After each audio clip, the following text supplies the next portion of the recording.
afraid of dying. I'm afraid of death. Yeah, they're like so much more sweeter than they used to be in my childhood. They're terrible. I can't eat them. I'm just way Like too the stupid chocolate to is eat too one of sweet? those. It would kill me It's immediately. too sweet. I would choke on the plastic.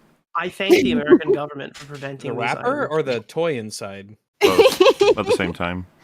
I Would you just? I guess technically that's true. If you did you would be choking on all of it. I trust the U.S. military, and I do not shoot them in the head like Nancy Wheeler. So I trust that they think that the Kinder eggs should be illegal. Nancy Wheeler's my hero. Can you not badmouth her, please? Nancy Wheeler would see the Kinder eggs being illegal and kill the person who decided that in the government. And yet another example of the Duffer brothers being absolute idiot hacks. Like, do you like how they just sort of ignore that there's an opportunity? The fact that she just does it and it doesn't really matter to her at all is like unhinged. Why is it that just like a regular person is shooting people and it doesn't really like bother her that much? Because she's cool and badass, Fringy, and she doesn't have time to. She's been through so much. She's been through I so know. much. You ever see Rambo like reflect on his actions ever? You know. That is really funny considering that like people think of Rambo. Wow, I'd say less and less people think of it as like a dumb action movie and start to realize that maybe is like trying to make a point. But I just do find it funny that Stranger Things is so incapable of doing that.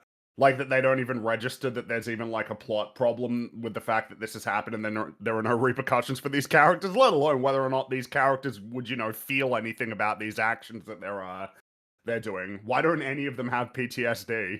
Any of these characters? Or just any, because like, crazy PTSD isn't psychological cool. problems? PTSD is Only lame. one of them got depression, and then they basically believe that they cured it. Like, yeah, so good, you're fine, you're sorted, you're good, Dude, you're Frankie, right. you're just nitpicking. They only had 5 seasons to explore any of these topics. They didn't have any time to do this.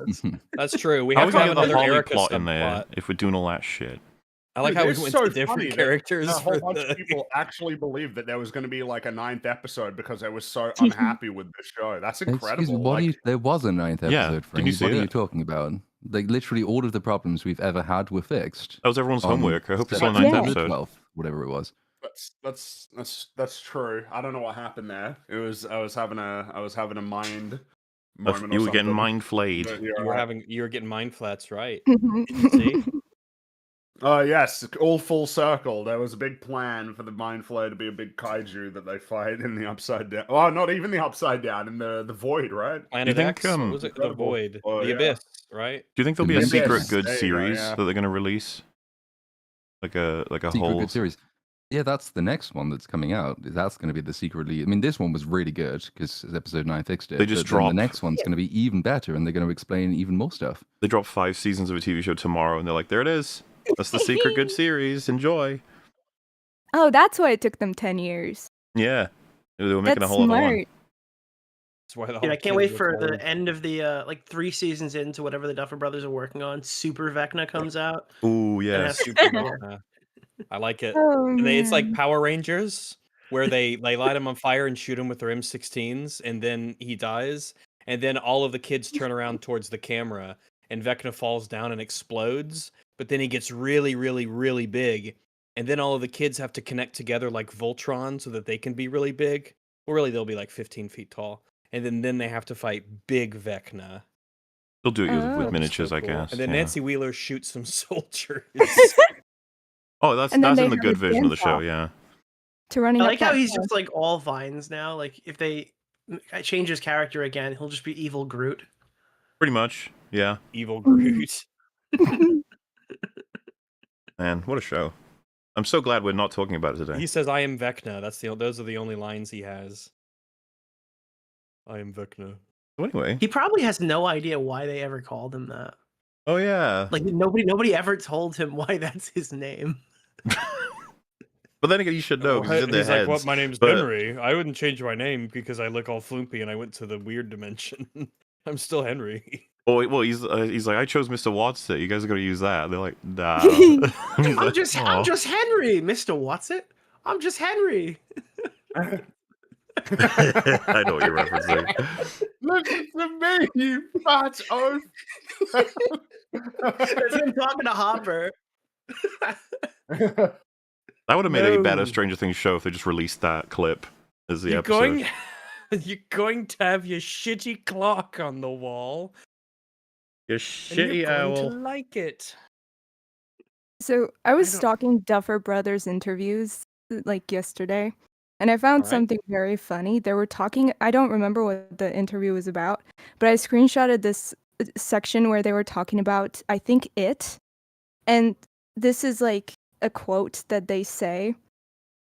Ross says, "The first half of that mini-series is great. The second half, when you get into that giant spider, it's awful."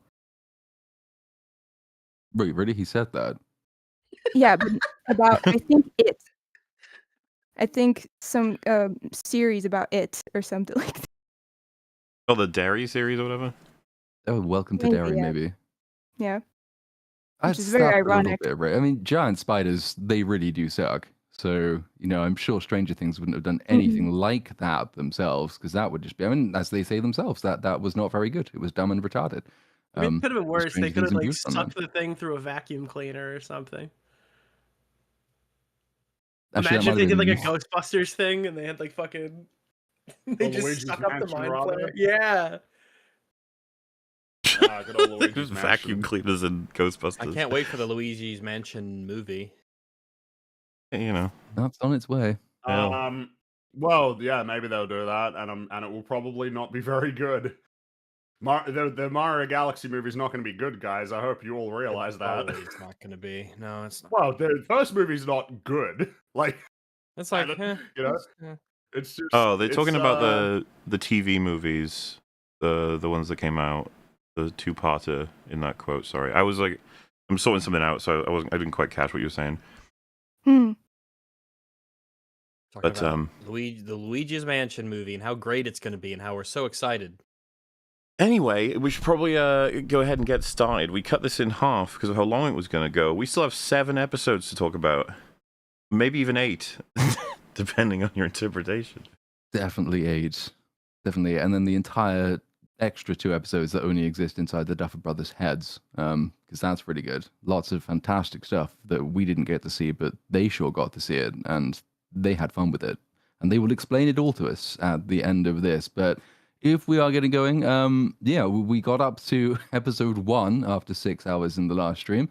So hopefully we'll make even more progress this time around. The only brief recap, I suppose, that's necessary just to remind us where we left off is that while Hopper has gone into the Upside Down, piggybacking on like military expositions there, because just lifting up those giant plates in the floor was not an option for some reason, he's trapped there.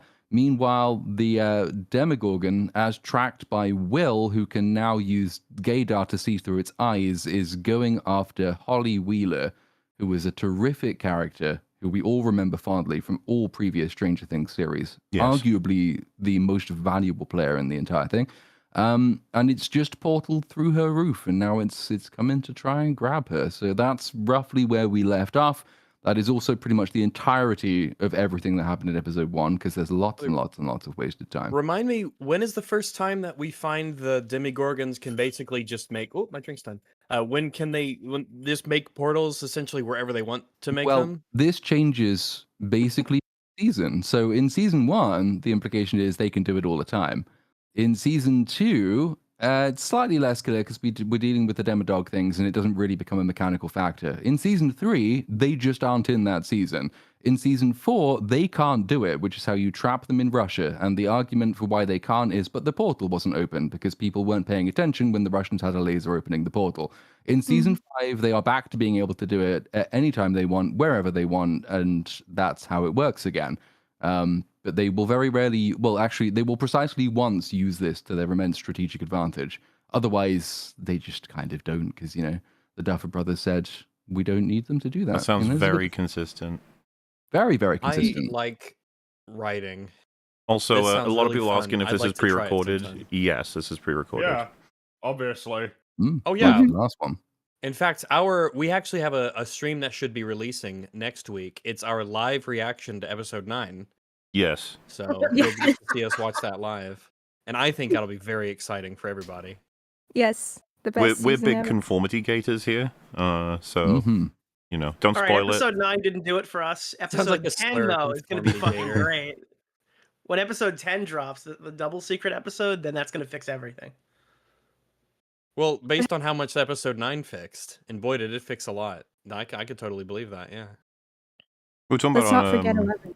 on Open Bar, it Episode fixed so much, it even fixed other shows, like Game of Thrones got better thanks to episode 9 of Stranger Things, so that's pretty cool. Yeah, good job. The bit when Daenerys burns everyone to death was actually Vecna's hallucination. Yes. That never happened. Pretty cool. Pretty He cool. just incepted this terrifically terrible idea into everyone's minds.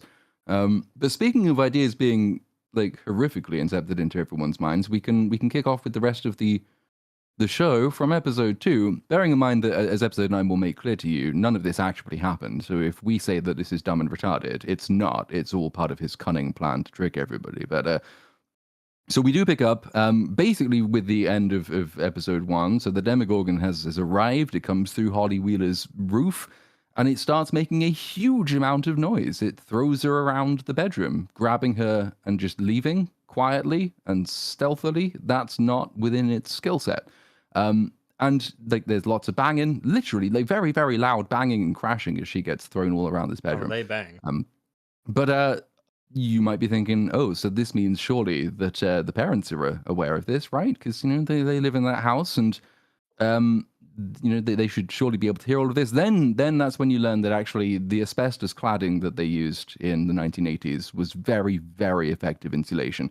So Karen Wheeler is still in the bathroom listening to 80s music, running her own bath and drunk.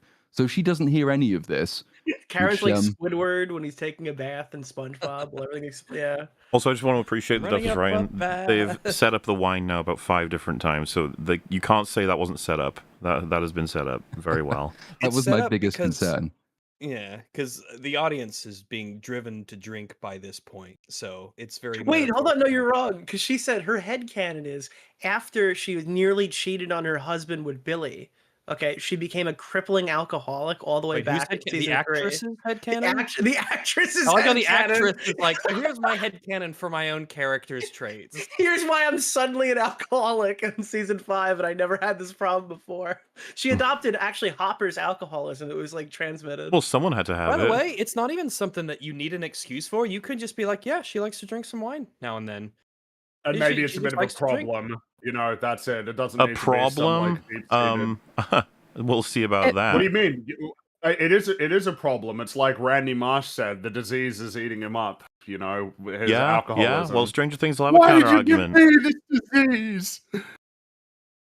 I If think you that Stranger Things is going to make the argument that everyone should be drinking if you got Demogorgons running around. I see what you mean, because it imbues you with power. Oh, great power and great responsibility. Yeah.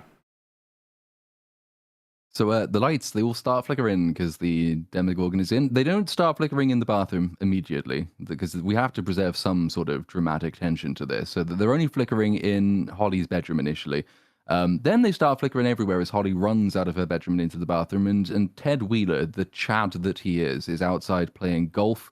And he notices that the lights in his house are all fucky. And so he thinks, right, I'm going to go and sort whatever this is out because I am unironically the best character in Stranger Things season 5. He's gonna have to switch a fuse. He's gonna have to get a screwdriver and sort something out. The dad stuff. Twat demons with golf clubs, etc. Yeah, it's So he goes back inside.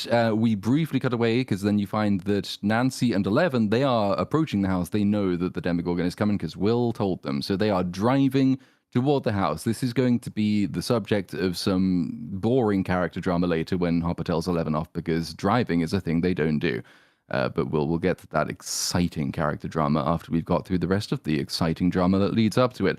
The Demogorgon, then it breaks into the bathroom because Holly is running there. She's told Karen there's a monster coming.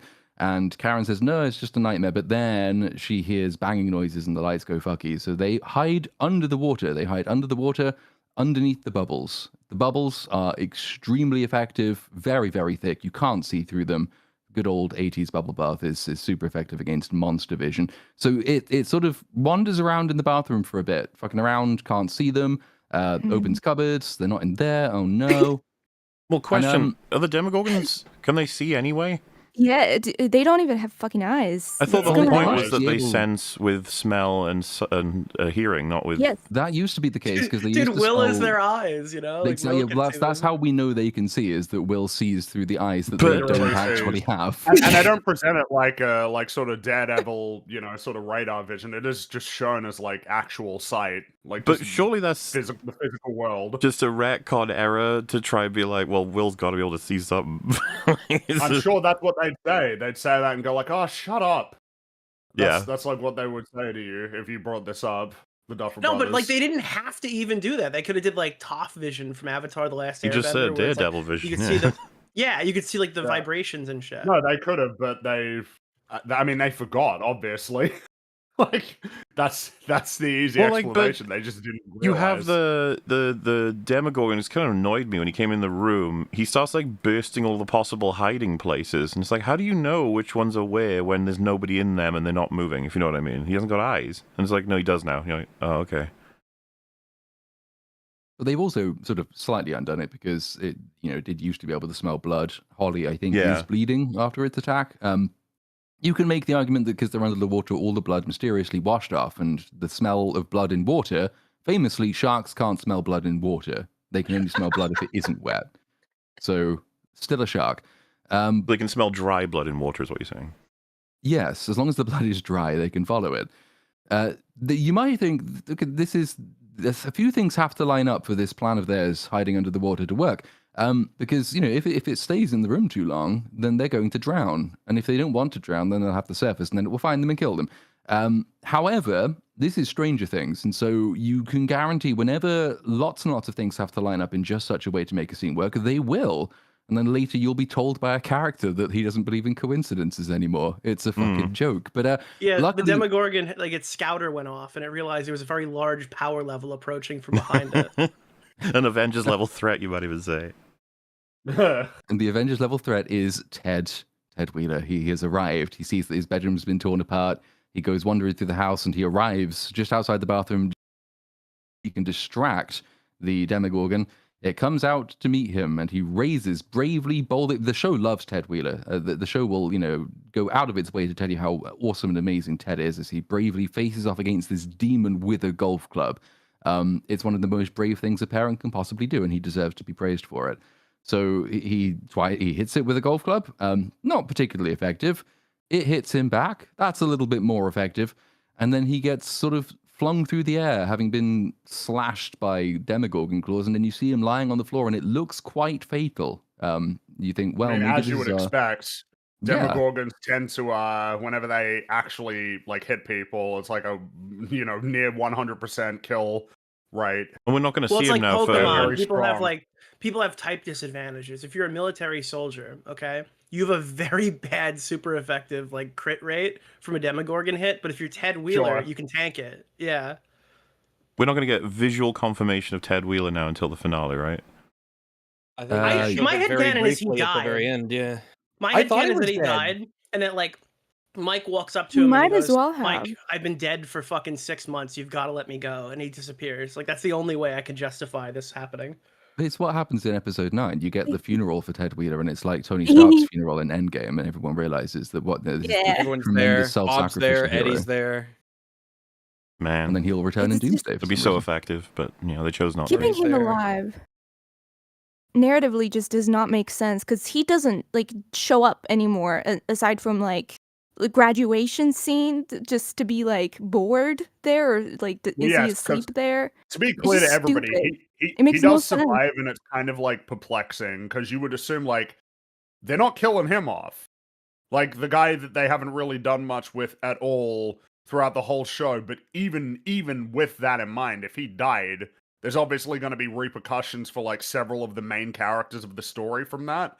But no, he's alive, and it's been mentioned before that Nick at this point assumed that no major character was going to die because of this. The fact that he if they survived. don't get rid Yeah, of if Ted, they can't commit to then- Ted Wheeler, this is going to suck. Yeah, exactly. Well, but they don't even make use of his near death with the characters. Not at all. He doesn't matter. The show believes that he doesn't matter. He doesn't have main billing, and they've always treated him as kind of seemingly kind of an asshole, even though he's not really. He's a little cranky, he's just memey. But that's he's kind of it. yeah, compared to what's her name, the mother who's Karen. yeah, well, that's we're right. about to find out what the show's I lo- opinion of I love her how- is. Yes, of course. I mean, at least his purpose in season 1 was, and I recently rewatched the first few episodes. It's kind of like it's a very authentic, especially at the time for that time. Authentic. Karen and Ted used to like play off of each other, right? It was sort of to showcase the family dynamics of that, kind of family where Karen would be this caretaking mother and Ted would just nod his head, and it was kind of funny and it worked for the narrative, and it kind of got the how kind of family grew up with in, and it was quite interesting and dynamic. As for now, it's just like she's drunk and he's not here. Do we Because they have used a to after you. do we have a bit of a dart situation on our hands right now? Like looking at like, The why Dodge is Dart? yeah, Do dart. you Like mean Dustin like in and the Dart. sense that they're unhinged and they don't realize like what they've done and there is a lack of Oh, Dart, recognition the for what's critter. happened? Is that like No, what no, you no. mean? Because I think that like Dustin having Dart is ridiculous because he knows what's happened and what could happen in the future. Yeah, It's and then it actually kills the fucking cat. crazy that like Karen doesn't know what a Demogorgon is. That like just nobody Well, it's 'cause warned she this hasn't been family. told. Oh. They're all just finding out about this when it's coming to kill them. There is Instead a of their scene kids letting later them as know. well where Nancy says, "Oh, we should have done something. We could have told them Yeah. or tried to get them out. Vecna told us he was coming to kill them." It's like, yes, you fucking Every should have done reason they something, could ever shouldn't you, have. Nancy? But Is this the unfortunately, worst you haven't been moment for thinking Nancy about in the someone show? who isn't you. Oh, Nancy Uh, has so many terrible She's moments got in the show. yeah, she's got a lot. I mean, so it's nearly gonna be getting her kinda hard. family killed is like a crazy one. Well, I It is, guess but the then thing she's is a It's that up is there. horrible person. it's also owned by like Mike, and it's kind of owned by everybody. It's just that their parents don't matter because they just don't. Yeah, you'd have so to argue they're this is a all character essentially hit. on the hook. Yeah, for all of them, not just Nancy. Yeah. But they've sort of forgotten because as Nancy was saying, that Ted and Karen used to be at least slightly dynamic. But then the point of their characters was actually mostly to intersect with Nancy as a character anyway, because it's the argument, the first argument she has with Jonathan in season 1 when they're going through the woods together, and Jonathan sort of tells her that you're just your average fucking stuck up posh bitch who's terrified of becoming like her parents, like her mother who marries this former high school jock and then settles down for a life of domestic bliss that Nancy just doesn't want for herself. So like they're there to tell other characters or to tell you something about what the other characters in their lives are. So they're not ever very important narratively, but they are kind of important on a character and slightly on a thematic level. But we have reached the point now where Nancy's greatest fear is becoming more like her parents, and now it's become, oh, I kind of forgot to tell my parents that monsters are coming to murder all of them. That they're kind of out of the story for any other purpose, except now, as we're shortly going to see, is that it's just an excuse to big up Karen Wheeler for no particular reason. She's a mother. It's Twitter a meme. likes. Yeah, It's and to yes, post Twitter memes on like that a Twitter. lot.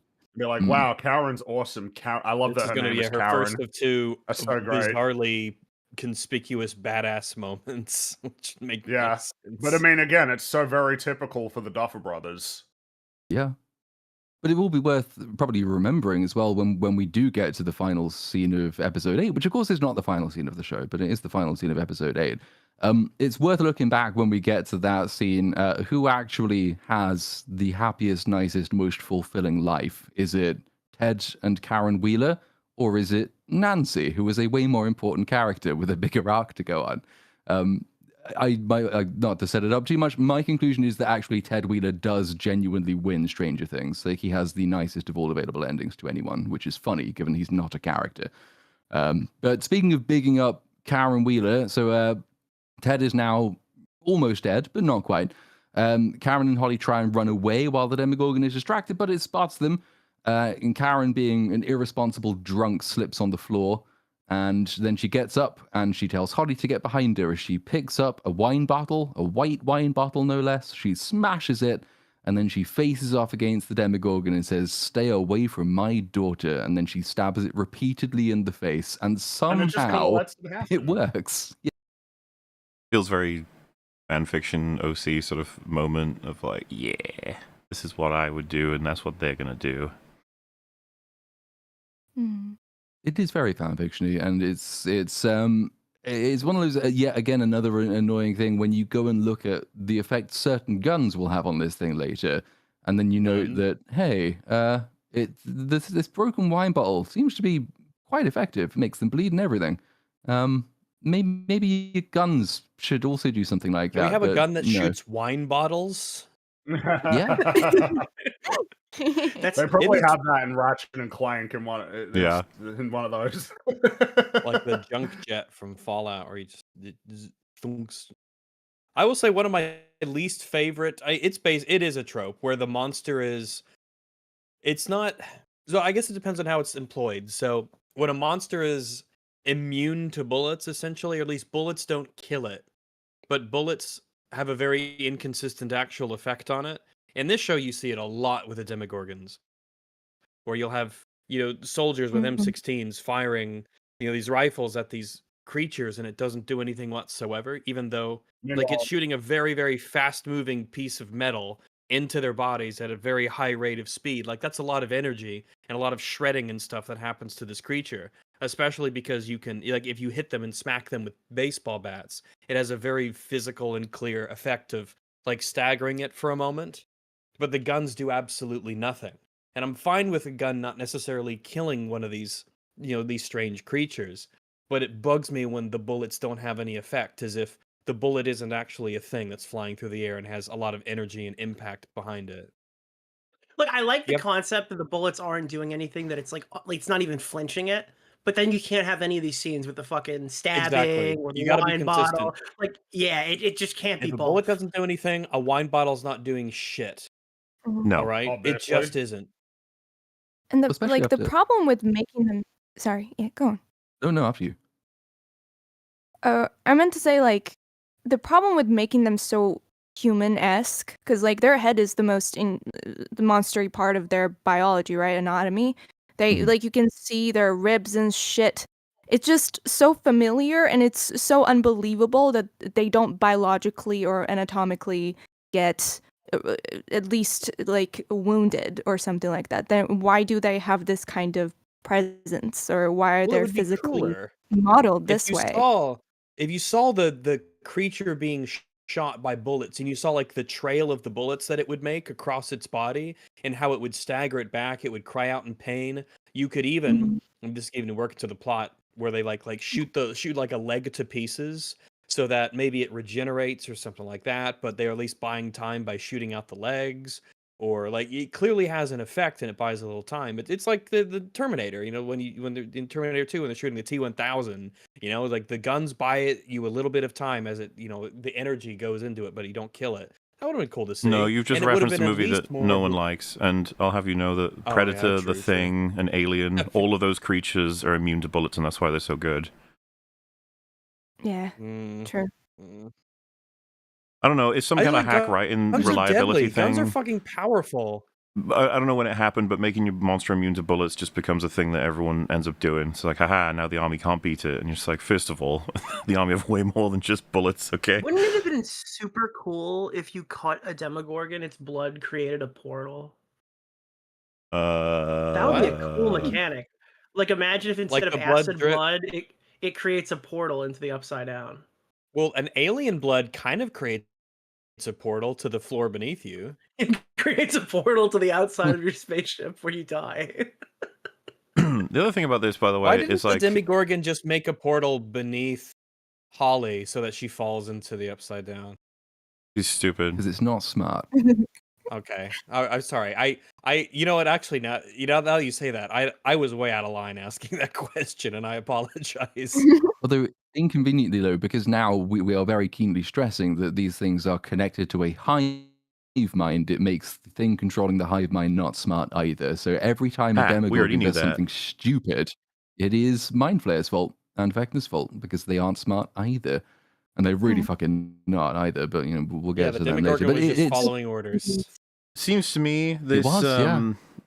this sort of goal is just, we want to have a strong mother defending her daughter, but the Duffers were probably like fucking pensive face being like, but she will not succeed, but we will give her as much as we can. And you're They're like, wow, we're incredible. yeah, well, the kind of thing where you're just like, well, obviously, and it's like, so how do we portray this scene? It's like, it can't be that it just kills her. She needs to get a few shots in, needs to show that she actually made a difference there. Unlike Ted, we can't make it just like Ted, right? One hit that does nothing and then she's killed, because that would be shit. It can't be the same as that. It has to be that she actually does serious damage, When it's like, it probably would have been more effective to have it hit it, it does nothing, and it just grabs it and fucking like throttles it or stabs it, kills it, anything like that. The same effect is made, but this became a farce. I'm watching a literally drunk wine mother attack it with a broken bottle and be successful. It's like, this is a meme, right? Yeah. And this is probably the closest we got. You have to isolate it, obviously, because everything leading up to it is really stupid. But as a show, you get the benefit of if the mother dies in front of the daughter, thanks to the monster getting in the house. Like, yeah, you'll get something out of that from the audience for sure. And if you remember when this came out, some people thought this was good. Oh, they loved it. Yeah. It was a girl boss moment. It was a girl boss, and you said sort of a meme. It did become a meme. Lots of stuff on Stranger Things Twitter, just posting pictures of all the brave, bold mothers plus Steve, who for some reason has been classed as a mother in this show. Mothers get it done, He's the best mom. But no, you're right. You could have the effect they were going for was showing how kind of brave and self-sacrificial she was in standing up against this ruthless monster. That effect is achieved whether or not she stabs it, or whether or not stabbing it is effective. Having her try and stab it once to be completely ineffective, and having her still standing there protecting her daughter, knowing that she can't do anything else, that would have worked just as well, but it wouldn't have been as cheap and corny. So we don't do that. We do cut away from it, though, because we don't see what happens to her immediately. We jump a little bit forward in time. Nancy and Eleven arrive. Nancy's got that gun that she has that's about as tall as she is. And then we see it pans down and she looks. Yeah. She's tiny, and it just makes me... Every time she shoots, I expect it to be like Men in Black with the noisy the noisy cricket. Tiny gun. That would have been fun. But the camera pans down, they look down, they see her, and it's a Karen lying on the floor in a pool of blood. Is she dead? Oh my goodness, is she dead? No. I mean, it looks horrible. Not only the effects, the way it looks, the way it's shot, and all the character reactions, like, she's dead. This is like Duffers. This is how you do a death scene. Yeah. This is dead. Yes. Putting to one side that the wound that she has been given looks like it looks fatal, mortal. Yeah. Yes. Like a big slash to her neck. But it tore her throat out, which is important for later. Yes. Is it physically? What, your throat is important for later. You're gonna need that later. You don't understand. At this exact moment, they had the train station scene from Harry Potter, where it's like the room of white, and then all of a sudden Billy walks over and goes, "Karen, you've got more to give," and then sends her back on her way. Wait, you're not talking about platform 9 3/4, are you? I think, I don't know. He's talking about the mystical dream part from like the last episode or movie, whatever. Good shit, man. I don't think it's physically possible to get that low in like the throat, right? Just like just cut it that low and survive. You mean that deep, right? No, dude, they put a sweatshirt on her neck. It's fine. Yeah, that's fuck the jugular. Yeah. Like you go deeper than skin, right? And it's just like it probably bleeds. The bleeding out would be profuse, yes. And you can drown on your own blood. Yes. And we know it has to have cut deep enough to basically sever her vocal cords. If you're that deep, you're pretty much fucked. It's there's very rare instances where you can survive a shot through the neck. Like George Orwell got shot in the neck, and he just about survived that, but he sounded weird for the rest of his life. But that was a bullet. Relatively small, goes straight through, quite clean. This is a giant monster claw that swipes across it. And look at it, like she has to be dead. Considering a whole neck, it's about 60% of the neck has been taken out by claw. He's like, oh, not even a thin line. That's just a huge chunk. Good for you, Karen. You'll be fine. And that's the other thing that bothers me about this is how the show treats this. It's like, this is an enormous tragedy. Holy shit. Oh my god. It's like, what about Ted? And the show's like, who? Like, Ted. Oh, he's fine. Dad. He's fine. They don't even find it. Like, they don't show us them finding the body. They just randomly like, yeah, Ted's in hospital. Like, okay. That's so We don't need to show true. that scene. We don't need to do that. It's because they are rude. So They're very crazy. rude The ambulance storytellers. got there, grabbed her, drove away, and they're like, "Oh shit, Ted!" And then they had to go back. No, Ted crawled to the I love hospital. I love how this like. I don't know. Mauler, I'm thinking of something. I'm thinking of a specific show that a few people here haven't watched and some parallels, but the fact that one show recognizes it and the yes. effect that it might have on a character to just sort of be sort of not noticed essentially while in turmoil. Oh yeah, that's a very specific thing that happens. That's interesting. It is, but it's a parallel because it's a very similar injury as well. It's just interesting to me. But again, such is the difference between an amazing show and something written by the Duffer Brothers. Well, and the consequences of that are permanent. It's not The Simpsons, guys. Not The Simpsons. It probably is. No, there's no one in The Simpsons yeah, gets their it's The throat torn Simpsons. out. I know you. I know no, you. it's This is not a The Simpsons Simpsons. reference. It is absolutely not The Simpsons. Okay. You don't know what it is. Don't worry. Buffy. You don't know yet. Yeah, because I haven't seen it. I mean, Simpsons. getting warmer, but not. But also, I'm not. Angel. Nobody's right? entertaining Firefly. Look, Wow. right? The Cleveland show? That is funny that nobody's entertaining. Yes, it was actually. It was Cleveland the show. Bear. It happened to the Bear. Oh my goodness, I was Whatever gonna his guess like name was. Farscape or something.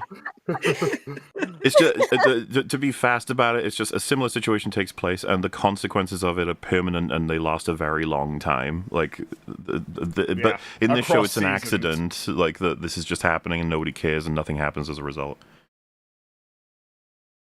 Because it's kind of grim, like the notion that that nobody really cares what's happening to Ted. Oh yeah. Like that'd be. No, I hate it. It's I like, do hate it. Like there's small the show things doesn't- that I think are funny, stupid, blah blah blah. But like this is one of the things I do hate because it's really fucking rude that he does everything Karen does, but the show doesn't give a shit about him at all. He doesn't get any Twitter stuff from Netflix No. saying like, Ted, amazing. This whole episode was written like they didn't know if they were going to use Ted by episode 8. Yeah. They just a didn't little know. bit. It was like a work in progress.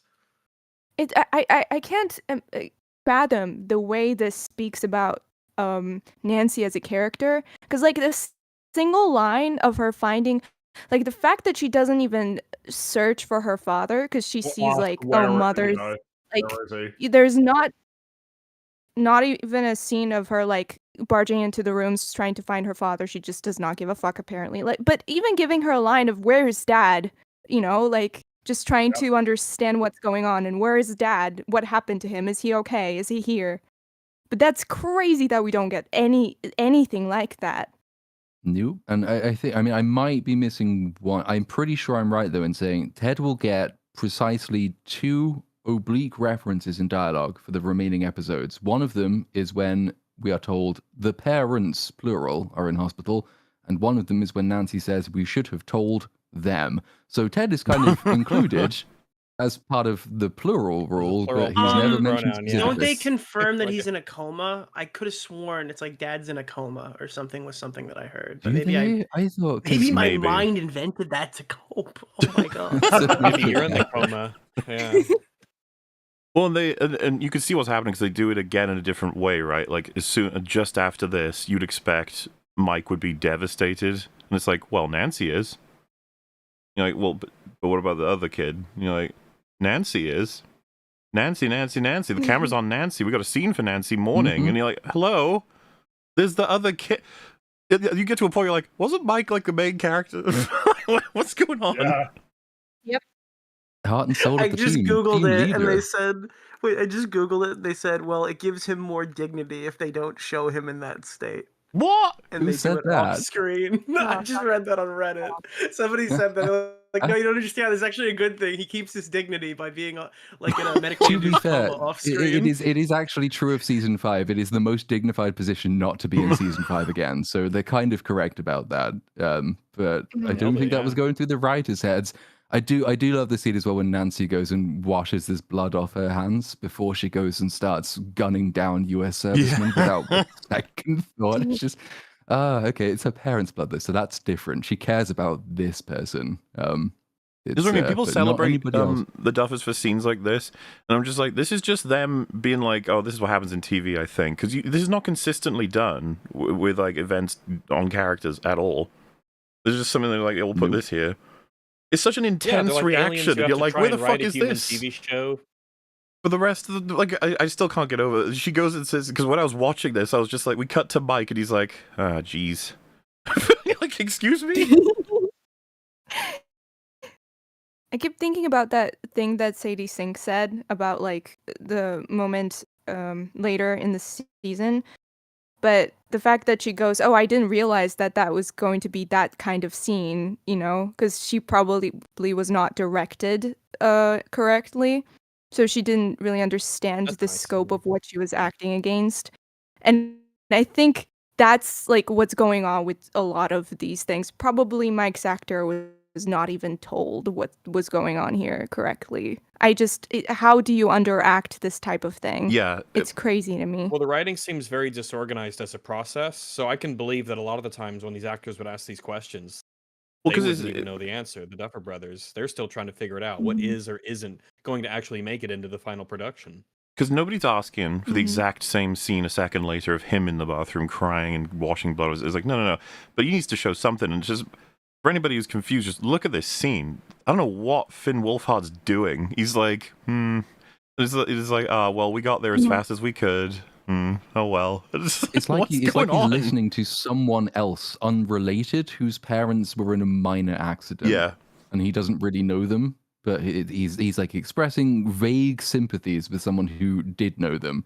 And that's it. This will be a consistent problem with Mike's character in particular all the way through this season. That there's a bunch of scenes where the narrative and the story really does demand a pretty significant focus on him in certain instances, and we just don't get it. Or specific acting, which we don't get either. And it's like, you can probably blame the actor if that was one or two cases, or if like the camera was lingering on him and he was performing badly. But in most of those cases, like the camera doesn't seem to know it should be looking at him anyway. So you can kind of forgive him for not acting a scene that he wasn't even told to act in. Mhm.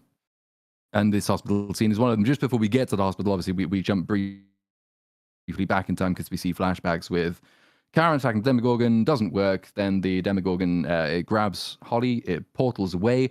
But again, coincidences are quite important as driving forces in Stranger Things narrative. So because Nancy and Eleven have arrived just in time, the portal is still just closing behind them, and that gives Eleven time to run through the portal and into the Upside Down to chase it. So like we'll pick up with them shortly. But then we are back. Yeah, we are in this hospital scene. We get the bloody hand washing. We get the sit down, and this is the bit where Nancy says, "Oh, it's all our fault. We should have tried to get the parents out of Hawkins. We should have told them something." But Mike says no, because it makes no sense that it came after Holly. Yeah, but not sure that's no. No, still doesn't quite defeat the object, but especially because Nancy points out that that's actually in season 4, Vecna said that this is exactly what he was going to do. So it is all their fault. But and she posits that Vecna was trying to make probably them one of the suffer. worst scenes, by the way. This is probably It's one terrible, of the yeah. worst scenes of the season. This is actually, I know we're gonna say that a lot. This is Said a probably one lot, of the worst yeah. ones. It's one of the worst ones in the episode. I'll give it that. Dude, maybe it's literally like, wait a minute. Vecna told you that he was gonna kill our family. Yeah. But what about Holly? Well, Holly has been hearing voices and talking to her imaginary friend. What do you think that could mean? oh I don't know. god, We have to go wake up our dying mother to ask her because we can't Oh. figure this out on our own. This is a it's so bad. ridiculous conversation. Is that Well, even These this people are conversation? quite sociopaths. ridiculous anyways. So like just to set that up, so Lucas is in the scene as well because why not?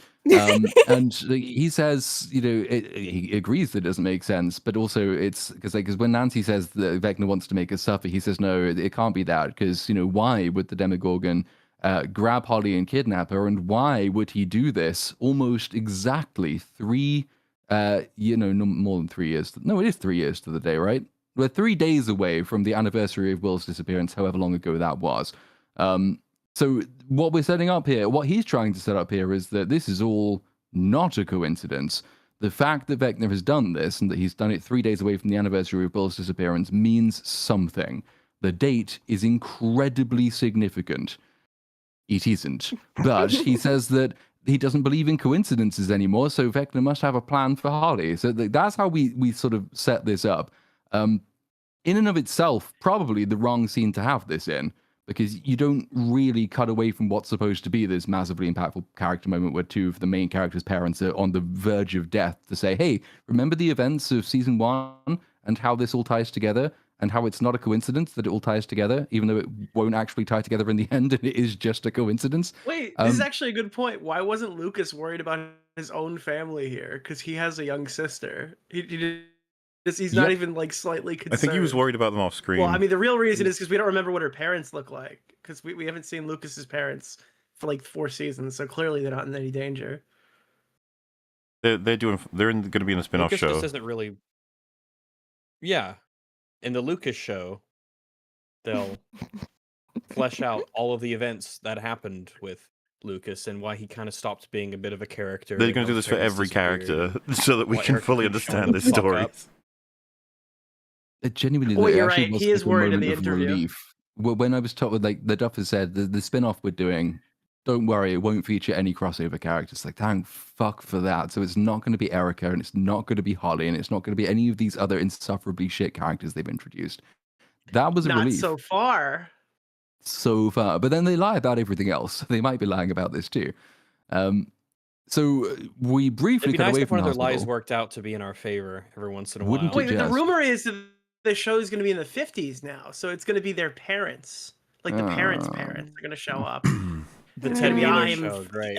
I'm Eobard Wheeler. I've come back in time to tell you about the future. Dude, maybe they'll have to deal with the Mind Flayer's dad. That'll be awesome. Mr.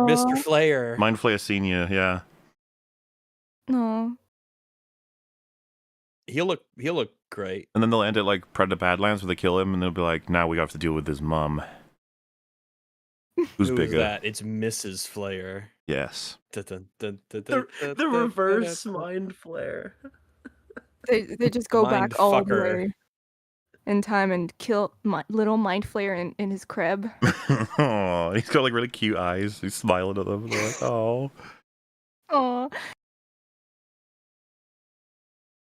So there are a few sort of very, very brief scenes from which we got away from the hospital. So you get the military, they're in the Wheeler house, they're investigating. I don't know the guy's name. I just call him General Man. Like it's the villain from kind of one of the villains from season 4. It's insane to me in that this show. Because you look back, you're like, oh, he was in this, and then they just arbitrarily remove him and insert a new two. You split him in two, and you have why? No, they don't remove him. They sort of just demote him. So he's still there, but he's also incredibly unimportant. Removed in TV terms, like he's whereas he was like the POV character for the military, for some reason we have 2 new ones that serve his function, and then he's just put in hospital, and he didn't even kill him. Nope. Even he survives, but he's here in the Wheeler house, and he orders video surveillance footage from within a 2-kilometer radius of the house because he thinks that 11 is responsible for all of this. Now, this is going to be sort of an on-running thing, an on-running military theory. The military believes that 11 is responsible for the killings and murderings and disappearances for which the Demogorgons are responsible. Now, if the military didn't know about the Upside Down, if the military had never encountered a Demogorgon, maybe I could see, we do know that there is this magic psychic child and we know what she's theoretically capable of because we have Dr. Brenner's records. But they do know about the Upside Down, they do know about the Demogorgons, and they've lost men to them before. So I don't get why they want it, especially given the military has a very different parallel and sufficient motive for wanting to capture 11, which will become sort of slightly clearer later in the show. They already know they want her for other reasons. So I don't know why the Duffers also included that they think she's got like monster claws and is tearing out people's throats. It just they have more information than like 11 does with all of Brenner's research stuff and the videos and everything. Also, it's insane. The fact that they've been there for so long. The funny part is when Henry is done using his blood to create all, they're like, the military wants us to fucking kill you, but we think you'd be a good teacher. And then as soon as they need them again, they're like, oh, we got to capture 11 to create more of these. I don't believe that. I think they would just keep pumping Henry's blood for the rest of his life until he dies. I mean, they wouldn't just give him up. You'd have thought they would have kept a lot of it, in the storage. A lot of blood. Rather than sending him to be Brenner's assistant. Yeah. Taking care of a bunch of children. They were literally creating superheroes. You'd think they'd want to, It's fine. It's whatever. It happened off screen. Happened off screen. The Duffer Brothers explained. Yeah. Also, in the Wheeler house, we see a bunch of like scientists taking like samples and stuff in this house. I don't understand how they would ever conclude that it was 11 because we could see the Demogorgon was bleeding all over the place. Yeah. Right. It's They're 11's probably blood. it's just everywhere. They probably have samples of Demogorgons. I mean, they literally just function in the upside down. They would never conclude out of this that this was 11 doing it. They would very much know. They would objectively know that it was Demogorgon Okay, but causing if chaos. they don't, then the plot can't move. So you're not being very fair to the Duffers here, okay? They need this to But that's happen. the weird thing. The plot can Yeah. move. No. The plot Get doesn't need this at Dufferized. all. No. Like the plot already has a motive for them to want to get her. It doesn't need this. So the plot moves regardless of whether they're retarded in this scene. They've got to get It's that just, footage. I guess they do. Yeah. But yeah, I mean, speaking of 11, so like she's in the upside down now. She's looking for Holly. She hears Holly scream, seemingly. So she walks into the woods. And then she hears a footstep, mysterious footstep. So she hides behind a tree. And then she jumps out from behind the tree and she uses force push. But it isn't the Demogorgon. It's Harper. Wow. And just, what was that line about coincidences again? Because with all the woods to choose from, and he wasn't running in any particular direction when he ran away from the Demogorgon. And of all the places the Demogorgon could have portaled into the woods, it just happens that, yeah, they've bumped into each other. All the Also- Hawkins to choose from, and here they are. Didn't she briefly use Absurd. her search for people power and she couldn't find Holly? Well, she says this. She never actually could, though. Like, so the way she searches for people traditionally is like the minimal case, and that is blindfold with the noise of static. And then there is maximal case, which is blindfold, static, and complete like isolation tank when she's in the bath. So she will tell Hopper that she can't find Holly and she can't find Vecna, and that must probably mean they're in the same place. But we know she didn't have time to do that because she ran straight from the radio tower into the car with Nancy, into the house, through the portal, into the woods. So maybe, I mean, they've said Because there they are have no that shot deleted where scenes, she's in Searchland and then she spins around and she's in Upside Down. It's just like, yeah, that's not conventionally how she does the search at all. That shouldn't count for her. But okay, Nope. let's run with the idea that she did do it, and is it because you can't find people when they're in the abyss? Is that the mechanic? Yes, but But they then, don't how properly could they establish the possibly have mechanic. gotten to the abyss in that amount of time? Like, how does a Well, we Demogorgon don't- take someone to the abyss? Does it have to climb up the flesh wall? It's hard because there will be a bit later where like we encounter the wall and they find one of Holly's shoes there, but then it turns out because Dustin will tell you no, they're not on the other side of the wall. So But I it don't did, know why right? the shoe was there, and I don't know. Well, did it climb up? Maybe it did. Which would have to take climb all the way up, fucking but- ages to climb all the way up the wall, then grab Well, a. given so you get the panning out shot, the big CGI one when it's just this big glumpy thing in space, and it's basically the size of a small galaxy. So I don't believe that you could climb that generally, no matter how much time you Well, had. what if it's like Vecna just pulling it off the ground like he does with Holly Wheeler above the building? Well, Where she Steve, just flies up really fast through the hole. first of all, that would be really funny, and I want to see that. Like, the That's Demogorgon's the way like, they do it Dad, I'm every home, time. and Vecna's like, come on, son, get a little closer, and I'll pull you up. But, yeah, no, what I'm trying to say is that whole process, however it works, she should have been able to detect Holly, was in the Upside Down, at least. Yep. No way that If she she gets the was there, abyss. unless they can portal out into the abyss immediately, and then you will get some slight evidence for that in episode 6 or 7. The one where Holly is in the abyss, she runs away from Vecna and she finds a rift to the upside down in the floor, and then she jumps through it and almost plummets to her death Yeah. because Max abandoned her. Yeah, she's able to so- so Hell Castle, and Vecna's kind of like just like calmly walking towards her. Yeah, but that would imply that you don't need to climb the big flesh wall. You can just be portaled in and out at will. So, in which case, why is the shoe by the wall? We don't know. Why did it have to? Ah, fuck it, I don't know. We'll get there because first, 11 just says, "Oh yeah, it's bleeding now," because Karen Wheeler. What a fucking boss. So they're going to go and chase the blood, and then we go back to the radio tower where we find Joyce, Robin, and Will. And Robin says, "Hey, has anything ever happened, with your visions like this before? With the lights going weird and the fuses short-circuiting?" Joyce lies to her and says no because she wants to get Robin out of the room so she can have a chat with Will.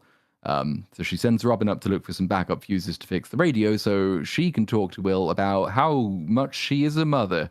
And this is virtually every single one of Joyce's conversations in season 5. It's just, I'm a mother and I care about you. And Winona Ryder over and over and over again. Just waiting to be done with this. It's very sad to see, but hey, you know what? I understand. Yeah, she hasn't really been doing all that much for a was an long interview time. with Even her, last season, I mean, even with the Russia subplot, them go, I can't believe that sometimes I can't believe that happened. There's a whole subplot where they go to Russia and they break Hopper Yep. out of a prison. That The best. it's kind of wild. Like sometimes I think my mind just filters that into like, no, that was a different show. That was a totally different television program. But yeah, even in that, she didn't even really need to be there or do anything. And Murray was there for a huge part of it, and he talked so much, and he said so many words. He does speak a lot. She Anton, she strikes me as a type of actress who like deeply appreciates movies and art and the medium of it. Like judging from the way she talks about interviews, how happy she is to like work with young actresses that actually are in love with film and stuff like that. She seemed pretty upset when Millie Bobby Brown said that she does not even watch movies. Winona was like personally insulted by that, I think. Yeah. But I think she probably, as that type of actress, was pretty insulted by the material that she was given. Yeah. I think she was pretty she's been upset during sidelined for top billing for every season, right? Sidelined for years now, so yeah. I'd be annoyed too. Since at least partially since season 1, and then almost completely since season 2. But so there's a couple of interviews saying that sort of bear out what Nuts is saying. So there's one where it's quite a recent one where she's asked, what project she's got in the pipeline, and she says, "There's a thing called Stranger Things season 5. I heard I'm in it. I haven't seen it yet." And there's another one, which is not an interview with them, but it's an interview with, because they're doing this behind-the-scenes documentary for season 5, which is releasing in 2 days, I think, from the time of this pre-recording. And the person who made the documentary was asked, did you get interviews with everyone? And she says, no. Like, oh, who couldn't you get? Well, we couldn't get Winona Ryder or David Harbour. Why? But weren't you on set every day? Yeah. But you couldn't get them? No. Why not? Oh, they didn't have time. That's bizarre. But everyone else did. So that kind of suggests, yeah, they don't really give a fuck. And then if you watch the table reads with some of the scripts as well, like everyone else is having quite a lot of fun and they're just sort of there. And David Harbour's hiding behind his hat. So I don't think they're having much fun. Like, as you mentioned, like the same exact thing I think goes for David Harbour. I actually rewatched 2 days ago, like his past interviews, most like actors interviews, the cast from like the moment season 1 came out, and how just excited David specifically seemed to be to finally be in something that he deemed worthwhile and valuable, and he was so passionate. He talked about Hopper so passionately, and it's very clear how much he contributed to the character itself, and he was just very happy. He was so thrilled. And I think his speech at one of those awards that was like very wacky, but you could just hear the passion oozing out of him. It was quite a thrilling thing to watch, and it's so depressing seeing him now. He's definitely in the same boat as Winona. His passion is now devoted to Red Guardian. Yeah. Sure. What a character. That must be exciting for him. Hell Did yeah. you hear what he wanted to happen in season 1? Oh yeah, you sent it to me, right? It seems like he aligns a lot with his character. David Harbour said that he wanted to have Hopper apologize to his daughter by shooting himself in the finale. Oh yeah. Oh yeah. That's what he wanted the end of season 1 to be. And then the Duffer Brothers like, wait, that's a great idea. Let's make him Let's bait that for commit years. suicide every season after this. Every single season. And then let's kill his daughter.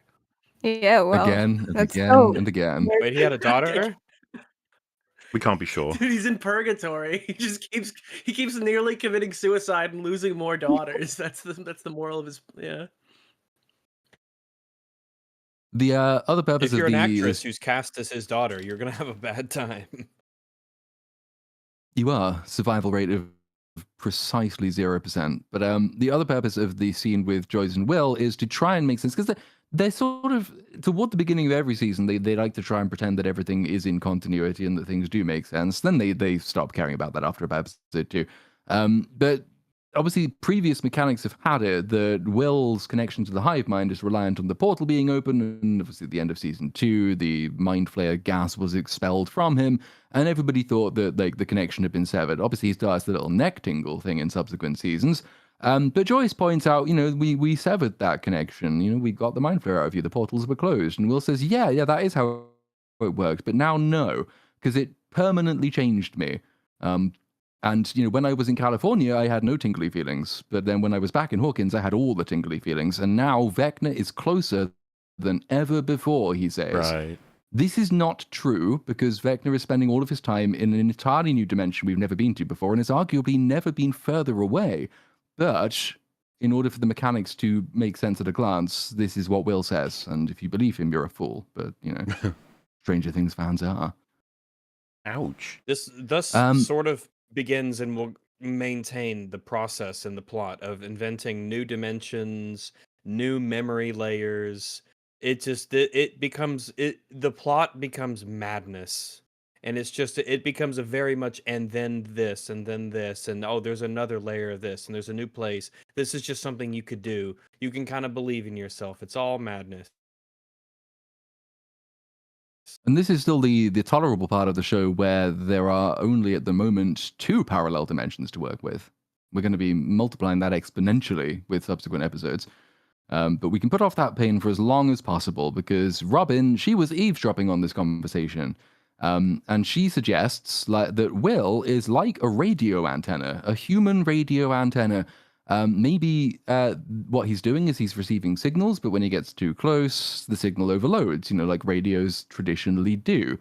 And Will suggests, hey, maybe I can use this to find Holly. Maybe I can use it to spy on Vecna. This is another one of those instances where, again, I think the show thinks that if it has characters pretend to be working things out, then they are working things out. And this is not just another massive coincidence that Robin hears half a conversation and comes in, and the first theory she has is exactly correct, and it is really how everything works. But it's how virtually all the workings out scenes in Stranger Things do function. They are all just, hey, what if this metaphor is completely true? Taking my Eat the Moon parody, if they actually needed to come up with a solution, they'd be like, so what, why can't we eat the moon? It's like, well, it's just a difference in size, and size is just scale, and scale is just a measurement. So if we can simply increase our size, then we can eat the moon. It's like, how do we do that? Ever heard of a thing called steroids? It's like, oh shit, yes. If we just have you ever seen Back to the Future? And then like, but how do we get the steroids? Like, they move on as though that's just that you take a steroid and you can eat the moon. You're like, what are you talking about? Wow, you just made that up. Have you seen some of the parodies online people do, where they have like the Council of Elrond and stuff like that, where the characters like they do it like a Stranger Things season 5 thing, where all the plans come together and all the characters interject with one another with a new bit of a plan and a new hypothesis. Is a really good I will say that the credit to the Duffer Brothers for making an incredibly memeable show that has brought me incredible joy. Not from watching the show. Fuck that shit. I suppose what's funny and kind of frustrating is, like, why is it that all of a sudden this show we're all deciding to, like, actually analyze it properly? Like, why did it... Number one, why did it take so long for people to realize this show is shit? And number two, why is it only now that we've decided that we actually do care about internal consistency? Or just, like, recognizing these shitty writing patterns, where before we'd just be like, oh, no, it's not that important. Oh, shut up, you're just autistic. And now all of a really sudden, underrated like, part of this.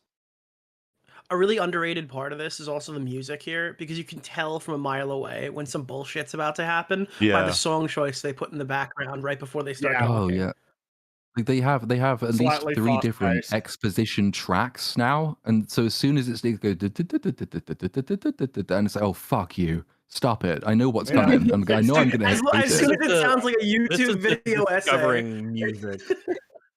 Yes, it's the correct idea music is playing. Describes it. It's slightly upbeat. It's sort of up tempo. It's got sort of a rising, sort of movement of like, see, they're figuring things out. Wow. And they're referencing contemporary at the time, movies.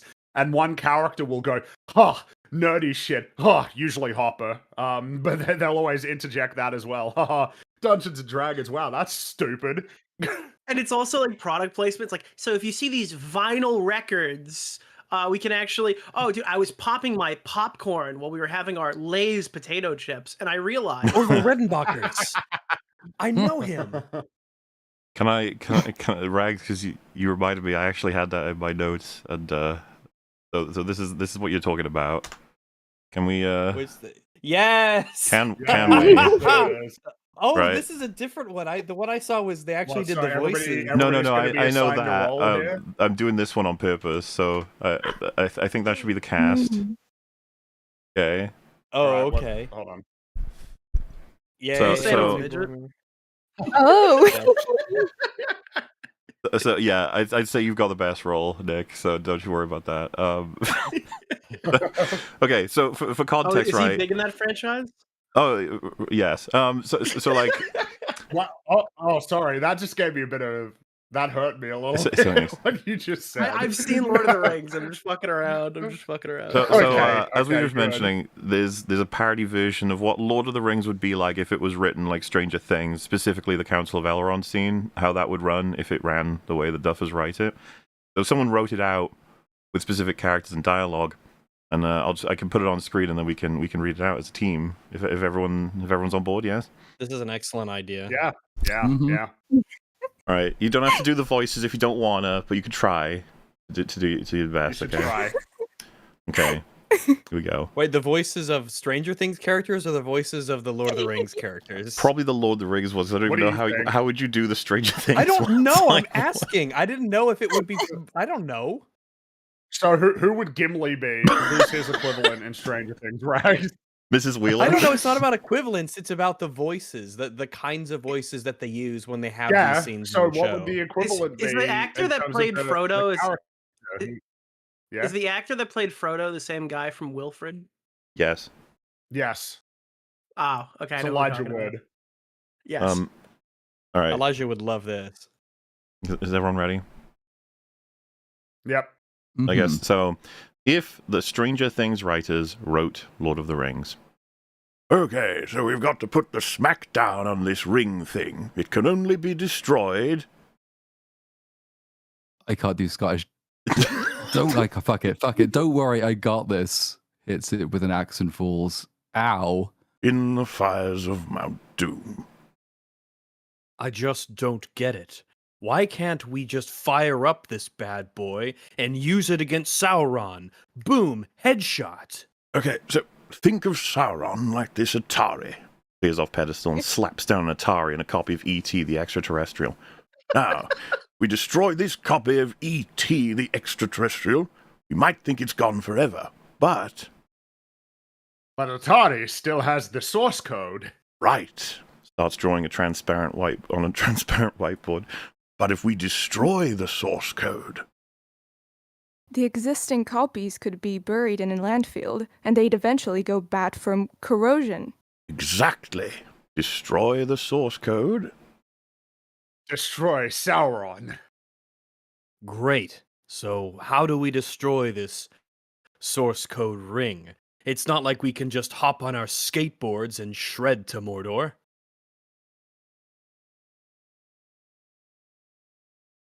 Sorry. Not so. Hang on though. Hang on though, if we give the ring to someone small enough, Sauron wouldn't be expecting it. And we could chuck it right into the fire while he's busy tripping over Minas Tirith. And then... no more ET finger guns.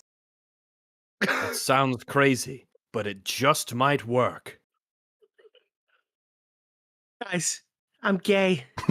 I don't want to Hey, Lois. Hey, Lois. I'm gay.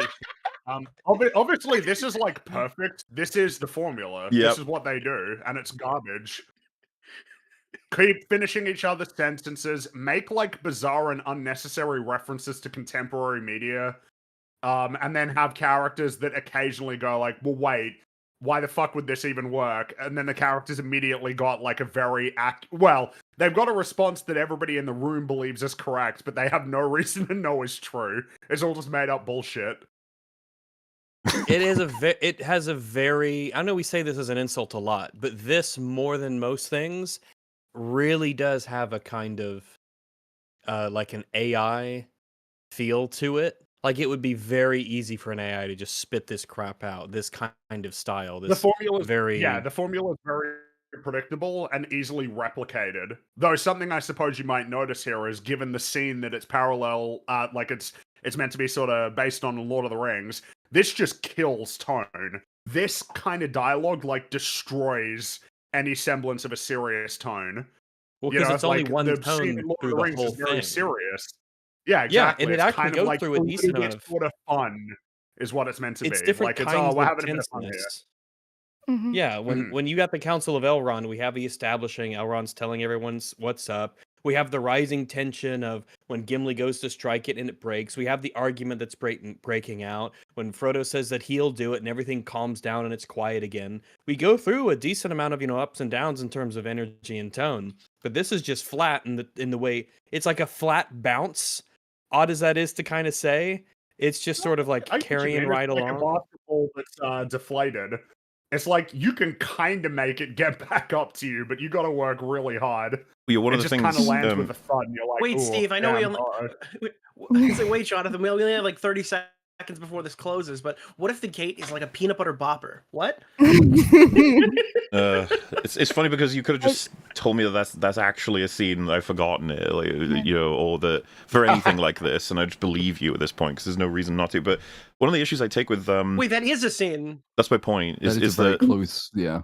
but like you could do it with any of these examples, and I would just be like, yeah, that's probably either one that I remember or one that I've forgotten. The thing that bothers me the most is how interchangeable all the dialogue is, and that captures it really well.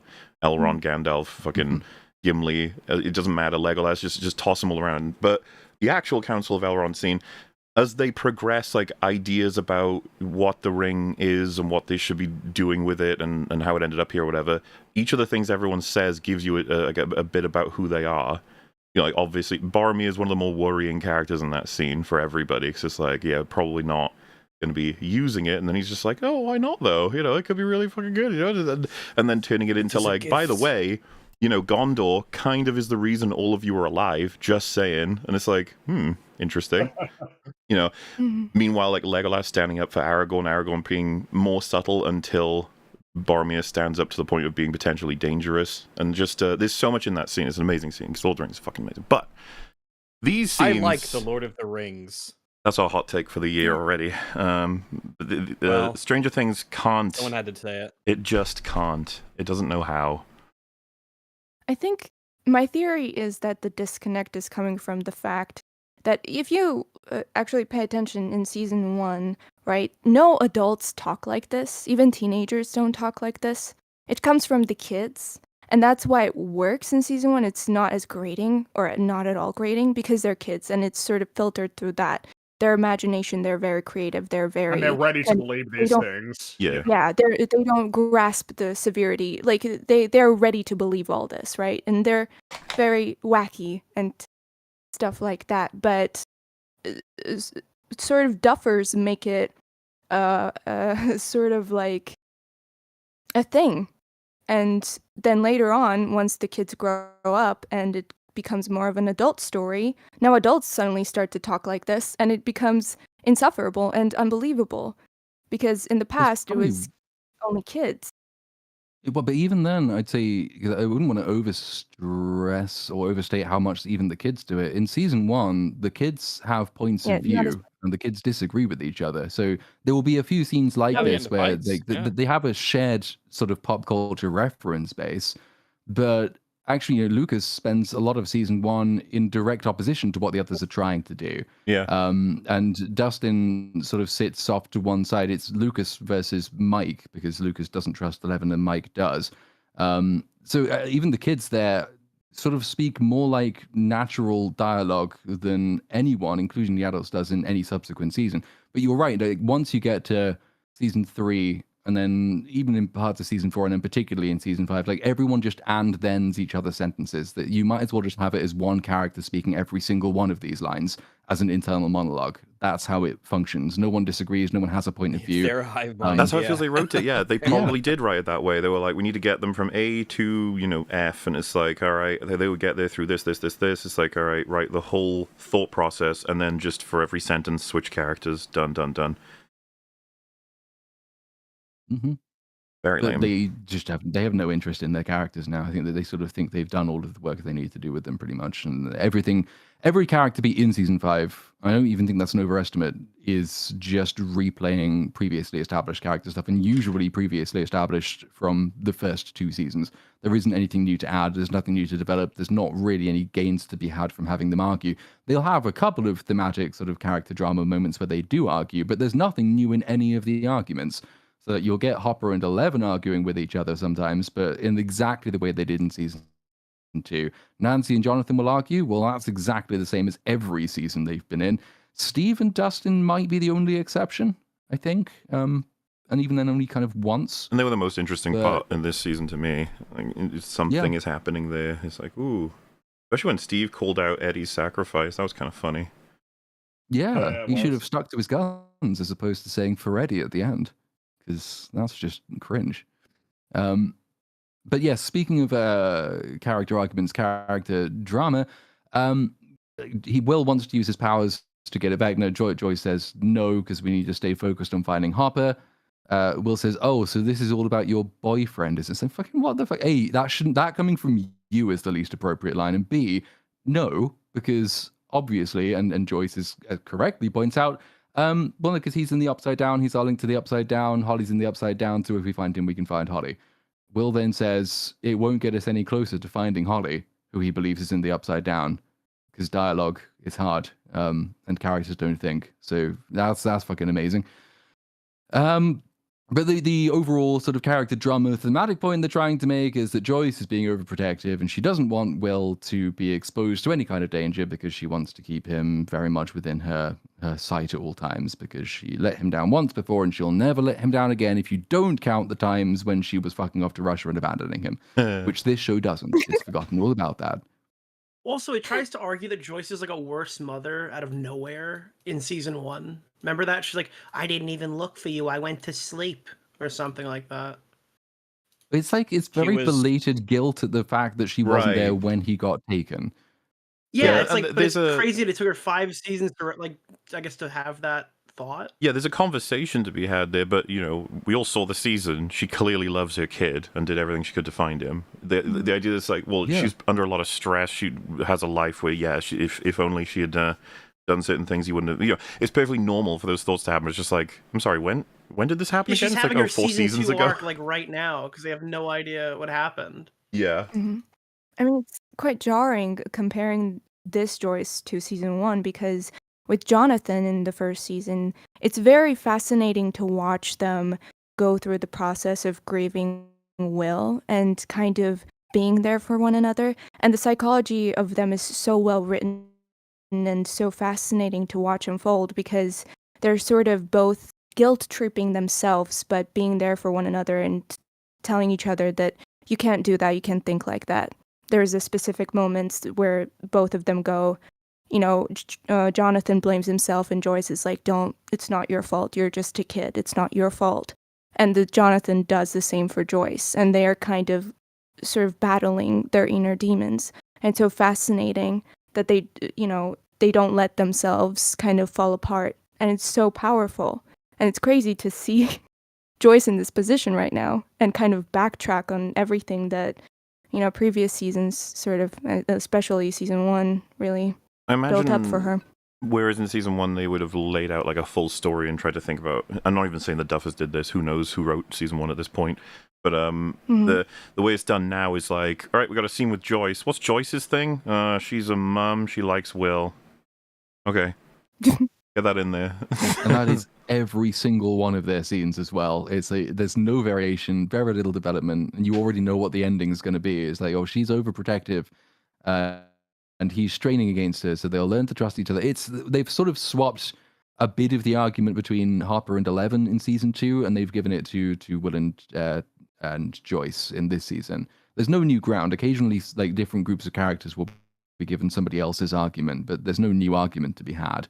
And that's kind of like that's on display in this entire chunk. Because another thing about the Stranger Things formula is that now they will just bundle character moments together. So this part of the episode is set aside for every character to have an argument, and then they will go back to every character figuring out the plot, and then some point later you'll have every character doing a bit of fighting, and then you'll jump back to every character having a bit of an argument, and they're all clumped. So like this next few minutes of episode, you begin with character stuff between Will and Joyce. You jump away to the van, and then you have some character drama between Steve and Jonathan. And once again, there's no new argument here because they're arguing about Nancy. So Steve says, hey, why don't we pick up some flowers and swing by the hospital because it's on our way? And Jonathan says, basically, why are you sucking up to my girlfriend? Leave her alone. And Steve says, like, I'm not. She's just a friend. And if you weren't such a paranoid pothead, maybe she'd be happier in the relationship. It's like, fine, okay. I mean, that's all probably true, but it's been true for many, many years. I'm bored of it. And it would be probably less dull and repetitive if this had been parceled out to a different part of the episode rather than the one that's been demarcated for every character to do something like this. Because then after this, you go upside down, and then you have Eleven and Harper having their argument. And this argument's the same as season 2, because Harper criticizes Eleven for driving with Nancy, because it's something we don't do, because if she gets spotted, then the military will come after her. It's like, okay, that's great. How many times have we done this? How are we still doing in season 5 the whole, the parent doesn't trust the kid enough, and they have to learn to relax and let the kid be the kid? This was the resolution of season 2, and it was the resolution of season 3. I would back, by the way, because you're totally right, and something else that's getting repeated that I fucking hate is another scene where someone's ripping into Steve for things that are just like, huh? What is this? What? What is it? And then he has expressions that are like, I don't know. Yeah, like something as serious as two of the parents getting their, innards torn out by a horrifying demon, to then be like, stop trying to come for my girl, bro. Feels very just like, huh?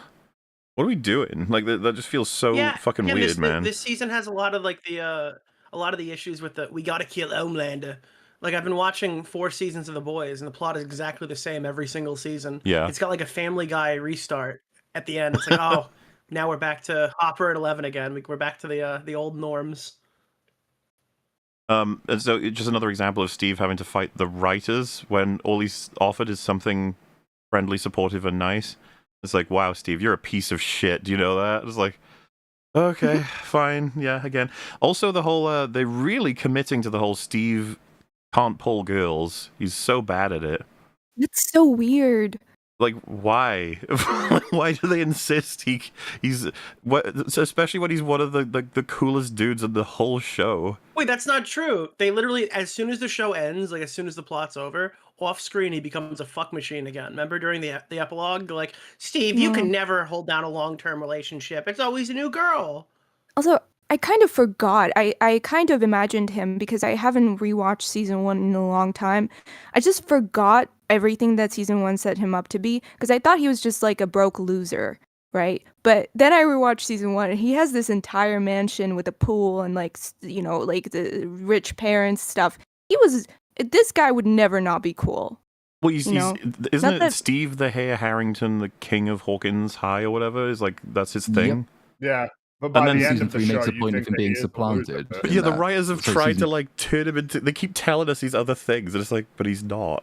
They're never gonna admit it, but Steve Harrington was the Duffer Brothers' write-in bully that bullied them when they were kids, and then he became a fan favorite, so they had to keep him around. Like, that's my headcanon. Well, they liked the actor. Like, they just wanted to punish this creator every year, but he's too likable. Yeah, this in the last stream, like, this was their approach. He was going to be like dumb jock, come good, but dies sacrificially, and that was it. But they just like the actor, and so they kept the actor, but they have nothing new for him to do.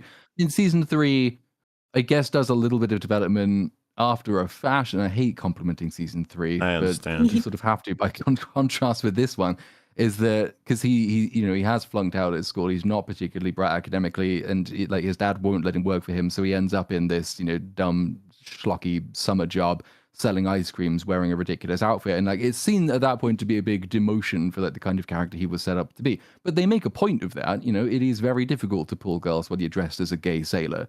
So that's fine. I don't mind that. Honestly, though, But now with that doing, like, I don't expect him to have trouble with that even as a limitation. He's fine. He'll be fine. He's really charming. Yeah. He's really kind. He knows, like, he's emotionally intelligent. He'll be fine. He's gonna be fine. He can wear the gay sailor outfit. Well, another example of how them listening to their actors and allowing the actors to write the story is that was going to be sort of the point originally of season 3, is that Steve, though he's dressed in this dorky outfit, gets closer to Robin, and the original plan was to have them get together. But then the actors read the script and they said, no, it would be better if she was a lesbian rather than be with Steve. So they went for that. It's like, well, fine. But then now we are sort of baking in this Steve being incredibly unlucky. But it's not unlucky in the sense that he's incapable of pulling girls. It's just that the girls he falls in love with are incapable of loving him back, particularly in Robin's case. So they are just making it up as they go along and allowing the actors to change the story, which oftentimes will make the story better. But even then, it means that Steve's nature and his role in the plot and his role in Hawkins becomes way more muddled than it used to be. This moment when he's doing the thing with the car, I remember getting shit on Twitter and being like, I love how the Duffers have stayed consistent that Steve is just awful with women. And it's like, what the fuck are you talking about? I'm sorry.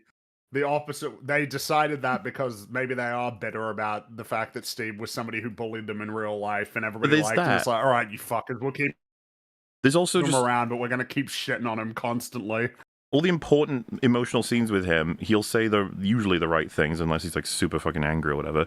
But then every time it's just a girl he's coming across, like, lol, what a ditzy idiot sort of thing. It's just like, why are you... He's like, this is very deliberate and strange. Why is that the way that he is? Yeah. Why does he suddenly lose all of his charisma when you decide that he needs to in order to laugh at him because you've got some problem that you haven't worked through yet? Well, unless I got this wrong as well. He's like helping someone with their car and they're just like giving him the whole like, ugh, what an idiot asshole. Just like, why? Like, such a weird scenario. I think, and now I'm realizing, having seen like countless of, unfortunately, Duffer Brothers interviews, the way they present themselves and talk about themselves, they always identify themselves as like these nerdy kind of weirdos. And I think maybe since Steve became this kind of positive character in the show and one of the main cast, they can't envision a character or identify with the character. They might be projecting onto Steve a little bit. They can't imagine writing or creating a character that is like everything that they weren't or they aren't, that is like positive, if that makes sense. I don't know. It does track, because I mean that's what they did with Billy originally, was write him just to be an evil, horrible bully character who, you know, gets all the girls and therefore is just wrong shit and evil. And again, it was the actor who came in and said, hey, how about we make this guy a character as well? But they just have these very vague, half-formed ideas for essentially stock trope-filled characters, and then the actors are left to actually do as much as they can to fill these because the Duffers just don't write them. A lot of the value from Billy is, again, the actor as well. That guy puts a lot of effort into emoting, and it's like, too bad. Well, he wrote like the vast majority of that character he was responsible for. Like the Duffers had written virtually nothing of him until Dacre Montgomery, I think is the actor, who comes in and says, hey, what about this? What about this? What about this? And they say, cool, let's do that. And this happens all the way through. I mean, it happens in this season as well. Holly Wheeler, not originally even in the show. And then over time, it's like, oh, well, she's pretty good. Maybe we should write her into the show. And so they do, and then it distracts from everything else. Just a complete lack of planning. And they sort of have placeholders in scripts, I think, when they first start writing them, and then they just hope that something will arrive to fill them on their behalf, even though they're the ones paid to write it. But the argument down in the Upside Down, yep, again, replay of season 2, just Hopper's overprotective and doesn't want to lose 11 because she reminds him of his dead daughter. This part was insane because I'd completely forgotten that Hopper was shot. Yep. It's just like, by the way. Wait, he was? Yeah, he's been shot. Oh, man. I hope he survives. I only remembered it. I only remembered it at the end because they actually show you. So it's during the Demogorgon attack on the convoy in episode 1, right? When this happens. He gets injured. He takes a stray around. Like, the camera is on him when he notes that he's been injured, and he looks down, and I was thinking, Demogorgons smell blood. That's why they've shown us this. This is going to be really important. And then the Demogorgon just ignores him completely, jumps over the van and takes him. And now it's just like, oh, so they're in the Upside Down. He is bleeding. That's supposed to be really dangerous. But then it's just like sort of noticed, and then 11 patches him up, and that's it. So why did we even have that? Why was that even in the script? Why would he patch himself up? What the fuck is going on? It's a bullet wound, man. Like, such a weird part of the story. Is like, well, we gotta give a reason for them to sit down and talk. You're like, so we'll shoot him. The geniuses. Nice. It's the rifle of conversation that approaches. But yeah, so this argument sort of closes out with 11 saying, well, yeah, this is the bit which says I can't find Holly with the powers that I haven't tried using yet, and I can't find Vecna either, so they're in the same place. Hopper says to introduce that. It was always going to come back to bite them in the ass. It was all they needed to come up with some way to make it super mega contextual to why you were able to use it in the first place, because it was always going to come back and be the solution to a million different problems. But and Hopper says, well, why would Holly have been taken to Vecna? Like, how does any of this make sense? She doesn't. He tells her that she doesn't know because she's not thinking about anything she's doing. She's just reacting emotionally. It is the argument about them leaving the cabin in season 2. So there's nothing else. Dude, I saw people sharing. You're not thinking you're. Sharing the cabin shit from season 2, saying like, "Oh, this show used to be so much better," and I was like, "Fuck, I hate those scenes." Like all of them. Him yelling at her when she's this like helpless, defenseless little girl who's not been given a life, and he's just like angry that she doesn't enjoy living in a cabin indefinitely. Yep, for a year while he lies to her repeatedly, and it's insane that he got away with that come too. Home on time. Like none of the other characters know that happened, so they can't punish him for it. Well, and of course, the show believes that he was an awesome dad when he was like the opposite. He was abusive. Yeah, so then 11 spots that the demo is still bleeding, so they're going to go and follow the blood. She says she's not acting on emotion, she's acting on instinct. And then we go back to the hospital. This is where Lucas is talking to Max, running up that hill for the first time, I think, in season 5. My God, the restraint. It took him a whole episode and a half. I know. That's a great reference. I hope they don't wear that out. I mean, like I said, season 4 he did. But, it's fine. It ended on the best of those moments, and I think everybody forgot that it had been used preceding. But also, like, the advantage of playing it subtly through headphones as opposed to blaring it directly at the audience. Whereas here, it's like it's always for the audience's benefit. Hey, remember that? You liked that. Here it is again. Here it is again. Here it is again. Don't you love it? It's a great song. It is, but like not anymore. So Lucas, he's talking to Max. I say talking to Max. Lucas is just a pointless character. So he says, "Oh, 11's amazing, but we're going to need the full party, and we're going to need you back. Final battle probably going to start tonight. We can't win it without you, Max, because she's been so very important." Think of all that running up that hill we can listen to together over and over. I always want to pull Lucas out of the room and be like, dude, I know you're trying to be hopeful and everything, but even if she did wake up, she's got no eyes. The legs and arms got fucked. Yeah. And also, it is kind of funny that he's saying it to her when, as people have noted, Max has never been to the Upside Down, ever. She's like one of the only characters to never go there. They never did the work. Max is not a part of the team. I'm sorry. She's just not. No, never was. They never tried to make her one in this season, because you'll get a later scene where they say, well, she's been inside Vecna's head. She knows him inside now. She'll be really helpful. And then she's not.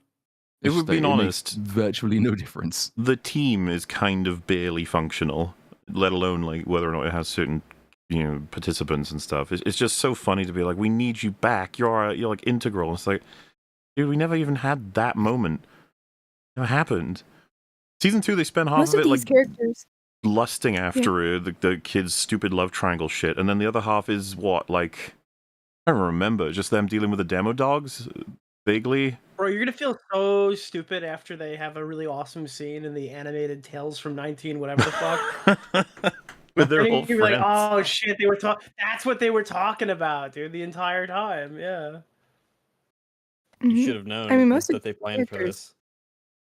like two characters, there is a very high likelihood that they haven't even shared a dialogue. You know? Oh yeah, there's Like, been one very pronounced one in this season where it'll be later once Max is back. Spoiler: Will goes to hug Max and talks to her, and that is because the Duffers read it and realized that fans were talking about how they'd never spoken to each other ever. that's crazy. I mean, they've been in the And that's same our main scenes, but that's it. That's our core team that we're supposed to root for Yeah. so much because they miss each barely other have a core so team now. deeply. And they take the Also, whole I point love- that they say they assign these different members of the group these different Dungeons and Dragons classes. So you're thinking, well, okay, but I mean that surely has some connotations. They have specific individual skills. Maybe that will be the payoff. Maybe they will all fall. I mean, that was sort of what season 4 was implying would happen when you have Will give Mike the painting, which shows Mike at the head of the team with the sword, and then you have the others in their various supporting roles of mage and whatever the other fucking D&D classes are. I don't know. And like you say, okay, so obviously there's got to be some sort of payoff for that, but you haven't, even by season 4, done any of the work to clearly establish that these are these characters. It's just a label they're given. Okay, It's so not actually a role or an archetype they fill. that goes to show how much attention you weren't paying. They gave the Zoomer a wheelchair. I think that makes sense. All along. True, they do that. Yeah, she doesn't do much zooming in it, but she does have wheels, so that's great. Would have been so funny if they zoomed her into the fucking gate and she just went through into the upside. I was like, ah, they just push her through. Like, go, That's what I was saying. We were Zoomer. watching, like, oh my god, they're gonna break. Dude, the upside down is so pathetic now. Disabled people can just It's enter wheelchair it. with no accessible. problem. Yeah. Yeah. The Upside Down was built to code. Well, technically, if it's a copy of the real world, and the real world is handicap accessible, I guess technically so too would the Upside Down be. You just want that scene with Vecna's like, so just anybody can just come in here now? Anytime they want? I don't know, it just feels like it just kind of dampens the whole thing, but okay, that's fine, yeah.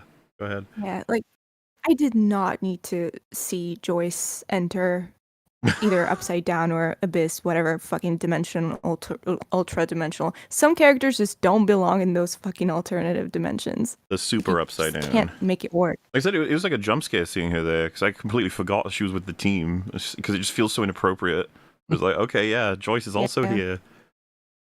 Yeah, thank God she doesn't have any significant moment while she's there, you know? That would Yeah, you wouldn't want to be- give... Oh, yeah, what's yeah. gonna be Times like are- the most significant moment? The most significant? Nah. No, we Nah. That's crazy. That'd be so stupid, and we, the Duffer Brothers, are not stupid.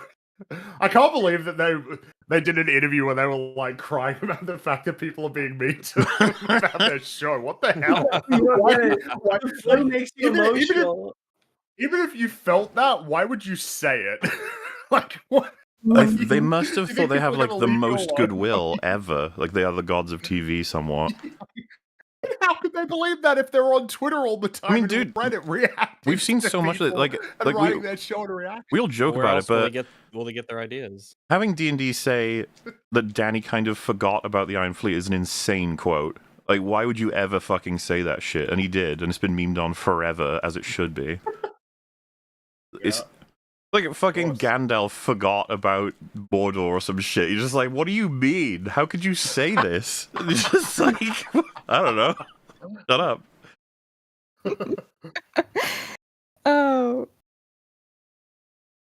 So yeah, after that wonderfully riveting conversation between Lucas and the comatose Max, which goes about as well as it would have. There's no difference between her being in a coma or not. We get as much information from the scene, but we cut to Mike. He's grabbing a coffee, and the shoot the way this next bit is shot is slightly confusing. He walks past a window, and through the window is a dark room, and somewhere slightly below, I think, the window line, there is a table, and on top of the table there is a book, and that book is A Wrinkle in Time. So, A, massive coincidence, it just happens to be lying there. B, I don't think he would have spotted that when he was just walking past a dark room. And C, I don't think he could see it even if he was looking for it, because it's quite clearly not in his eye line. The fucking title is facing the opposite direction to the one he's looking in the window for. But we know Maybe why it they've was done just, this. It's because it's an exposition scene is coming, but it's still like, what? Why weren't you, I don't know, going through Holly's possessions and you found that book in her bag? That would have been a more believable way to do it, because she was reading the book, not just, oh, I happened to stare through a window and the book that's important happened to be lying on that table I couldn't see. Yeah, it's for us. Maybe it's not just even an for obscure him. EFAP reference in Stranger Yeah, I Things, think where we so. watch A Wrinkle in Time and Go react check to it out. It's a and horribly everyone should watch awful it. movie. Yeah, it's very Also, I will funny. say, just to be clear, that is confirmation about Conformity Gate, right? I mean, Wrinkle in Time, like that makes a lot of sense. I think that's basically confirmation. I don't think this is why everyone assumed. It's like that's one of the major elements. Like, why would they show that if it obviously wasn't referencing how we're gonna go back in time and do it properly? By the way, Yeah. do we have it on the docket tonight to go over the video that started all that? We can, I guess, at any time. Because if we don't have that, there's a second video that she made aggressively angry about media literacy that I feel like we have to show. I'm up for that. I don't think I've seen that. Can you? I will grab that for that. I don't know if this is too annoying, but is it possible to get both of those in the format of a YouTube video so that we can put it and watch together instead of trying to sync on Twitter? I will work on that right now. Thank you. So while you do that, Mike has this idea. And the idea Oh, is, well, Holly, she was he asks Nancy if Holly had ever mentioned Mr. Watsit, because he says, well, Holly's been talking about this Mr. Watsit guy who told her that there were monsters coming for her. That seems like a coincidence. And the audience is screaming, because it's fucking Vecna. But Mike's like, hey, no, what if Mr. Watsit's just real and nice and on our team? Maybe we should find this out. Like, were you not there all of the last season? What happened the last time characters were being given mysterious visions by an off-screen villain? Obviously, it's fucking Vecna. But Nancy says, well, yeah, we've never seen Mr. Watsit. And Mike says, yeah, the theory has holes. Like, we don't know what Mr. Watsit is, even they fucking should. But he posits that if Mr. Watsit is real, he might know where and why Holly was taken, as opposed to being the person who took her. And then Like he he's appeals to actually Nancy's ego. they entertain the idea that he's a completely unrelated character to anything Yeah. that has ever happened in the plot. He's just It's some like- other unrelated extra dimensional being. I just don't. Besides to pad out the runtime, and I don't know why they even include. Like, what would your first assumption be, having been told this? Oh shit, Vecna's after Holly. Okay, but, Yeah, but no, Vecna's we trying have. to kill us, and Holly is now it's essentially an invisible person is now talking to her. That's kind of like already relatively creepy. And in context, oh yeah, this is obviously Vecna. Or we should like well, you treat it like it's Vecna. Yeah. Because if you're wrong, then it's like, oh, I guess she's just a freak and she has an imaginary friend at her age. Okay, that's a little cringe, I guess. Like that's the worst that it would be, or that's the like that. That's if you're wrong and nothing happens. Also, like, wouldn't it plot-wise be easier and simpler just to have him go by Henry Krill and have her hear it for the first time, Mike and Well- Nancy, and be like, "Oh shit, that's Vecna," instead of like The going on reason with they this can't whole. do that is because they want to string this out, right? They want to string out the reveal to the end of this episode that Mr. Watsit Which is is Vecna, and because stupid. they know that his name is Henry And a from waste season of 4, time. if she said Henry, they would already know, And- but they should already know either way. So yeah, you're right. And then like if you'd done what you suggest, Yeah, would have why been A, does- much quicker, and B, you wouldn't have needed the scene later where a character says, Henry, Mr. Watsit, Vecna, number 1, that's too many names. Yes, it fucking is. Mhm. So why did you introduce so many of them? Well, why would Henry want to be called? Yeah, like I said, why would Henry announce himself as that to Holly and them?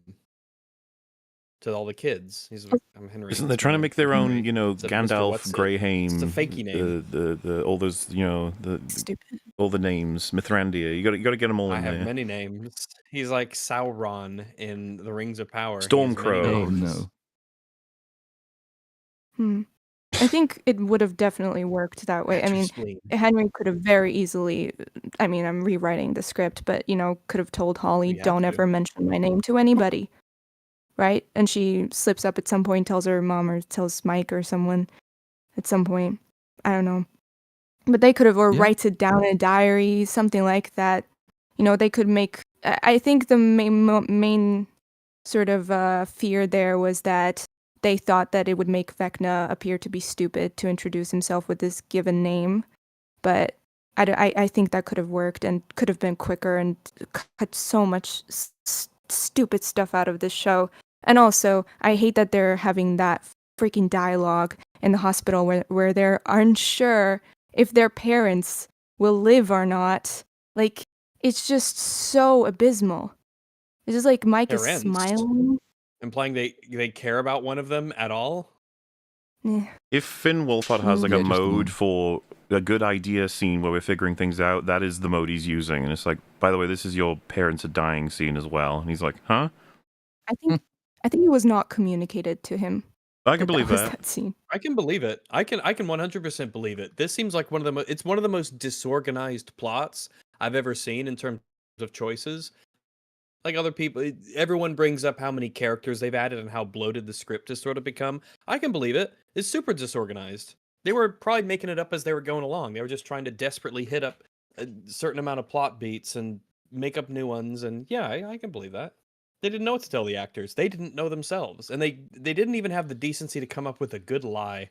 No, they did not. They did not. But so yeah, Mike then appeals to Nancy's ego, which is the guaranteed way to get her to do anything you want her to do. So they have to go distract the receptionist. They're going to go upstairs and chat with their apparently not dying anymore mother.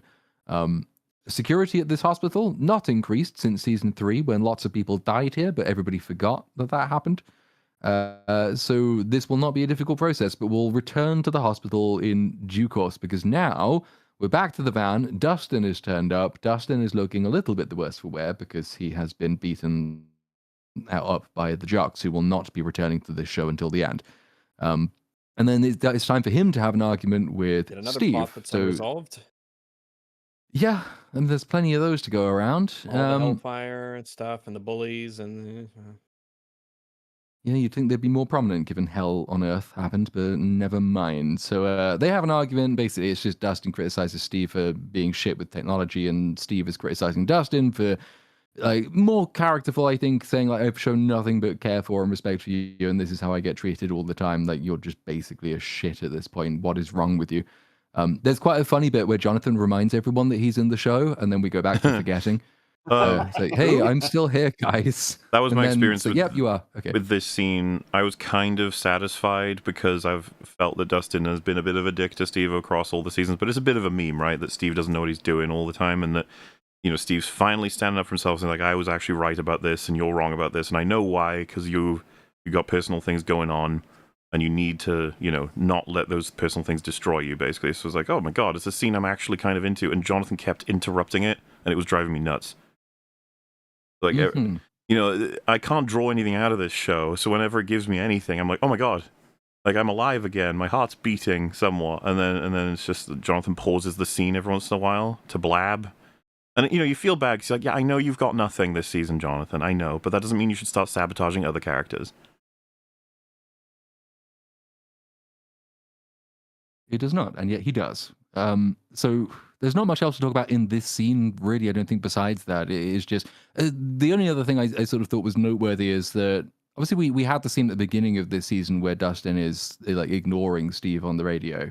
But from what I recall, I don't remember anything else anyway, since because like, Eddie's death is obviously going to be the thing which has caused this big rift, but...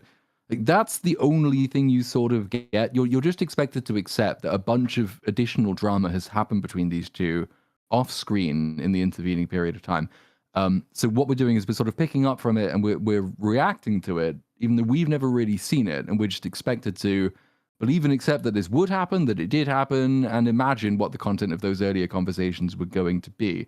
Which, given how empty the most of the conversations on screen are, is like, well, couldn't you maybe have brought some of that stuff from the off-screen period into the on-screen period, so we have a bit more context for why Steve and Dustin are so set against each other for the first half of this season. They do some great writing off-screen to the Duffer Brothers, I think. I was legitimately confused. Like, what did I miss? Like, did I skip episodes? Did I forget? Is there just like an entire thing that happened that I wasn't paying attention to? I'm like, no, it's just, you know, And this is off-screen. where we are now. All right. 18 months elapsed, during which many things Yeah, happened. you can write all but, sorts of things to happen in 18 months, as they're very clearly aware of. It should have been way longer than 18 months, though. So we briefly pop back to the radio station, and this time Robin lies to Joyce about the radio so she can sneak Will away to talk about how he should come out. And they lie to Joyce and say it's like a broken flux capacitor in the radio. It's really funny. It's so great. I love how Joyce has been reduced to just not understanding anything. So yeah, Robin steals Joyce's son, and then we go down to the Upside Down, and Dr. K's back. Remember Dr. K from all those other seasons and how great Hell she is? yes, She's finally. back. Oh, She's my favorite. And in this scene, she is shown some CCTV footage, and that shows her 11. And she says, "Great." And then Military Man says, "And now she's in the Upside Down." And that's a leap, because I don't think they know that, but evidently they've joined those dots, and now they're interested, because she's down here with them, because they are also in the Upside Down, as we will find out later. That's kind of it. There's a few military scenes which just exist to remind you that they are in the show, and nothing else gets done with those scenes at all. It's just like, hey, they're still here. Off we go to the next bit. Still in the Upside Down, Hopper and 11 still tracking Demogorgon blood. This is the bit where 11 realizes Hopper got shot. She patches him up, and then this is where they have the slightly more, I hesitate to use the term characterful, because it's not, but Yeah. they sort of have more of a talk about being a stubborn punk ass. And then Hopper says, he tells the audience more than anybody else, he says, "I was always like this. I was like this with my dad. I was like this when I signed up to fight in Nam. I did a lot of reckless things, and you 11 might think that they are brave, but there is a fine line between bravery and stupidity. I saw a lot of brave men die in that war. And my daughter, Sarah," because we remember he has a daughter, and her daughter's name is Sarah. When he said her name, I like fucking laughed. Wait, I was what? like, no way we're doing this again. Are you Yep. serious?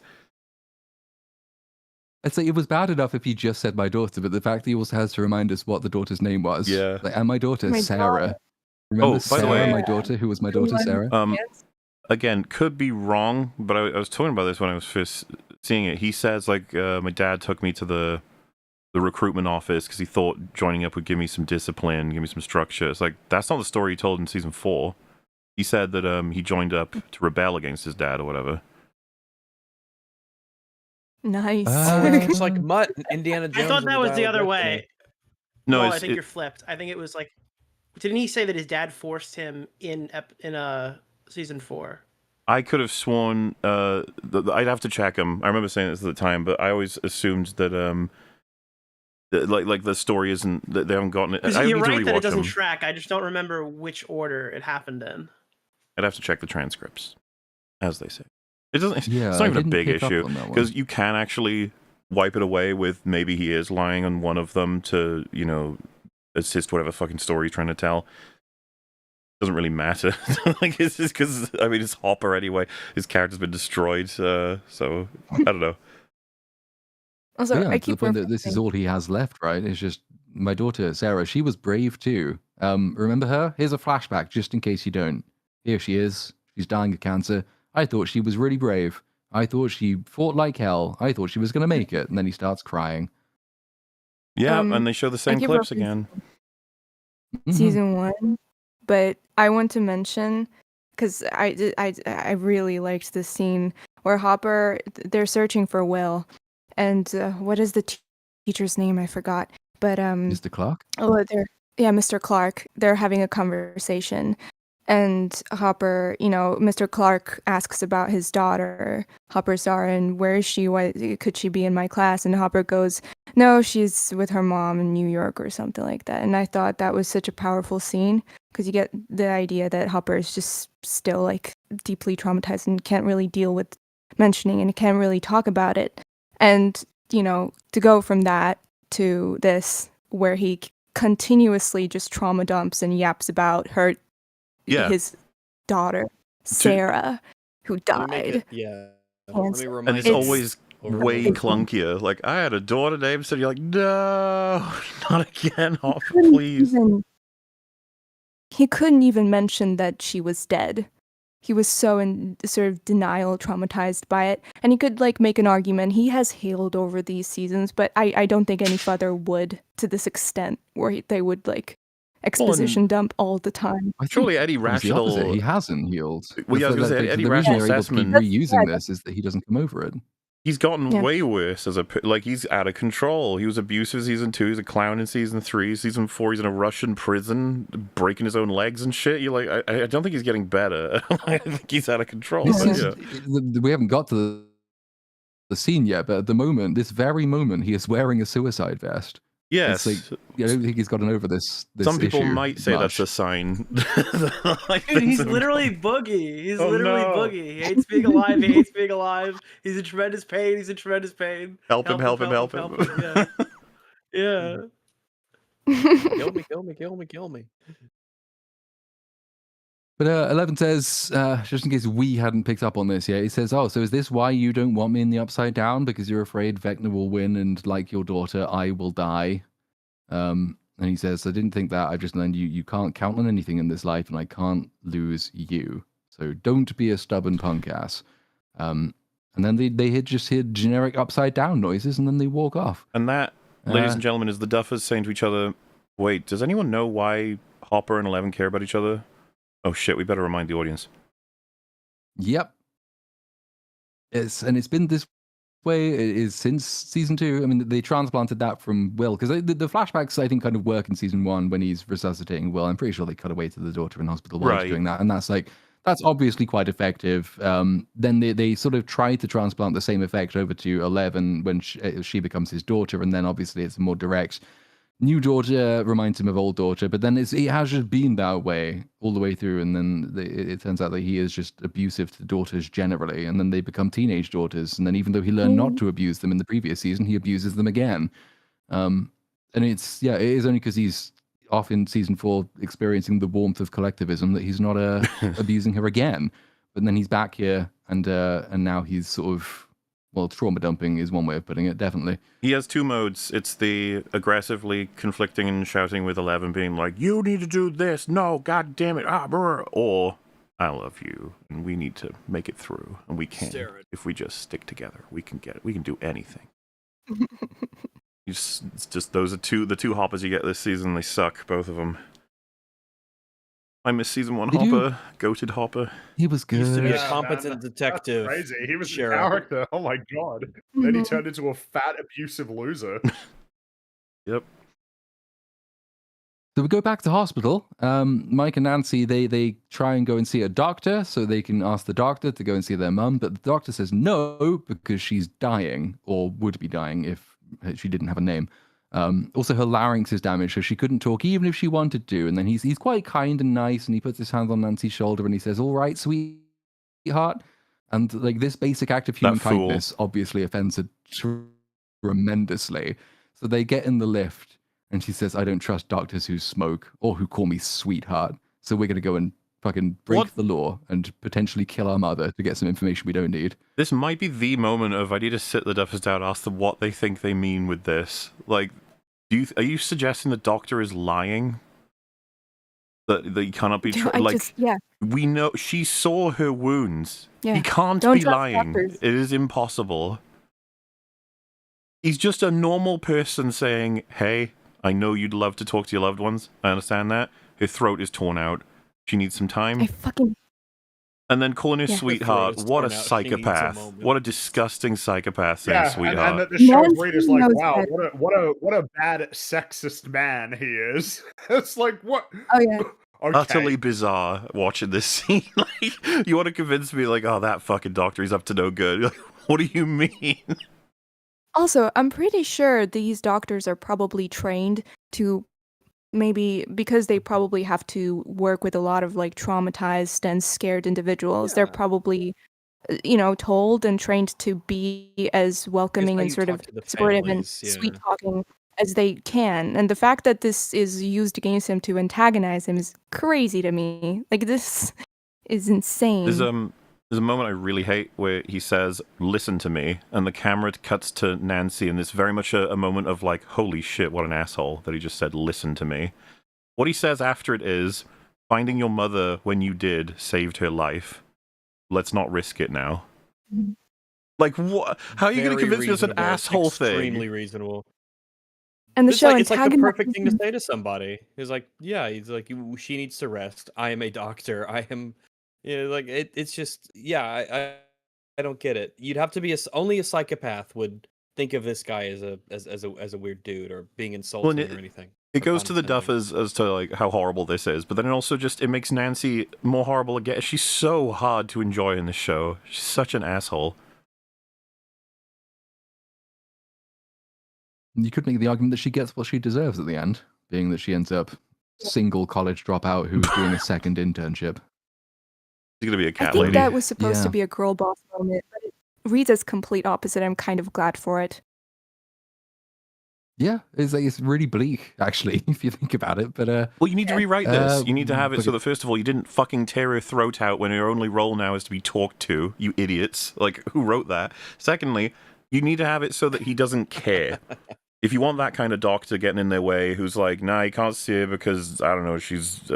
say her legs got fucking screwed up or whatever, but she still wants to speak to them, they want to speak to her, but the doctor... This is already trying to fix it, it's just weird. Like, the doctors are not going to stop you from speaking to loved ones unless it's not possible medically. Like, it's a bad idea medically. Why did they write this?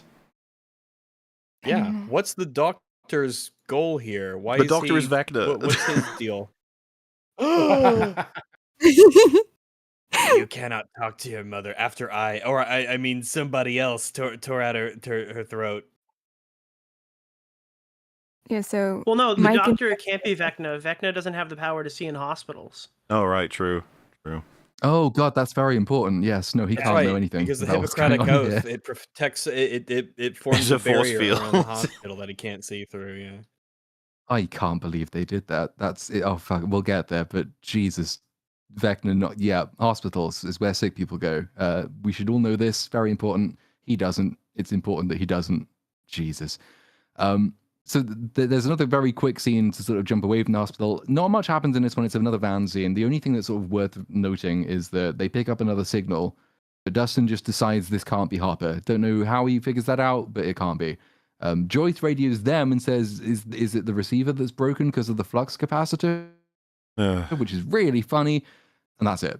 Because that's just really a transition scene. I mean, the signal being something else is sort of important later, but we didn't really need it to be established in this scene. We could have picked that up when we actually encounter it later. But it's mostly just there to transition us from the hospital over to Robin and Will, who now have a bit of more substantive thing to do. So they're going through the woods back toward Will, where Will saw his weird sort of swirly vision at the end of episode 1.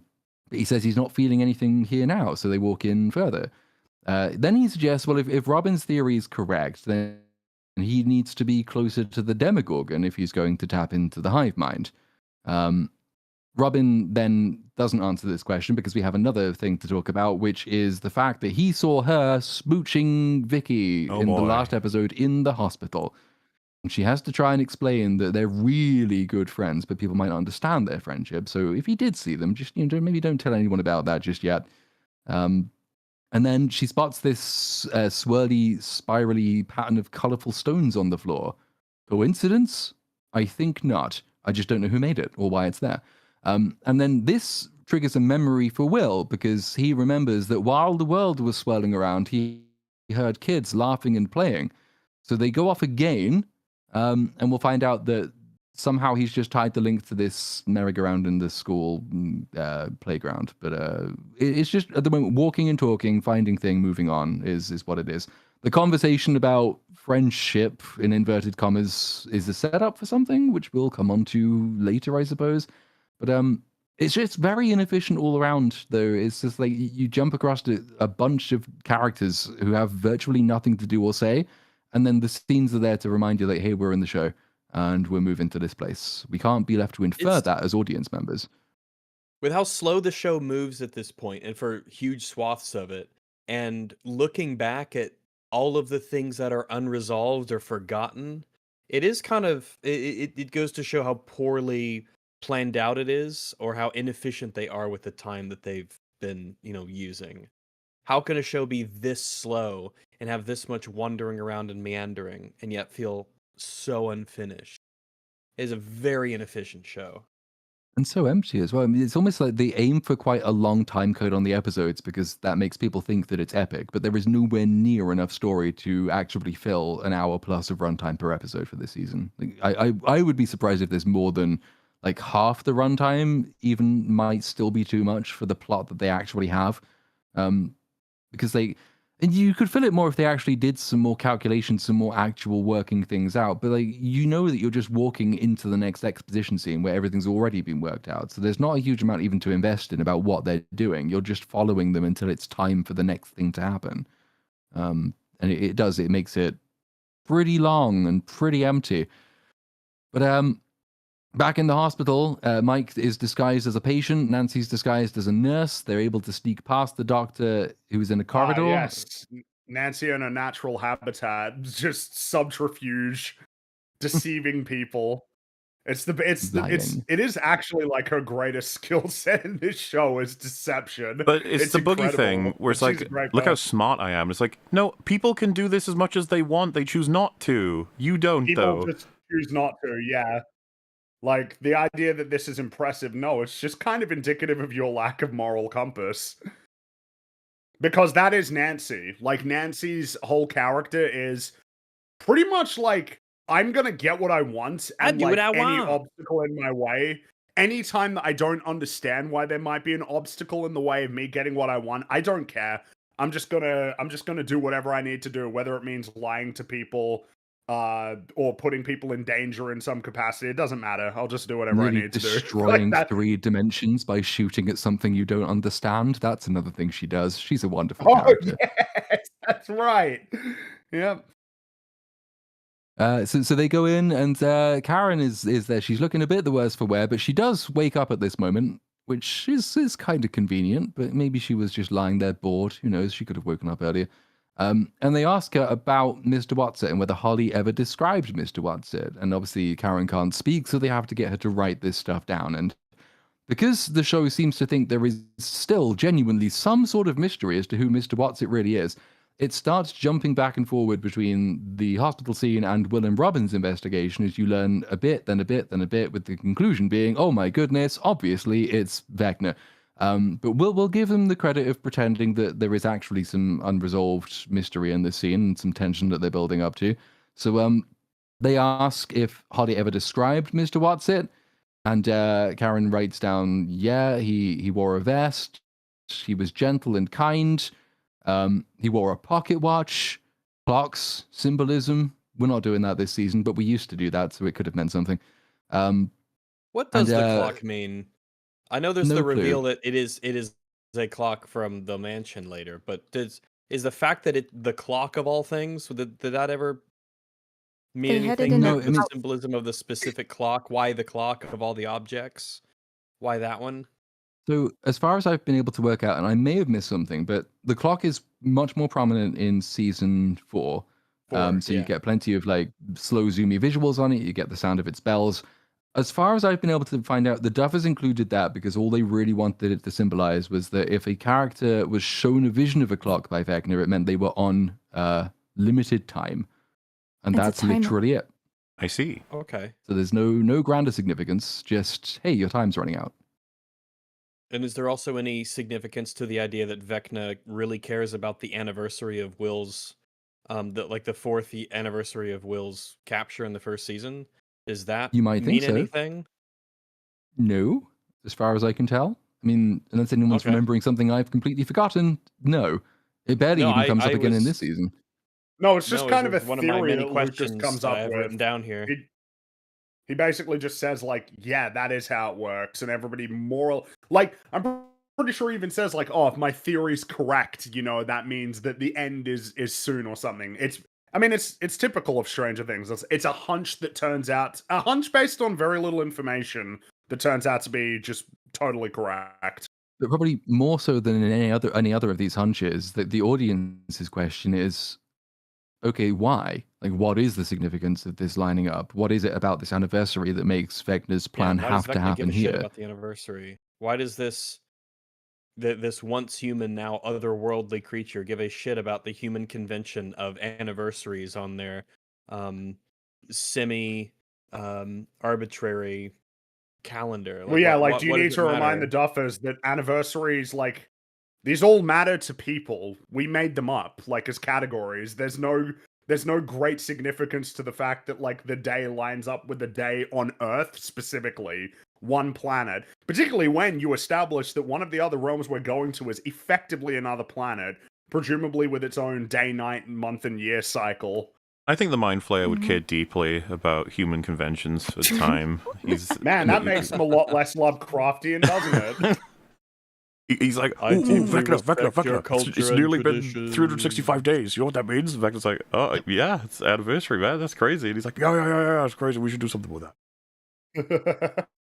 The like actual that. secret Really reason they would cool. never admit to this, but I'm pretty sure the reason they've done the anniversary is because they want to try and bolster the notion that this was the villain's plan right from the beginning. So Yeah. if they tell you this is exactly the day when Will first disappeared, it makes the audience think, oh my goodness, so it must all be connected. And he's been planning this right from that very day.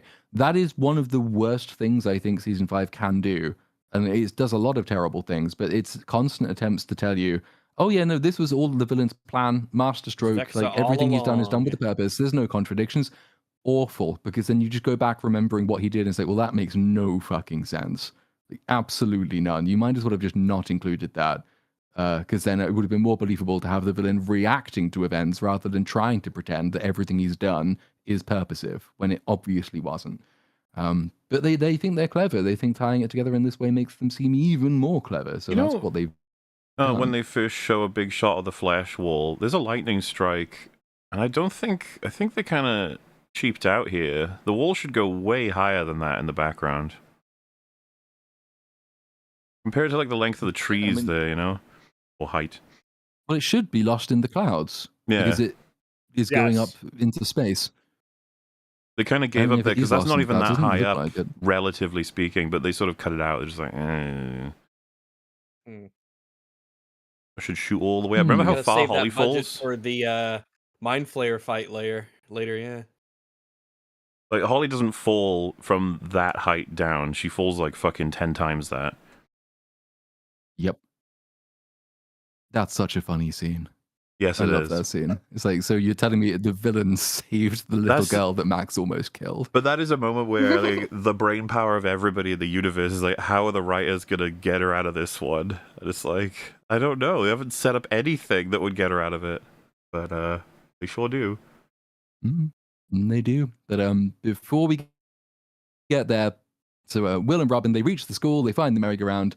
Will says, well, the sky was spinning in my vision earlier, so I must have been on the merry-go-round. And then Robin says, that makes no sense, because you were seeing through the eyes of the Demogorgon. And Will says, well, I thought that's what I was doing too, but Vecna controls the hive mind, so that means when I connect, I am part of the hive mind. So when Vecna searches for his victims, he invades their minds, and he sees what they see. So when Will connects to the hive mind, he connects to Vecna, and when Vecna sees through the eyes of his victims, then Will sees through Vecna's mind into the eyes of his victims.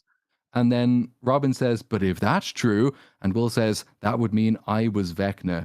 And then he has this weird memory vision of children leaving the school, and he gets a little gaydar tingle again. None of this, I don't think, makes sense. Bearing in mind, the reason he came all the way out here is because he needed to be closer to a Demogorgon in order to tap into the hive mind anyway.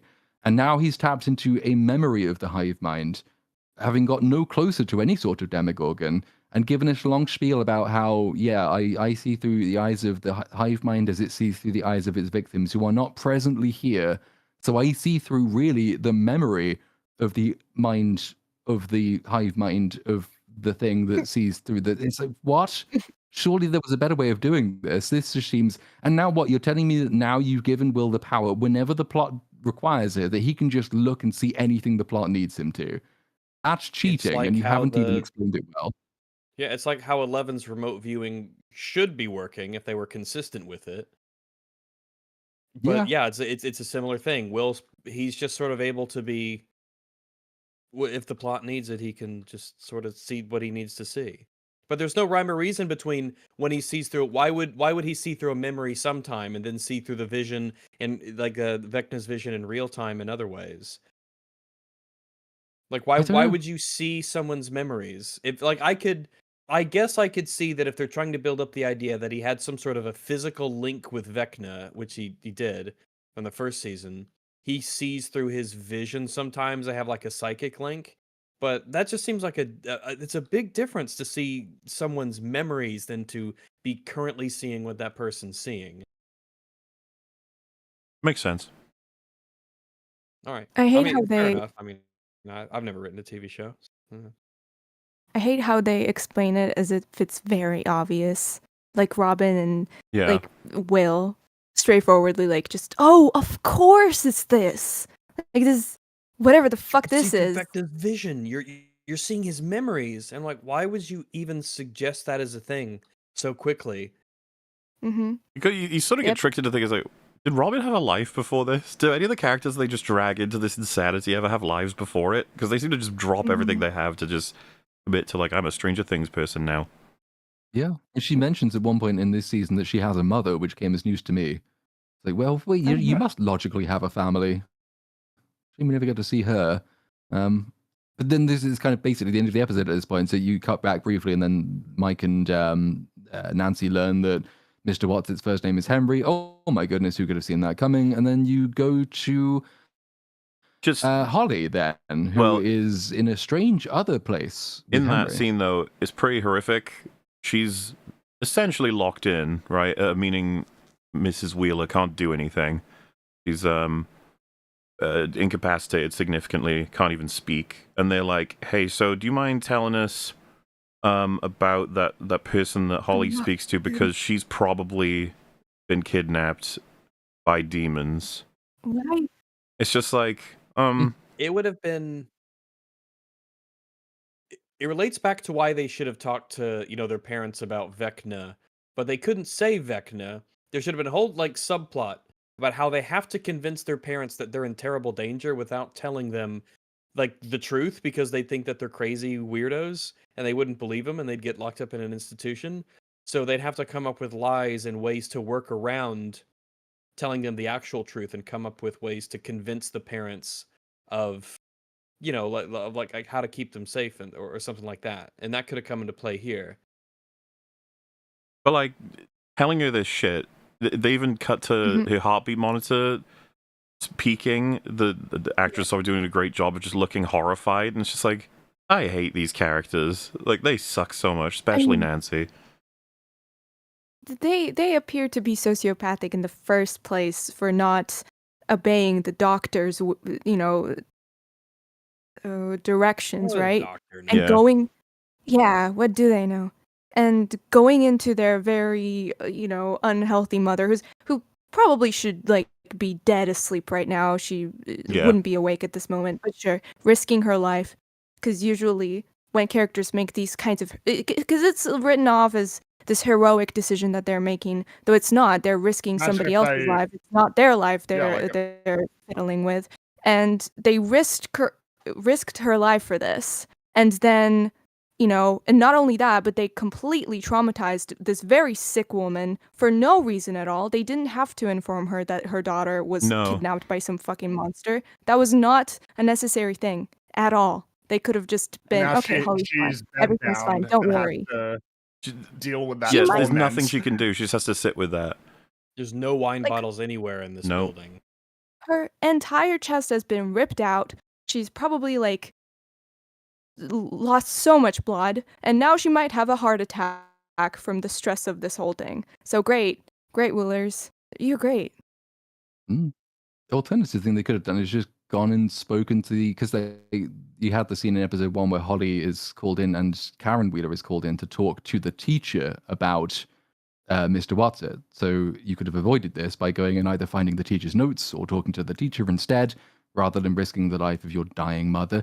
But I suppose we already have too many characters in the show, so maybe adding an extra one in the teacher would be unwise. But that would be, maybe an alternative, which is far less risky and would have accomplished much the same thing. But no. Well, luckily, Karen survives this traumatic event. Oh, and then finally in this episode, we better and stronger for it. She'll have a great moment to come. Oh, she certainly does. Yes, when she comes and rescues other people's kids. But we go to see Holly. Holly is with Henry in a different new place outside a nice sunny household with a nice house in it. And she's chatting to Henry, and she asks Henry if he'll save other kids from the monsters as well. and if her family are going to come to stay with them. And Henry leads her into the house. He says, yes, I have room for everyone here. And they go in and the door closes. And that is the end of episode 2. Where are they, I wonder? Could this be a mysterious new dimension again? Could it be a memory? Did this happen in the past? Could it perhaps be a memory store? I was at the point watching this. Sorry. Immensely unwise of them. Like, they'll tell us to have the upside down, and the mindscape inside the upside down. It's like, you guys introduced double these two down. in the final. Are you serious? Like, dude, can you imagine the average person who doesn't care hugely about how everything works trying to watch this, just being like, sure, okay, what?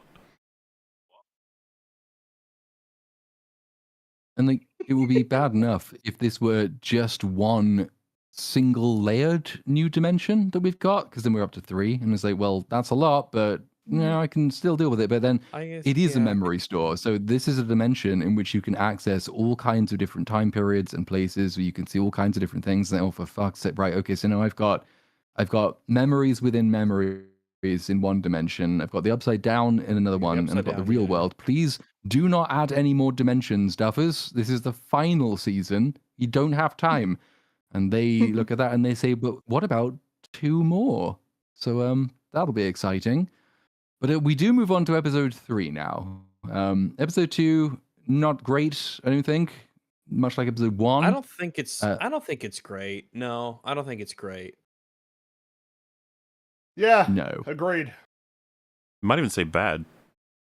You know, like at the end of this episode, when they just sort of like walk into the house and it's a whole new realm, dimension, universe, or whatever. I was kind of at the point where I've checked out a little bit, and I'm saying I'm not trying to theory craft myself anymore. Like, oh, what could this mean? Where could this be going? What could this place be? I was just sort of like going to the next episode and saying, they'll tell me. They'll just say like, oh yeah, they'll just tell me what it is, whatever. Maybe they will, or maybe they will tell you in an interview after it's over because you didn't pick up on it. Yeah. But one way or another, they will exposit the truth to you. Also worth keeping in mind, like, lots of people, when they watch this, and I think even to this day will still say, like, Volume 1, it's still quite good. Like, Volume 1 is the good volume of Season 5. It's not until Volume 2 that things go downhill. It's like, that's not true, though, is it? I would say surprisingly common with a lot of bad TV, and it just lines up with the whole... The less content left, the more your sort of critical thinking kicks in, because there's less space for everything to be fixed. And the more you're like, the cliff's edge is coming soon. Like, especially with that last episode, it's just like, oh, that's it. There's no more answers. Panic, Conformity Gate. Like, oh god.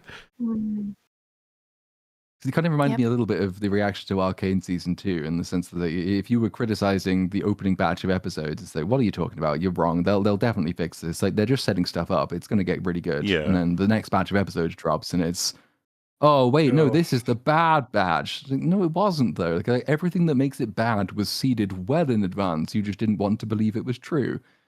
Mm-hmm. When we were watching I still remember when we were watching Arcane Season 2, and it started out pretty rough, but we were like, it'll probably get better, but we're definitely worried. I could things never are kind of shaky. have anticipated that final arc when we'd seen even the first arc, to be fair. No.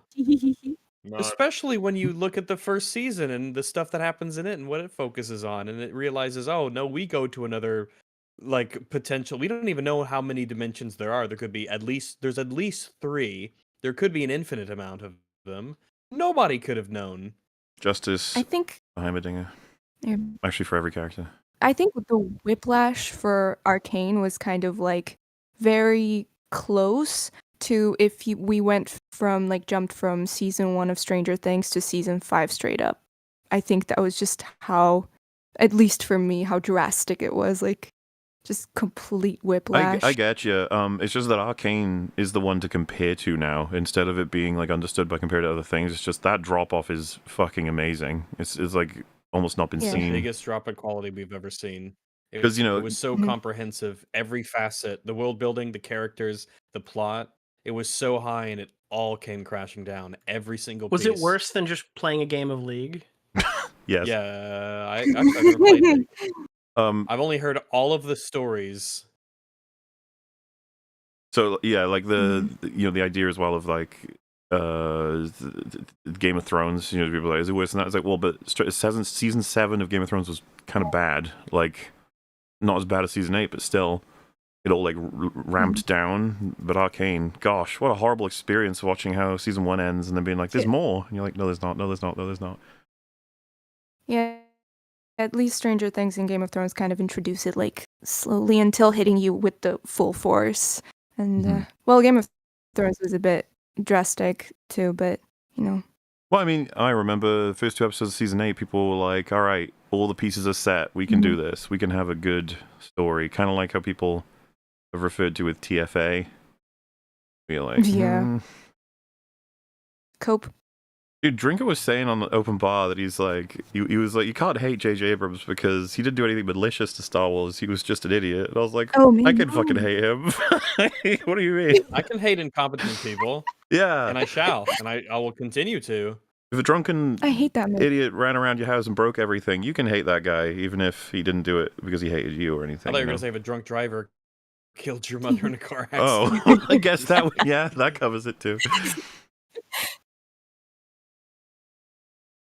Oh, do we want to On then do to episode- Conformity Gate now then, that video, or since we're between episodes, I don't know.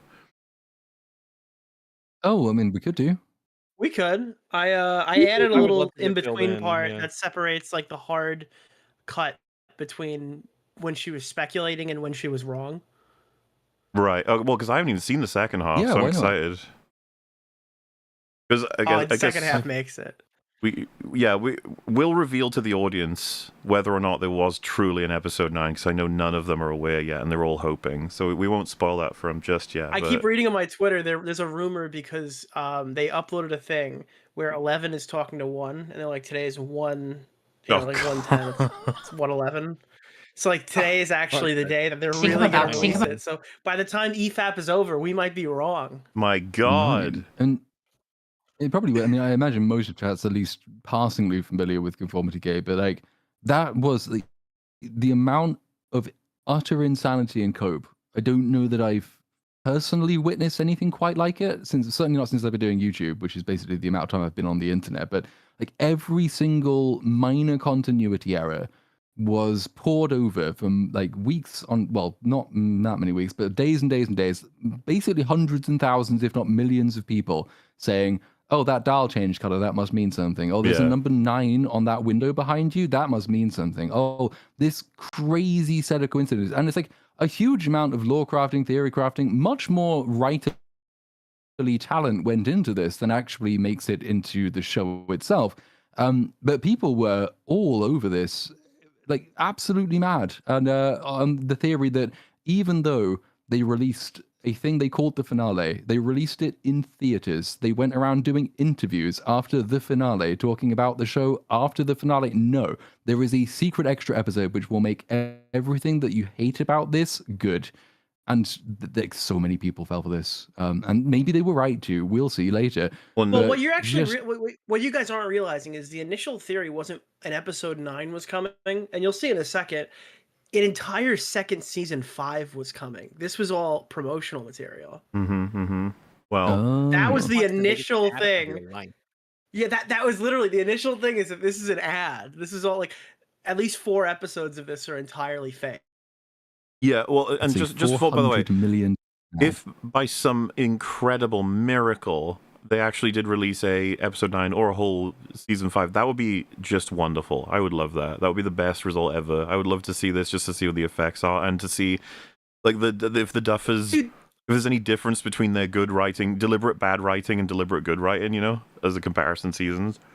Yeah, there are people who are saying like, oh, well, I hope we've all learned a valuable lesson about conspiracy theories. It's like, no, asshole. The problem isn't that there's a conspiracy theory. The problem is the Duffer brothers wrote such a horrific season 5 that fans are like, wait, how is this even possible? Surely this must have been some sort of a work this must be Vecna. Vecna's doing this. Like a bunch of delusional fans who noticed no issues with the writing prior are now looking, going like, holy shit, why are dials different colors and why are people standing different ways? Clearly that means there's an entire other season coming here, guys. It can't just end this badly.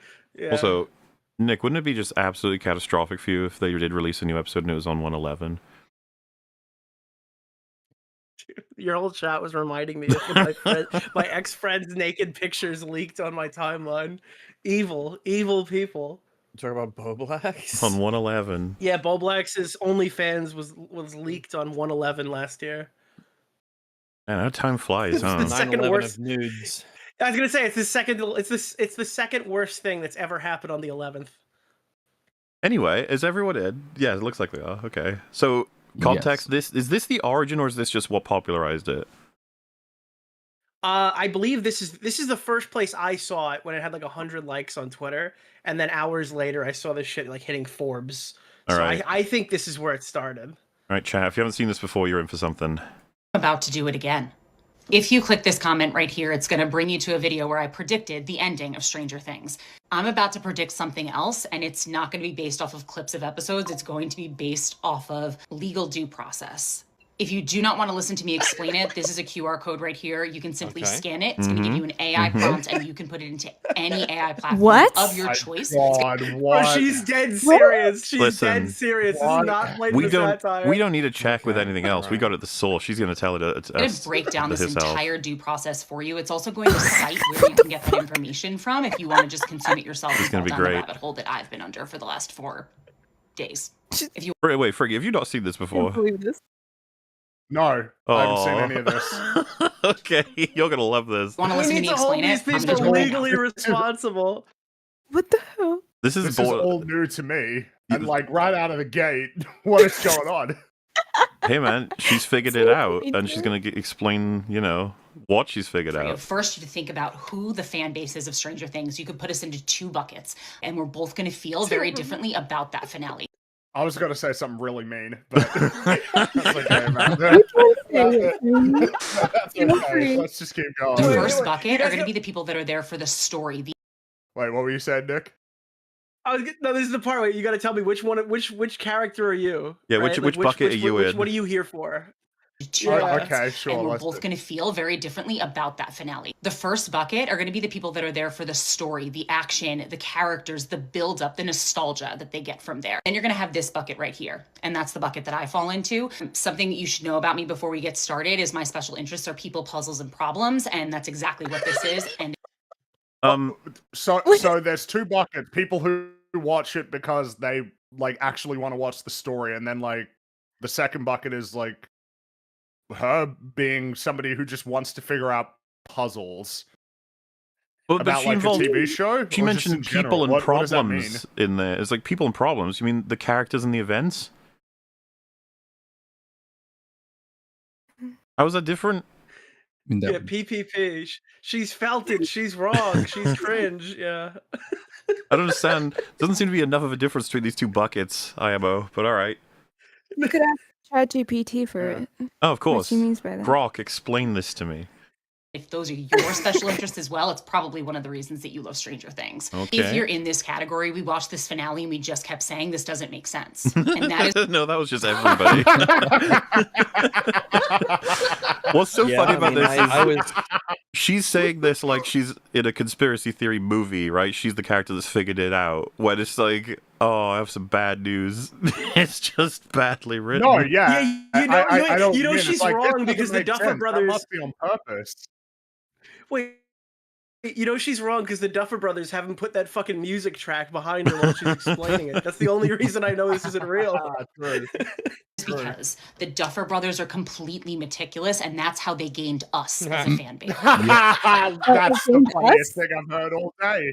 The Duffer brothers are meticulous. I genuinely can't think of like.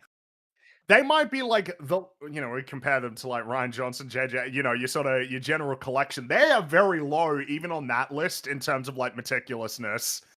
They are hapless.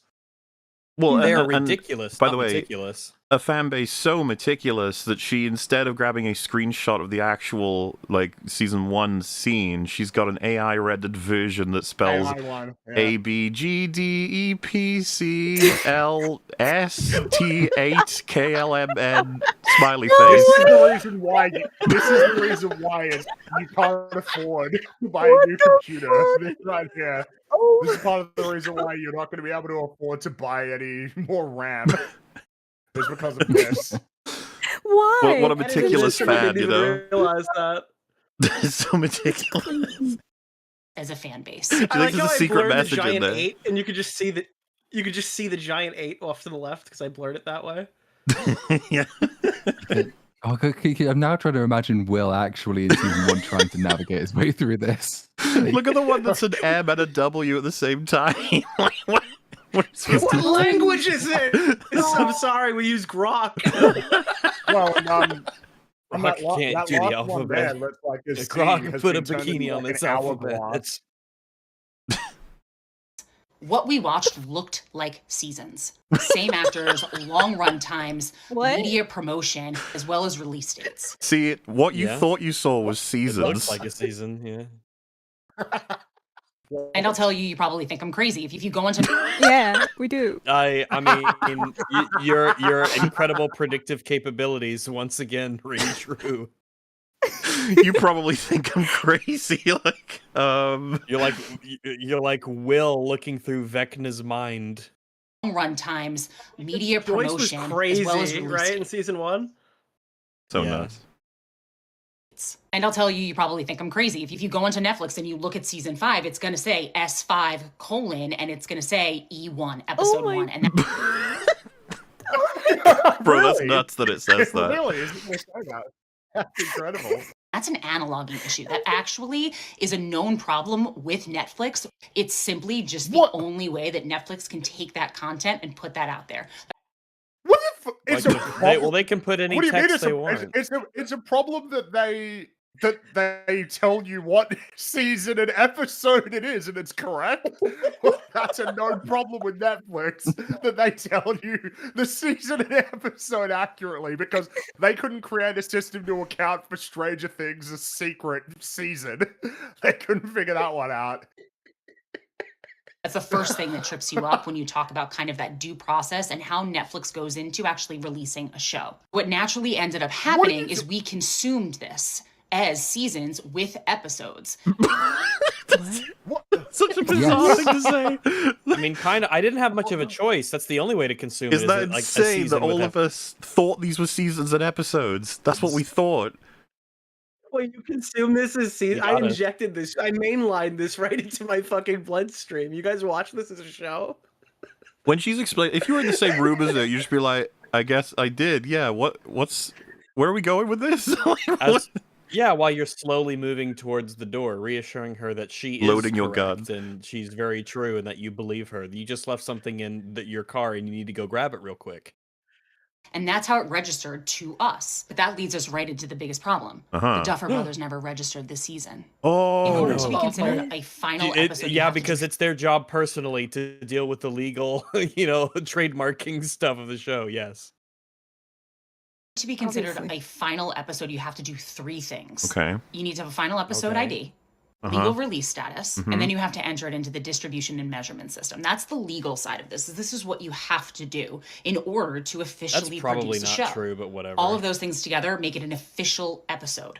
And what we just watched is not Not one of them registered fakey that way. And episodes. don't you Okay, well, even if Is this assuming someone all of apparent- this is true, wouldn't it just be then they just forgot to do that or didn't do that properly? Why would it? Also, wouldn't it be still considered a registerable? Like legally speaking, it needs to be registered as an episode, even if it's a quote unquote fake season. It's not even a fake season; it's a fake. Like in universe, it is a. I mean, still all of this illusion. just It's your sounds intellectual insanity property to that you have me. to, All of this just seems insane. Like, I don't even. But do you What if understand what I'm it's saying though? all- Like, if an episode in universe has an illusion cast that blah blah blah blah blah blah blah, it's like, well, that would still be the show. That's not like it wouldn't be legally distinct, if you know what I mean. Yeah, you have to pay the actors and the crew members and Unless they have interest. cancer. Oh, true. Oh, no. Yeah. One of your chatters like, "Oh, you got a license for that season." worry, I already checked. Seasons 1 through 4 It's not were canon if absolutely it's not registered legal. that. Seasons 1 through 4 were registered, Rags, but 5 wasn't. Explain. Well, Yeah, that's what I you thought. got me. That sounds like I wouldn't even know where to begin Well, talking to someone who said if she was Instead of here in bothering this like call, to I untangle don't know all where this, to begin. because this is like the flat Earth shit where you're like, you will defeat me with your immense random pieces of knowledge that I can't account for necessarily. I would just be like, what happens when they don't release it for you? What do you do? And then if they're like, well, they will. And it's like, yeah, but what if they don't though? Like, what are you gonna Well, do? we do find out. We do find out. Way. We have the Yeah, answer. I'm like sure I'm glad that they've had it. They've Well, why is presented a that, though? Is it falsifiable that premise here. Is that she made the mistake of having a prediction with a hard deadline, because yeah, the way to do it is to just have a vague prediction with no clear date so that you can persist in your delusion forever. That's the way you I do referenced Guys, put a I date heard on that it, you're in a Kathleen position to be Kennedy is proven getting wrong. fired. Kathleen Kennedy is done at Star Wars. She's gone. Perpetually. 6 years ago. If any of you have seen the Internet Historian video about Harold Camping, who predicted the Rapture, and then he had to change the date again and again and again until he was dead, like because it just didn't come. It's gonna be one of those things. I think it's gonna be like no. It would be dude. The amount of Conformity Gate people would be around a year from the date of release of season 5. They'll be like, this is it. It's coming out. Now's the day. Be like, no, it'll Every be on day the... is Yeah, a day Yes, closer because to that's the the thing. release. Even if you do make a prediction that ends up being wrong, you can always just. I mean, of course, right? People can do Well, I whatever just the got the fuck date they wrong. want in their own mind to maintain, whatever position that they're really attached to. like I was trying to figure out, what did we just watch?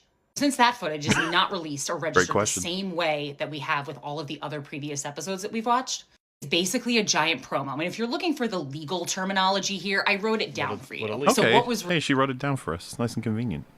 Okay. Are you going to Release was show we- what you wrote, or? Well, it's on the Read it back out, there. You okay. can see it. All right. Okay.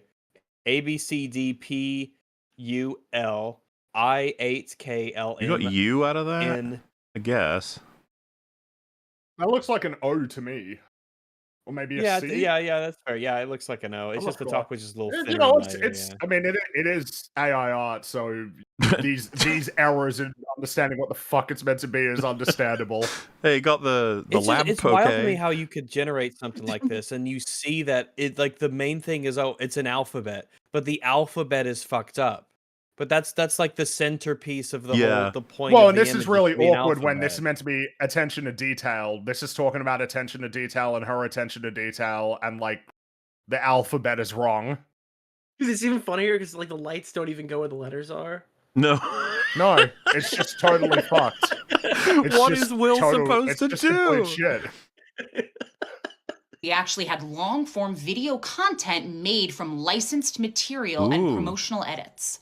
You just watch the longest ad of your life. If you really want to Oh. be a hater and be like, oh, it's just a paperwork thing. They just did it differently. Well, how- They're doing a spin-off. Why would you put it that way? You want to be a hater? But I have ad block installed, so how could I watch the season if I have ad block? But also, That is a weird way of putting it. Like, oh yeah, if you want to be a hater, to like assume just a benign explanation, assuming that any of what she's saying is even true. yeah. It's like you don't need to. It just seems farcical on its face. Yes, they released 8 episodes produced at $400 million as like a lie. That just seems insane and bullshit to like any reasonable person. It's not Exactly. A hater That's position. why. Like a That's why they normal did it. You person never position. suspect. That's more You never evidence that would. she's correct. You never would, but it's all. But like, I don't know. Isn't this That's why it just a works. what I always forget? I always mix up Occam's razor and Pascal's wager for some fucking reason. It's Occam's razor, right? Yeah. The They kinda simplest they kinda explanation is rhyme, the yeah. true one. Yeah, They that's do all. rhyme, but I always mix them up. Pascal's wager is the religion one. Yeah, it's Occam's razor is what I'm saying. That's all I'm trying to say. Okay. Duffers wager. Yeah. They're starting a universe. Like, it can be totally explained. Then I have one final question for you to think about. Why did all Okay. of the other seasons take 6 months to film and this one took a year? Blow. Oh, horrible mismanagement and Yeah. a lack of planning. Yeah, I mean, I don't even know what to say to that. Like, there's any number of reasons that could be the case. Also, I don't believe it. I don't believe it took exactly Is that 6 even months for true? Did it all take them 4 6 seasons months previously. to do season 1? I don't even know. I guess I what I'm need to getting at know. is just like there must have been a different amount of time scale for all of them. I doubt they Of were all course there exactly would have 6 been months. different Bullshit. amount of time. Yeah. But Especially even with then, their it's fucking like, releasing, surely... you know? I mean, this feels like something that can just be like readily figured out. Like, how long did it take to shoot season 1? And assuming it's true, it doesn't mean anything. There's a billion explanations for why something like that would happen. It's like, yeah, but It also says, a secret season. Season 1 was the end of September 2015, and concluded early 2016. It's like, right, so that doesn't really, that could be a lot of different months, you know, like that doesn't, so already right out of the gate, it's hard to tell what that even means. And I imagine the same would apply. Like, I'm almost not even interested in like checking. It's just probably not even true what It's she's not a saying. great silver bullet, is it? It's like a lot of reasons that can happen, lady. They're not going to release extra minutes. They're releasing a whole other official season 5. Whoa. Season.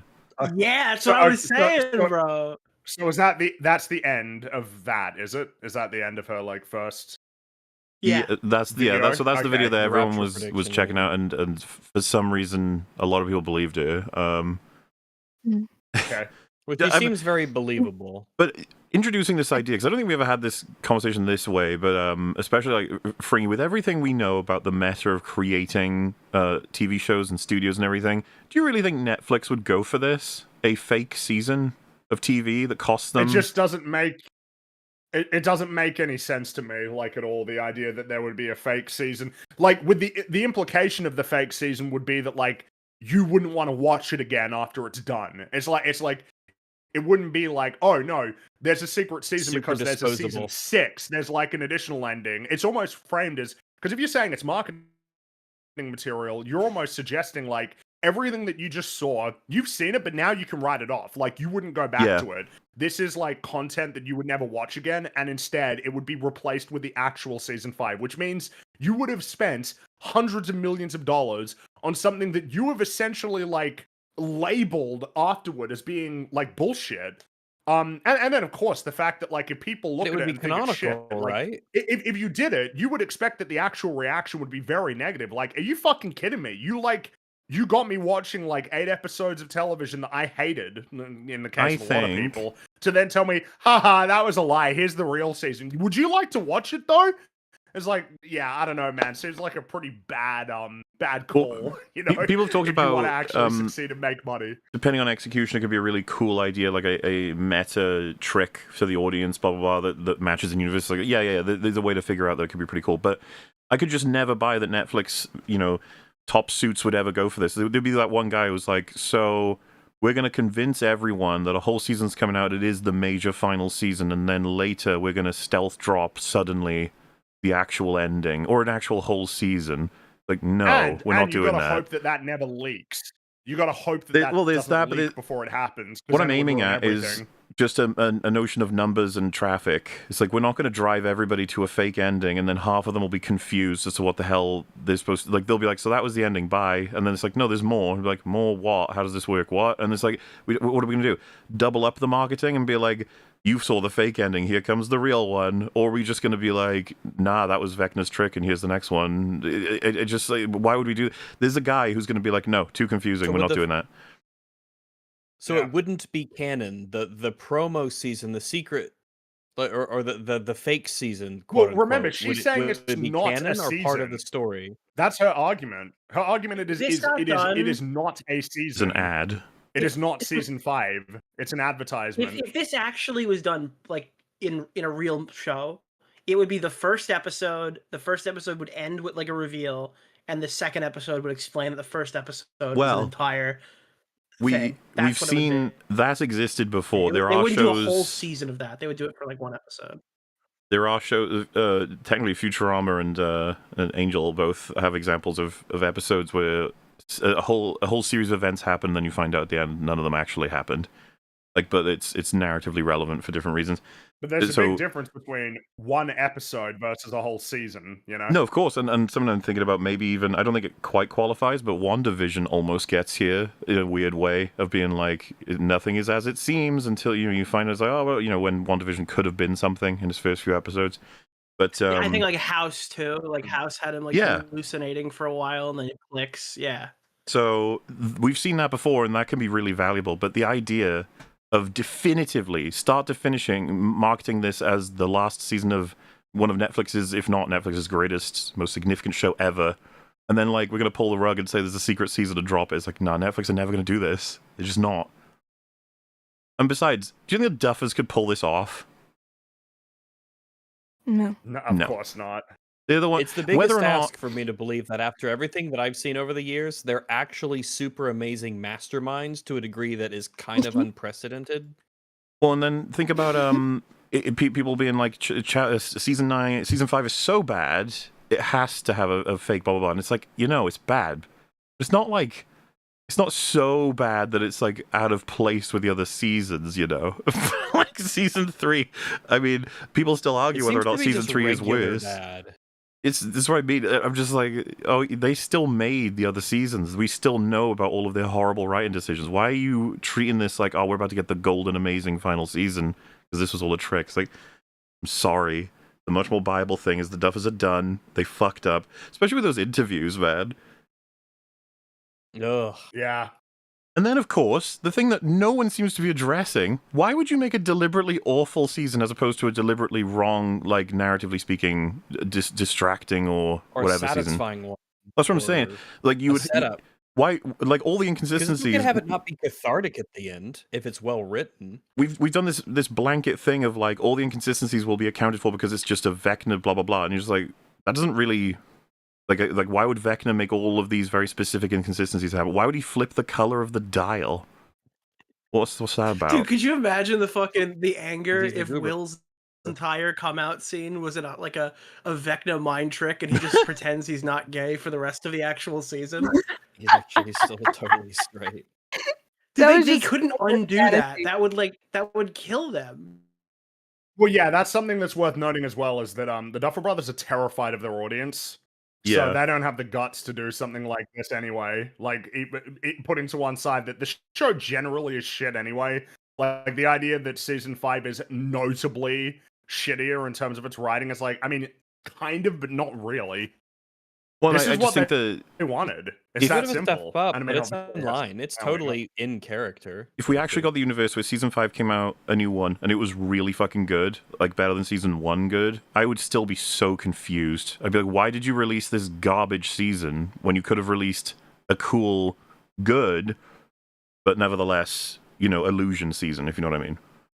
Like one that engaged the audience, but it gave us too much of a happy ending. Kind of like how Hill House ends, and it was supposed to end with them all thinking everything was happily ever after, and then it turns out they're all in the stomach of the house, which he couldn't commit to because he got scared. It'd be like that, where we get the good ending and a satisfying series of payoffs, but it's like, no, they're still stuck in Vecna's nightmare or something. You're like, oh, and then you have another episode. I don't know. Like, this wouldn't... For me, what I'm trying to say is this doesn't explain why season 5 is so awful if there was a secret good episode. That wouldn't help. Mm-hmm. I still would have liked it, Like, though. it's just Would have been fun. is a trap of a plot twist, right? Because so many of the plot twists get it wrong by being just like when a character is alone, right, and they have no reason to act or whatever, and it just never really hinted at that it was a plot twist. Oftentimes, There's no significant narrative. It's just like, oh, suddenly plot twist, but it falls apart because it does not make any fucking sense. It's just the narrative is not built up for it. well, I Dude, I suppose feel so fucking bad for the actors because people are walking up to the actors and they're like, "So I've heard about the conformity gate thing. They've totally you guys were horrible on purpose, right?" He's like, "No, this is actually like something I was really proud of up until like a week ago." you guys were horrible on purpose. Yeah, that's pretty bad. Because on what Nutso was saying there, like the whole fate, like the way to do a plot twist, as far as I'm concerned, is you need a buyable plot, and then you twist it into a different, either more buyable or equally buyable plot, as opposed to you have nothing, and then you twist it into something. Because it's like, oh, okay, I guess we were just waiting for something to happen. For example, a classic, it's totally buyable from Obi-Wan that Darth Vader had killed Luke's dad. You're like, I can believe that. That sounds about viable with this history of this world. And it's like, no, I am your dad. You're like, oh, shit, that changes everything. And it's also viable. You know, just a classic example of just twisting things and making it so, but instead of being like, I don't know, all of this insane garbage is crazy and nonsense, don't worry, none of it actually happened. What a twist. Like, okay, fine, what did happen? Yeah. Worried there for a moment. You see, they should have did this with Daredevil. I'm annoyed. Like, because they couldn't scrap those first 4 episodes when these people. It was jumped all in. a dream. So maybe like Daredevil took a really hard blow to the head. Are we, I don't know if anyone's got up-to-date information. Are we expecting Foggy is back and alive still? Or is that something they've denied? Yeah. I have no idea. Yeah, I think so. I have no clue. Well, we will find out, I guess. Ugh. Yeah. I'm annoyed. I'm at a point where I'm annoyed. I had a full video planned out. I had it broken down. Guys, I was going to break out the whiteboard, but I'm at a point now where this isn't okay. Media literacy, and everybody who says that they have it, they have no idea what they are talking about. Yeah. Can we ban that phrase yet? It's the most- No, I think we gotta wait a few more months. It is the most offensive slur. I can't think of anyone that's more offensive than media. You don't have media literacy. Like, no. Gets everybody. Yeah, I will call me tell you any right now, slur I- except media literate. I am the only person on the internet that brought you factual evidence. What the fuck? If you say Okay. so. Oh my You didn't actually bring us any evidence. You had a lot of weird conjecture. What the hell is going on? That gaining new episodes or having these remaining 4 unregistered episodes changed to the table. I am the only one who brought facts. So I'm going to give you some more facts. People who are turning around and Yes. saying things like Netflix officially said that this is over. They have not. The only people who own the intellectual property rights to Stranger Things is Netflix. And the only people that have not said it's over is Netflix. So Was this released what does that before mean? or What do after you the mean? Netflix updated every single social profile to say all episodes of season 5 are now streaming? is she going to say I that think this that's is just the social before media that. handlers rather than Netflix or something? Yeah, dude, those are the social. The Well, account yeah, that but I mean, Netflix owns. Netflix is not alive. Like, Netflix can't do anything itself. It is only ever going to be people who work for Netflix. So I don't even know what she's suggesting. Netflix needs to like spawn some arms and legs, hop off Dude, of the front of the Netflix Netflix is the building, mind Also- and say it's Mind over. flayer. As yeah. with Oh, Eddie, Mind The Hive. smoky spider. as with any insane It's, conspiracy theory, for me to begin to buy it, you need to lay out what would falsify it for me so I can believe you're being genuine. And like how much Yeah, time has to yeah. pass before you will calm down and it'll be Yeah, if falsified. I'm not true, Just then tell me. this. Yeah, like this needs to happen for the. So and- apparently, go ahead. Or a date. no, yeah. go on. No, I'm pretty much done. I was just saying she's insane. Karen. So according to her info, She's the a only crazy person person. who knows the truth about Stranger Things season 5 is some intern at Netflix tweeting out shit that is responsible for Real mastermind. making TikTok reels, right? Making captions for TikTok reels. Nice. Fun. Yeah, all the actors like Andrew Garfield leading up to No Way Home, they just can't reveal it, so they're lying publicly about it. Yep. If you break down every single interview, every single piece of information that is broke being down. sent to us, there is signs. So There are wait, someone signs. just asked why we're using the term At this point, conspiracy whatever. theory. I mean, that clip kind of sums it up, doesn't it? It's like the Yeah, I mean, like this is I obviously. mean, it is a conspiracy theory. It is the idea that multiple people have conspired to deceive you. yeah. It is. Now, I can't if get it over turns this. out Is that fucking theory. dude. Which Avengers film is this fucking picture from? Doom Does Flash. this not look like an Avengers set? Did you see the Now, if the time comes and there is a secret season or an episode 9, she will move from a conspiracy theorist to this just being a conspiracy that is true. It's just not a theory anymore. It's just a conspiracy. there was I don't know if any Best of of you luck with saw that, it. though. There was an AI behind the scenes creation of Game of Thrones season. I think there was a couple of moments, but a lot of them were season 1, like iconic moments of season 1, and it was all fake behind the scenes. They did it with Home Alone. They've done it with a bunch of stuff.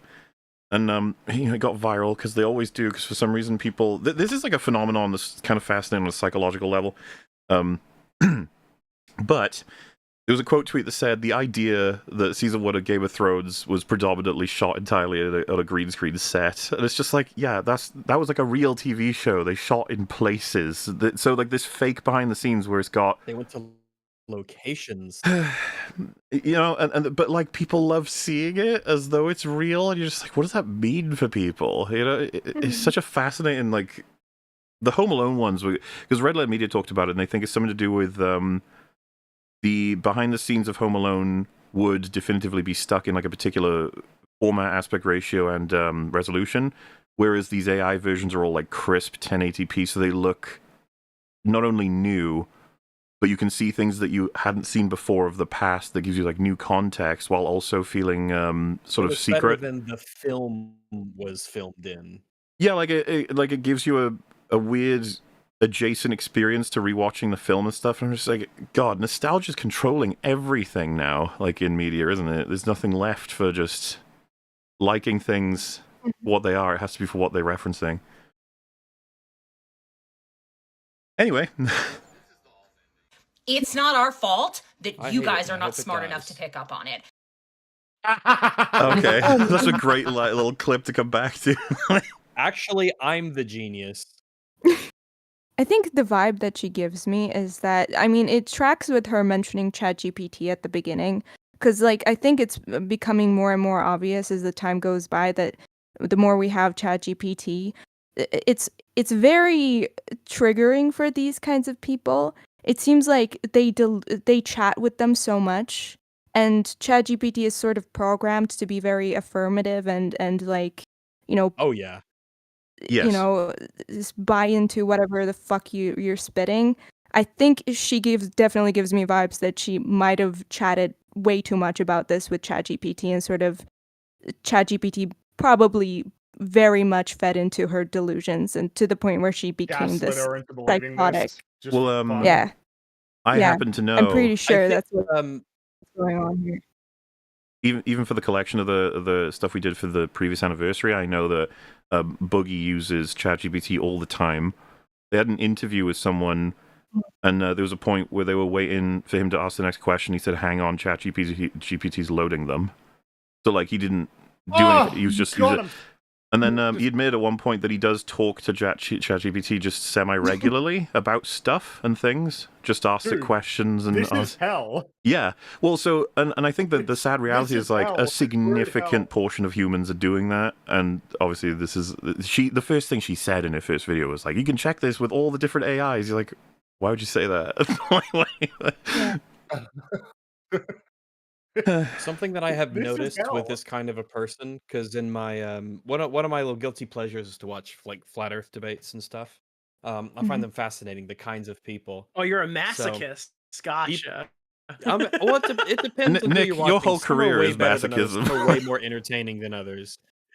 But like people who are like this, who are very conspiracy theory brained and think that they have solved it out and they've found the real truth, are the people those who people will are awesome. simultaneously, yeah, they will take information as truth from the craziest of sources, like like the Chat GPT thing, how AI says they will completely and totally just believe anything that the AI tells them that confirms what they say, and then they will tell everyone else that we're just people who are eating it up. We can't see the truth. We don't have access to the real, to real knowledge like they do, and that we're the ones who are blinded. It is a legitimately fascinating kind of person who their sense of critical thinking is so askew, and they portion it out in such a bizarre way. It leads them to these legitimately insane conclusions that I find entertaining.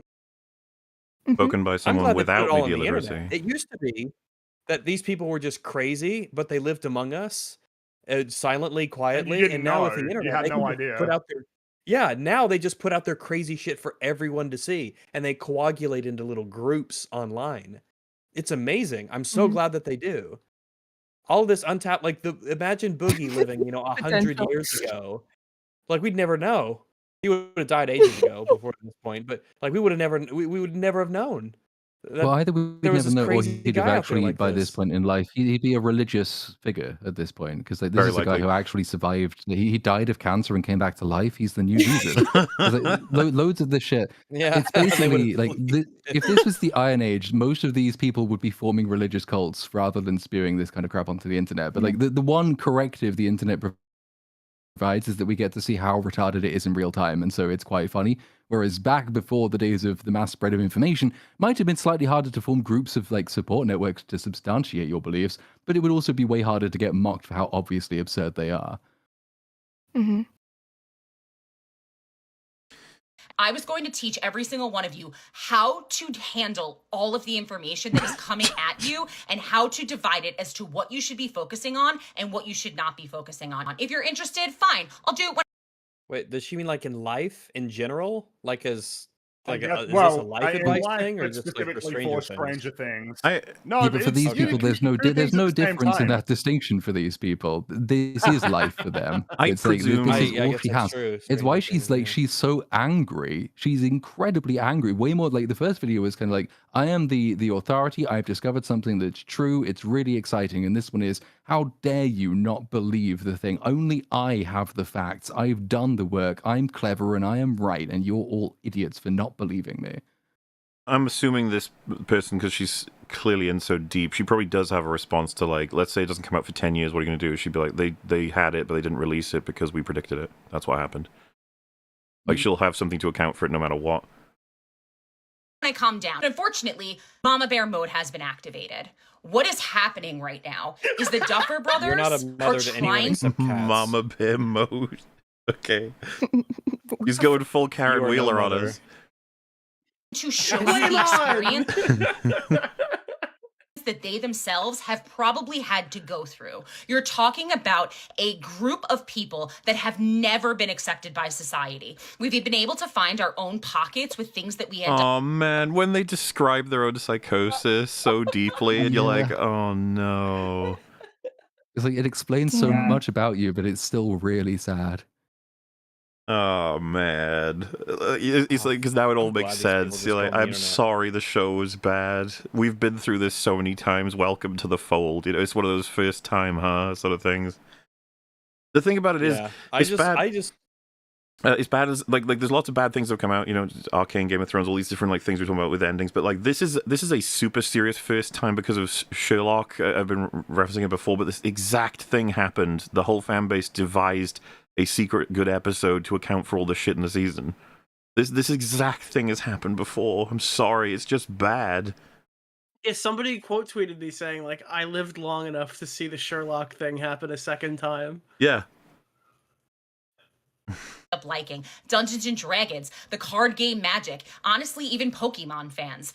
I'm gonna tell you right now, every The idea that Pokemon fans are shunned by society is like insane. they're normal. Pokemon is like- Magic the I Gathering think is just Pokemon like is a normal, legitimately fairly mainstream the- thing. Pokemon is I even think bigger. Pokemon is the most successful media franchise of all time in terms of pure revenue. I'm pretty sure it I is can number believe it. one. Well, are we like pretending that geek culture hasn't become mainstream now for ages? Just yeah, like fucking Big Yeah, Bang these companies Theory are is indicative banking of the on it change in being- that, you yeah. know. It's Well, like, oh Stranger yeah, Things no, is oh too. yeah, I'm a geek. I'm cool, right? I like yeah, Pokemon. You might even cite Pokemon as being like, ah yes, look, That's I'm what a Funko nerd. Pops are. You'll have these like podcasters who have a fucking army of them, and then they're like, "Is Aragorn is he the troll in Star Wars?" And you're like, "Huh." Like, I love movies. Woo! But it's the origin story for Stranger Things is that it has become so mainstreamized that a couple of people, because the Duffers revealingly in their interviews say, oh yeah, we actually, our knowledge of Dungeons and Dragons is functionally non-existent, but we did play a bit of I could Baldur's Gate tell. 3. And it's like, that's what the show is kind of. It's become so mainstreamized that like everyone has vague nostalgia for geek culture, but it is this entirely mainstream version of geek culture, which doesn't really have very much understanding of what it really used to be. These people have no conception of what actually being shunned by society is, but they've sort of adopted it as this aesthetic, and then they create a show which seems to resemble a normie's memory of what geeks used to be, but actually Yeah. doesn't contain the substance of any of those fandoms. It's like Hassan with being poor. He's like, look at me, I'm doing all the poor things. I'm so poor. Oh my god, like I'm so poor. I could barely Well, have if enough people money want to afford my identify with mum the cooking my experience nuggies in my without- mansion. They want to identify with the experience without any of the negative side effects. So LARPing as being poor, it's like, well, yeah, but you don't have to deal with the actual things of being poor, like financial strain, right? Like, and the stress that comes from that. And it's kind of the same with geek culture. It's like, yeah, you want to be part of it, but without what actually used to happen, which was people got ostracized massively for some of the things that they liked. But now that it's like fun and popular, it's like, oh yes, isn't this great? But also, like, what are we even talking about right now? I thought you were just trying to explain how there's a secret season of Stranger Things. Well, so this is why she's so Coming out, angry, you know? because people haven't Beyond that. trusted her authority when she's been through the trenches of being a nerd. So it's kind of fucked up. You should all just be saying she's right. Every Haters. single person that is sending information like this and saying it is fact is not Yeah. right. You want facts? Okay. Send them at me. I will fact check them for you. Cool. If you think we're crazy, and if If you have facts, I will ask Grok immediately, and they will let me know if you are wrong. When you know She's for a like, fucking I know fact, people. what they do with Grok is they'll ask it, it gives them an answer. If they agree with it, like, aha, correct. If it gives them the wrong one, they'll be like, oh, Grok, you're confused. Let me help you. Like, you need the correct Gotta answer. explain Hang the on. prompt better. Okay, No, give me the real answer. you think that we're delusional, then stop talking to us. We don't want to talk. I'm not, well, I mean, I mean, don't tempt me.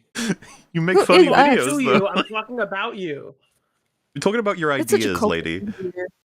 That's right. It's a- Like Eleanor Roosevelt told us to do. Exactly.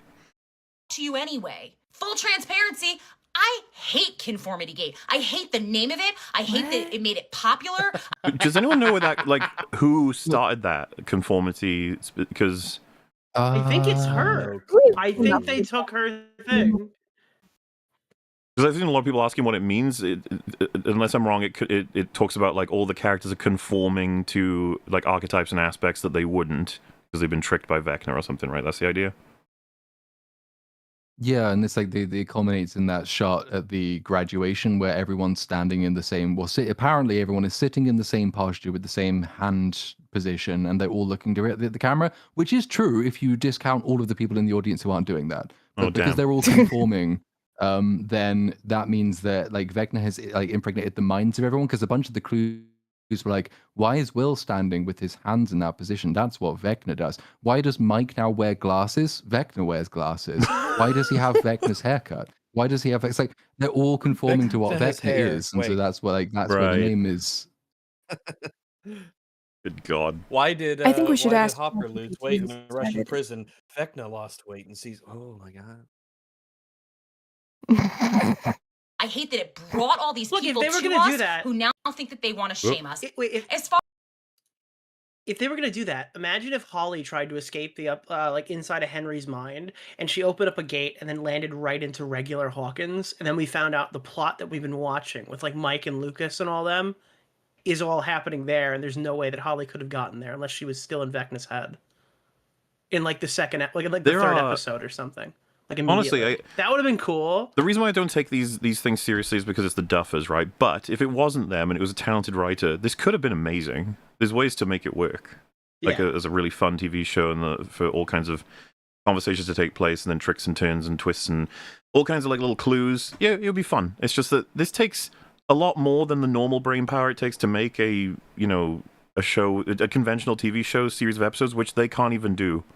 The idea that you're going to make like a multi-layered... Well, the frustrating Also, thing now is Now that you like want to make a show the on entire hard mode? show has been like this. All the issues that you're having, they might be exacerbated. Like they might be a little bit worse here in some cases, but this has been happening the entire time, and people who just refuse to believe that for 4 consecutive seasons are now seeing this like, wait, what?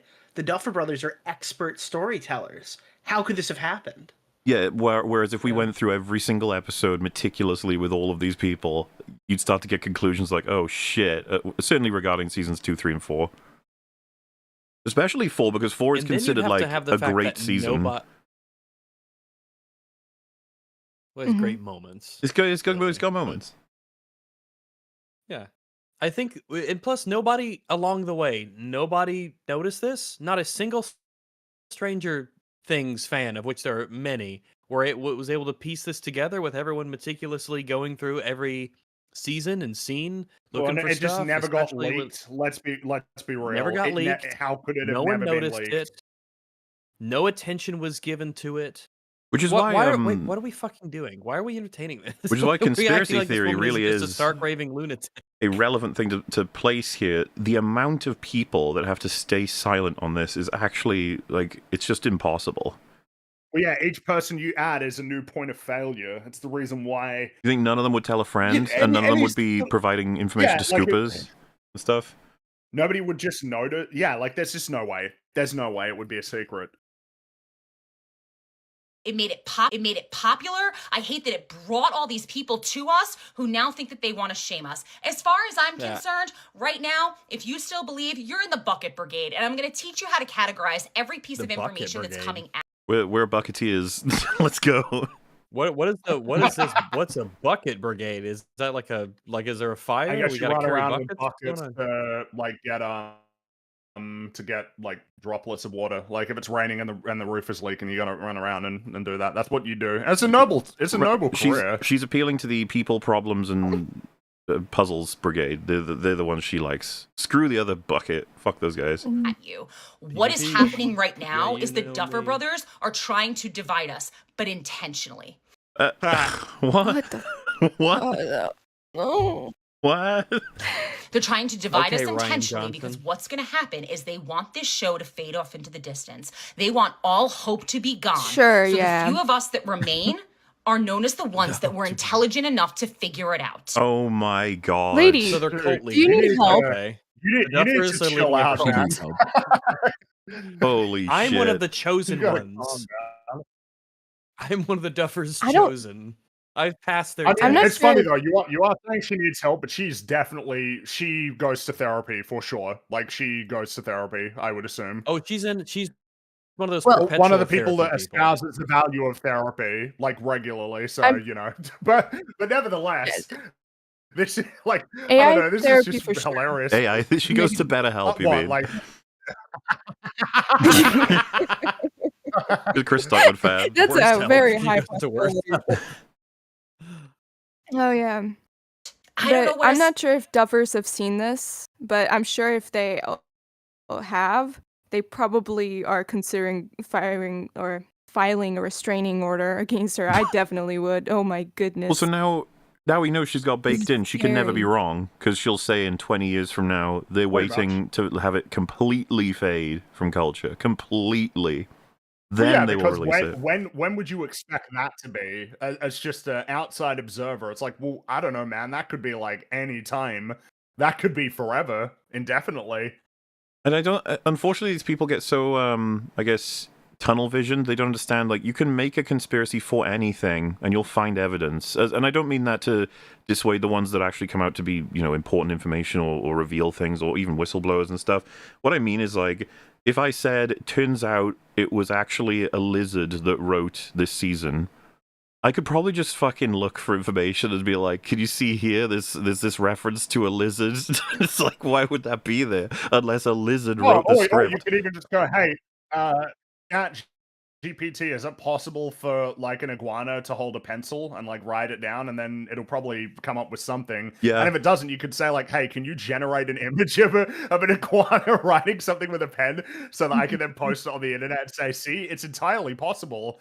But I mean, you are speaking to something that's true. Like, yeah, I mean, you can. The human mind is fucking flexible when it comes to its interpretation boy. of And we're information. expert patent seekers. We will find what fits. What we do, unfortunately. Because the alternative of just the grim reality is too uncomfortable too often for too many people to just accept, like, oh no, maybe it just sucks. Well, have we talked like, about the nah. message in No, binary? That's not possible. The No. like, you did not defeat me, or whatever the fuck. Oh, wait, you're no. serious? I thought you were making that up. No, we No. haven't talked about that. You guys, what, Nick? You have to know about this. It's in the last episode. There's a bunch of tapes, and if you turn it into binary, it spells out the message like "I am not defeated" or something. Though it doesn't. Really? Yeah, and that's one of the biggest pieces of like it must be fake because Vecna's not. I am not gone. I think it says or something like that. I don't know. By the way, I haven't confirmed it's in the episode. It's just something that went around like crazy. Well, but also, what is it even true? Is that actually true? No. I would If it choose is to believe is that what it no. actually says. Like I said, I No, haven't checked it, it's a but misinterpretation, I'm pretty sure. but like even Alright, if cool. right, it's just like that's going to have been a coincidence, guys. I'm sorry. Because why would you put something like that in there and like basically sometimes nothing it's else? just a coincidence, guys. Come on. Well, I mean, Yeah, it doesn't make sense. hey, Lucas doesn't believe in coincidences, okay?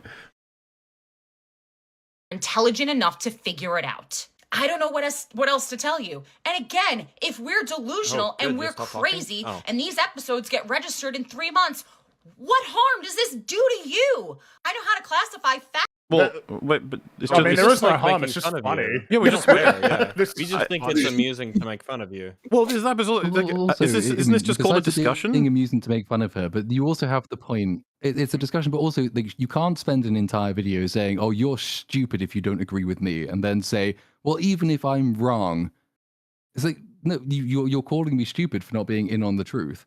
So technically, you are insulting my intelligence. Yeah, you said we and have no that's a media form of harm. literacy. So fuck you. You're wrong. You're delusional. You're mad, Right. and we're taking the piss. There's not enough people in your real life who've done this for you to make you less mad. Well, I'm sorry. We talk about media as our careers. Why can't if you're going to bring to me that they have a secret episode of the biggest Netflix show releasing to counter the notion of how bad the writing is? Yeah, that's interesting to me. I don't believe you, but it's like that's an interesting topic. You're like, you can't talk about it if you don't believe it. It's like, yeah, I can. That doesn't make any sense at all. Yeah, I can. We do this with all sorts of stuff. From fiction. How does that bother you? Do us all a favor, get over it, or if you're interested in learning about the show, come join us. And to everyone else, Very cult. Like, leave us alone or join us. Join us. He sounds like Join us. Vecna. I'm not interested in criticism. It's Join us or go. There's enough room in here for everyone. that is looking for me to give you Come theories and hang continue out in along our the house. ride, I'm gonna be honest. This is going to be a long ride. We are probably not gonna get answers with the documentary. Let it go. Move on. This is- Find something new. This is insane, man. To like go from being like, you guys are nuts for responding to us. However, to speak to my fans, this is gonna be tough, guys. We're gonna be waiting decades. Like, knuckle up. Get your bunkers ready because it's gonna be What a is long. she gonna say when the Duffer Brothers start like working on their next television show, whatever that is, if they do get another That's what I'm saying. television Cover show? for the Fast forward this 40 cover years. for What the- will she the say? Stranger Things season.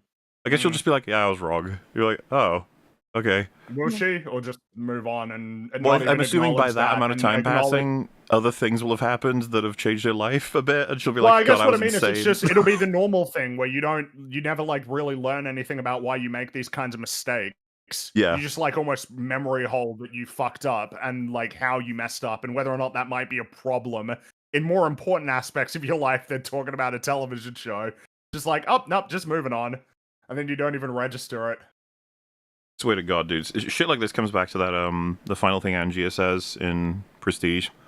Humanity, it just wants to believe the world is anything other than boring and solid all the way through. Even though the world is pretty interesting, like Of course, but we in want and of itself, supernatural, we like, want magic, we want even when crazy it's normal. secrets. Okay, sure, yeah, all right, have fun. Well, and that's the thing. At least try and find some real ones. Like this one's a bit, But hey, we know why this is happening because it was so bad that they just can't believe it. What this is going to do is going to be small enough breadcrumbs to keep those of us that can find the facts and the information God. stringing along. So if you're interested and you want to continue to talk about a show and you want to continue to still have hope, then join me. But I'm done with Conformity Gate. Oh I am my done with people God. insulting people. I am done with you thinking you're more superior because I'm You did that. you did all the Yeah, superior Her shit. all the way through. Like Man. we yeah, joke about. I never said Oh, that wow. we were more superior than you because that kind of implies that we're like compatible to be compared. Wow, right. I mean, Yep. We joke about her sounding cultish. I'm sure we don't only joke about it. She sounds cultish, right? And even her sort of language that she uses and the authority in her voice, this is like actually a very cult leadery. And it's obvious, like it's, no surprise to the fact that so many people believed it, because very impressionable people do get sort of influenced by this kind of speeches, and the way she sort of manipulates and gaslights people. It's unsurprising. It's kind of concerning. It's so annoying. It's concerning as well, but like it's because she's sort of done it to herself. I Yeah. think it's because it's how a lot of these cult things get started. I think she probably is in a way like very high functioning and very intelligent in a way, but a certain type of person who is aware that they are quite clever, they can marshal facts, they can marshal theories, they have very close attention to detail, over rely on their ability to deduce from these things. And they are taught all the way through their life that their intelligence is the thing that makes them right and probably better than other people. They don't consider that a whole host of conspiracy theories require quite a high intellect to fully understand, and they are even more wrong because of how intelligent the person creating it is. Like, you just pull that little thread at the beginning of the thing and everything falls down. But they've managed to weave this entire complex lattice around it, which is now impregnable to anyone else. They're not dumb. They're just deeply deluded by their own intelligence. Sometimes I'm also kind of dumb. glad The Simpsons did that. The Simpsons covered that when all the smart people get put in charge, they come up with these actually really bad solutions to problems that have already been solved. Like Professor Frink going like, well, we've noticed that people tend to speed up when they approach a yellow light, so we're just gonna use red and yellow lights.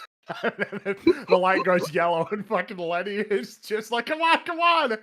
It's kind of a good episode in terms of like the idea that a whole bunch of smart people can actually lead themselves to some really stupid places.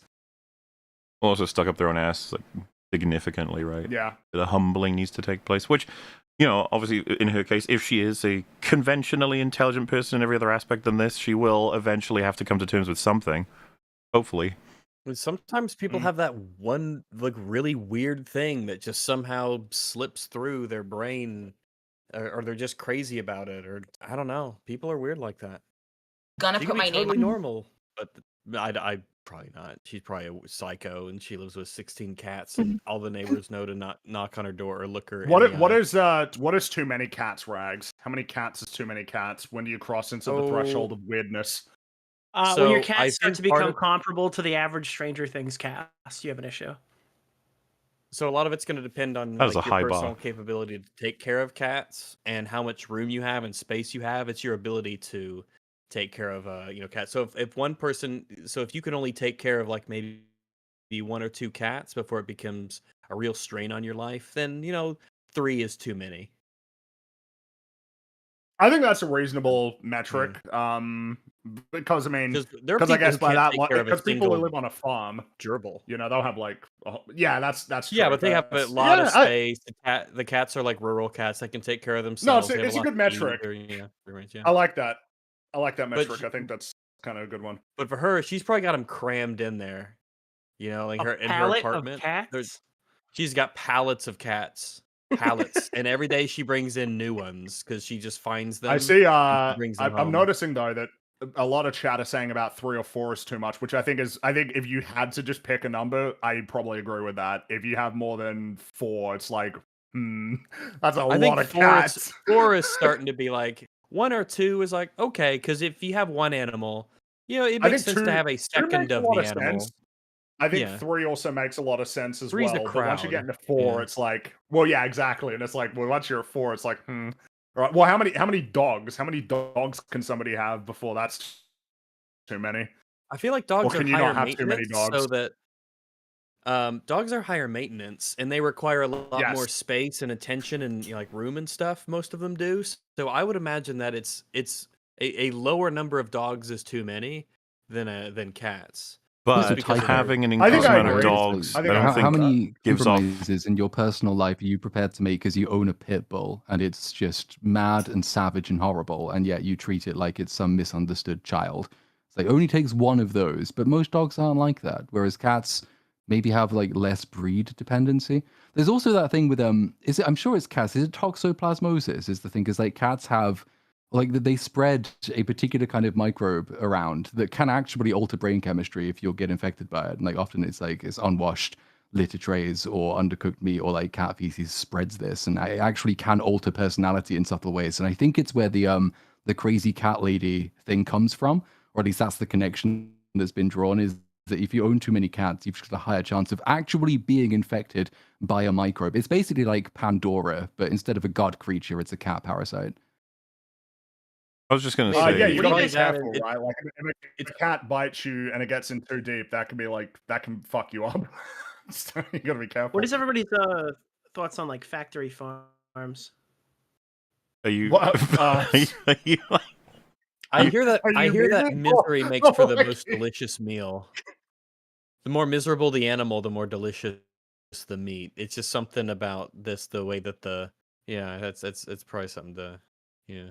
You know, I feel as well that the increase, like the number of cats quicker sends the brain to this person is crazy than dogs. Dogs, the more dogs they have, I think it sends you somewhere else.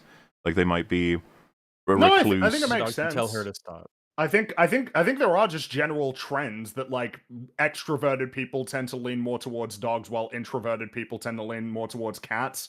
And usually, you don't think of extroverted people as being like weird. Maybe if it's a bit too much, but introverted feels like there's a greater spectrum of weirdness that you perceive with that. How many cows are too many cows for a cow house? 7. For a cow house? I mean, what, like Yeah, a house that it's they for the live cows in, like live. inside? Yeah, it's I where Yeah, they live. cow don't know. I house. guess it depends on Barn? the size of A a cow cow house house. is a barn, right? No, cow house. Oh, cows mostly No, live dude, it's where the outside, cows don't they? live. No, no, dude. I know exactly what you're referencing. Unfortunately, they don't. A cow It's house? Jesse Pinkman from Breaking Bad. It's like one of my favorite jokes from the earliest shit. Yeah, like a house for the cows.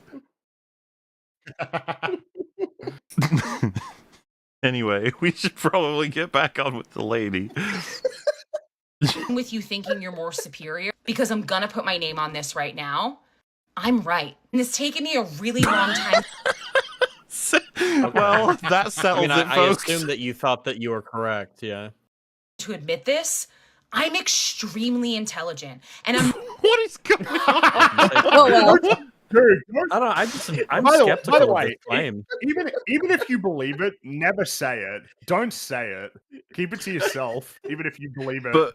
But Free, what if you're extremely My IQ is intelligent? dumb high. You gotta Yeah, tell you have the to go the other world. way. You have to tell everyone that you are the most you're just like completely stupid. That's what you have to do. Because then if you're right, everyone's like, oh, he's just kidding and he's being humble. not only intelligent when it comes to math and science and Oh, figuring out God. puzzles. I'm intelligent when it comes to people. Puzzles? Every single time those Is actors that only- do Puzzle inter- master? Is that the only I'm measure of I have intelligence? high emotional Yes. intelligence. I actually have amazing emotional intelligence. You're not dealing with the average media viewer now. God, dude, I don't know why. She's it reminded discovered me, wasn't empathy. There was it was like a Jubilee thing, right? Where 5 people had to rank themselves based on intelligence. And like, there was this one guy who was in the army, so they ranked him last. He was actually like the second smartest guy there. And this one woman who was like, "Oh no, she ranked herself really highly. She got put worst, and then she was like, you know what? There are actually more important things than IQ. It's not the only factor that determines how intelligent you are." I don't know. I just get that vibe here. I believe her. I think she is very intelligent. Extremely even. Me too. science and figuring out puzzles. I'm intelligent when it comes to people.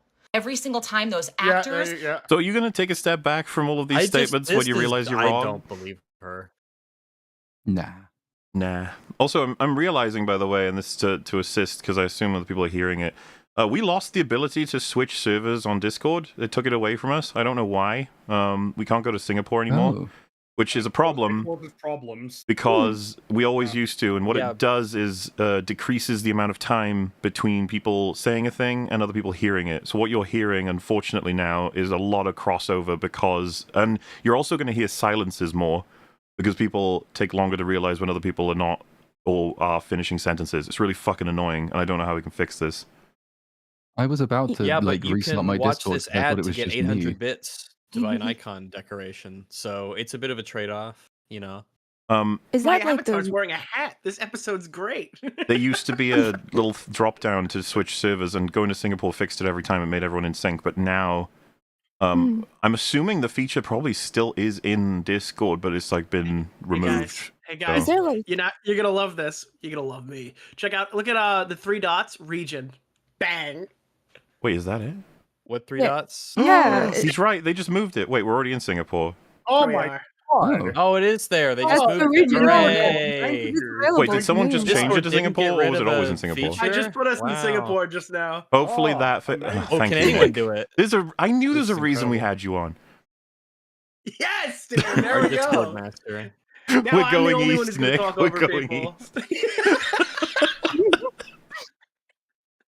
Okay, well, we'll try that for a while. If it makes things better or not, we'll switch it if it doesn't. But, oh my god, they just moved it. Thank fuck. Okay. Mm-hmm. Man, as someone just pointed out, if you were just smart with the numbers and people as this lady, you wouldn't have struggled. It's true. I would have picked it up straight away. Yeah. Of us too. People. Every single time those actors do interviews and every single time the Duffer Brothers do interviews, I can tell you who's lying and I can tell you when. This is the Okay. last time Okay. Right. All right, Cal Lightman. Oh, wait, it's like... I'm gonna get aggressive never mind. on here. From now on, those people that still want to have hope. There's gonna be times where you're gonna be like, this is insane. Like, are we still really waiting for it? Yeah, have a little patience. Love the show for what it is. Continue to find the clues. What and at is the it? end of the day, what's the worst thing that happened? It just like I mean, love the show years for worth what of it investment is. She destroyed. says, like her entire theory is about not loving the show for what it is because it's so bad that they had to come up with this. It's like you're doing the opposite. Well, and she just baked in that we'll do this forever. It's like, oh, that's bad. It never ends. Someone else hit And my play. watch Mine's is like, just buffering. yeah, mine's not working. -2. There's only 20 Mine's seconds spooling up. left. Yeah, It's looks not like fair. it's spooling up. We have to get her final vindictive screech. I was about to entertain the idea that it had something to do with switching servers on Discord. I was like, well, no, that would make any sense. So why would it was? I don't know. It's just dying It on works us. if you refresh it. Yeah, Yeah, I it's fine. refreshed it. Now it's Give it a gone. try. Okay. Hold on. Dude, her IQ is dumb high. All right, you guys are just mad. And you're nitpicking. She's in the highest bracket of the lowest bracket. Okay. Have a little patience. Love the show for what it is. Continue to find the clues. And at the end of the day, what's the worst thing that happened? We were hopeful.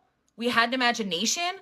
We came up with some really great stories and built a community in the process. We're not hurting anyone. She is coming up with some stories. I wouldn't call them great, though. At all. And it's okay to be different. I encourage it. And I love that people think that there's no more hope. Okay. It's interesting to categorize yourself as the imaginative, creative, great storytelling side, while the other side is the no hope, lame side.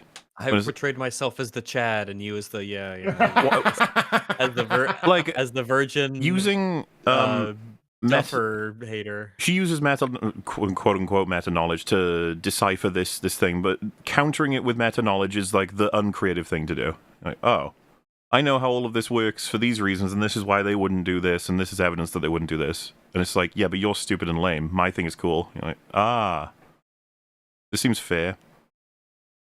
Because eventually, we're going to be right. Oh god. And it's going to be even sweeter the longer it takes. Oh my god. Well, there you have Oh my it. god, it's over.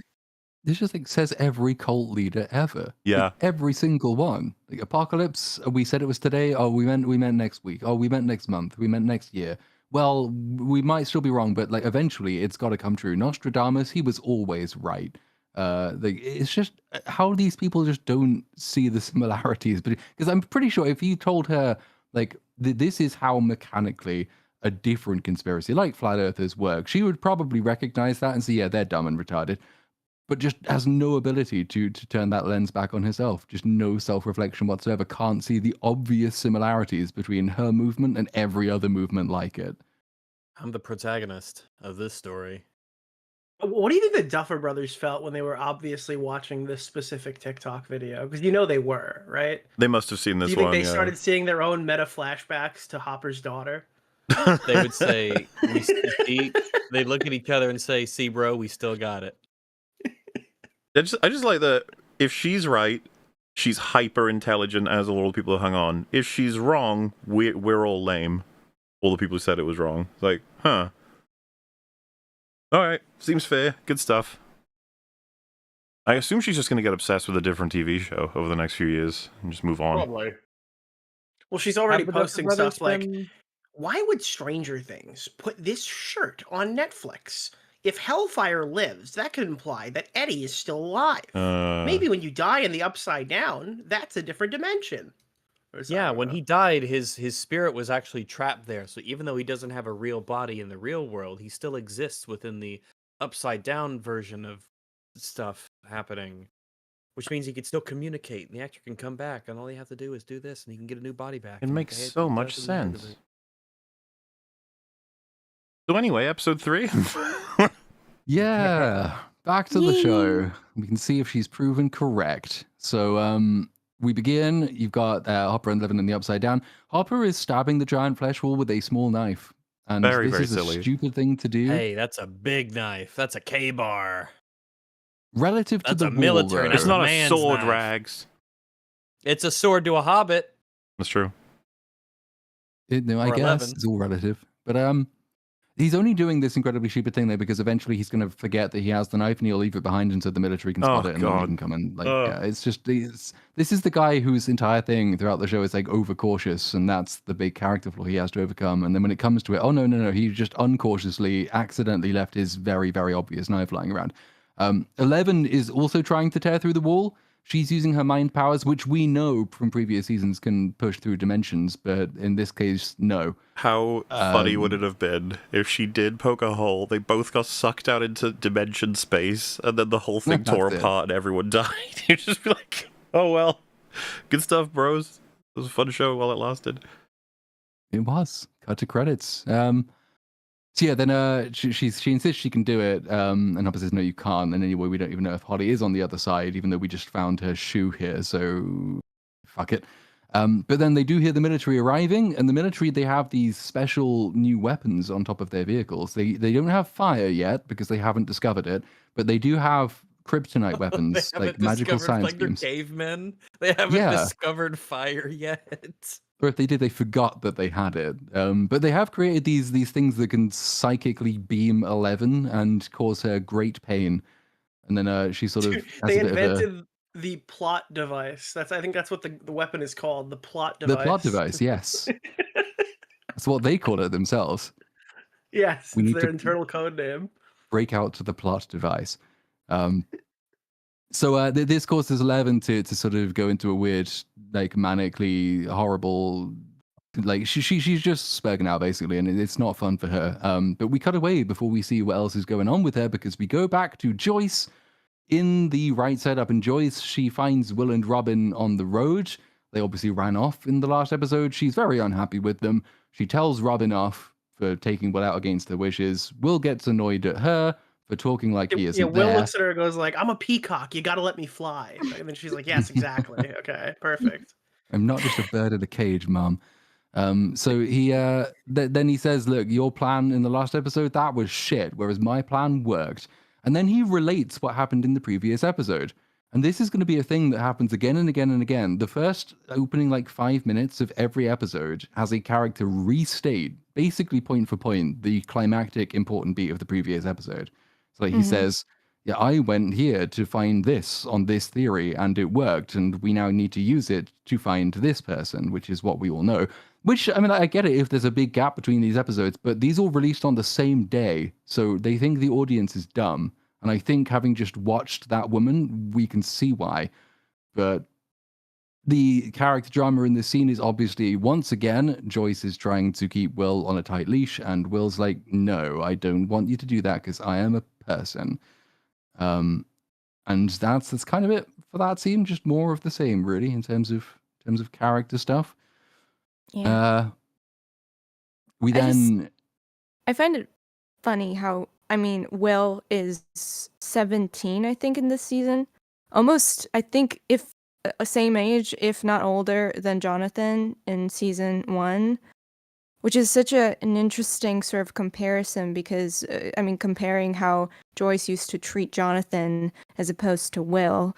And I understand Will has this whole like upside down thing going on with him, and she's like, she has a trauma associated with losing him.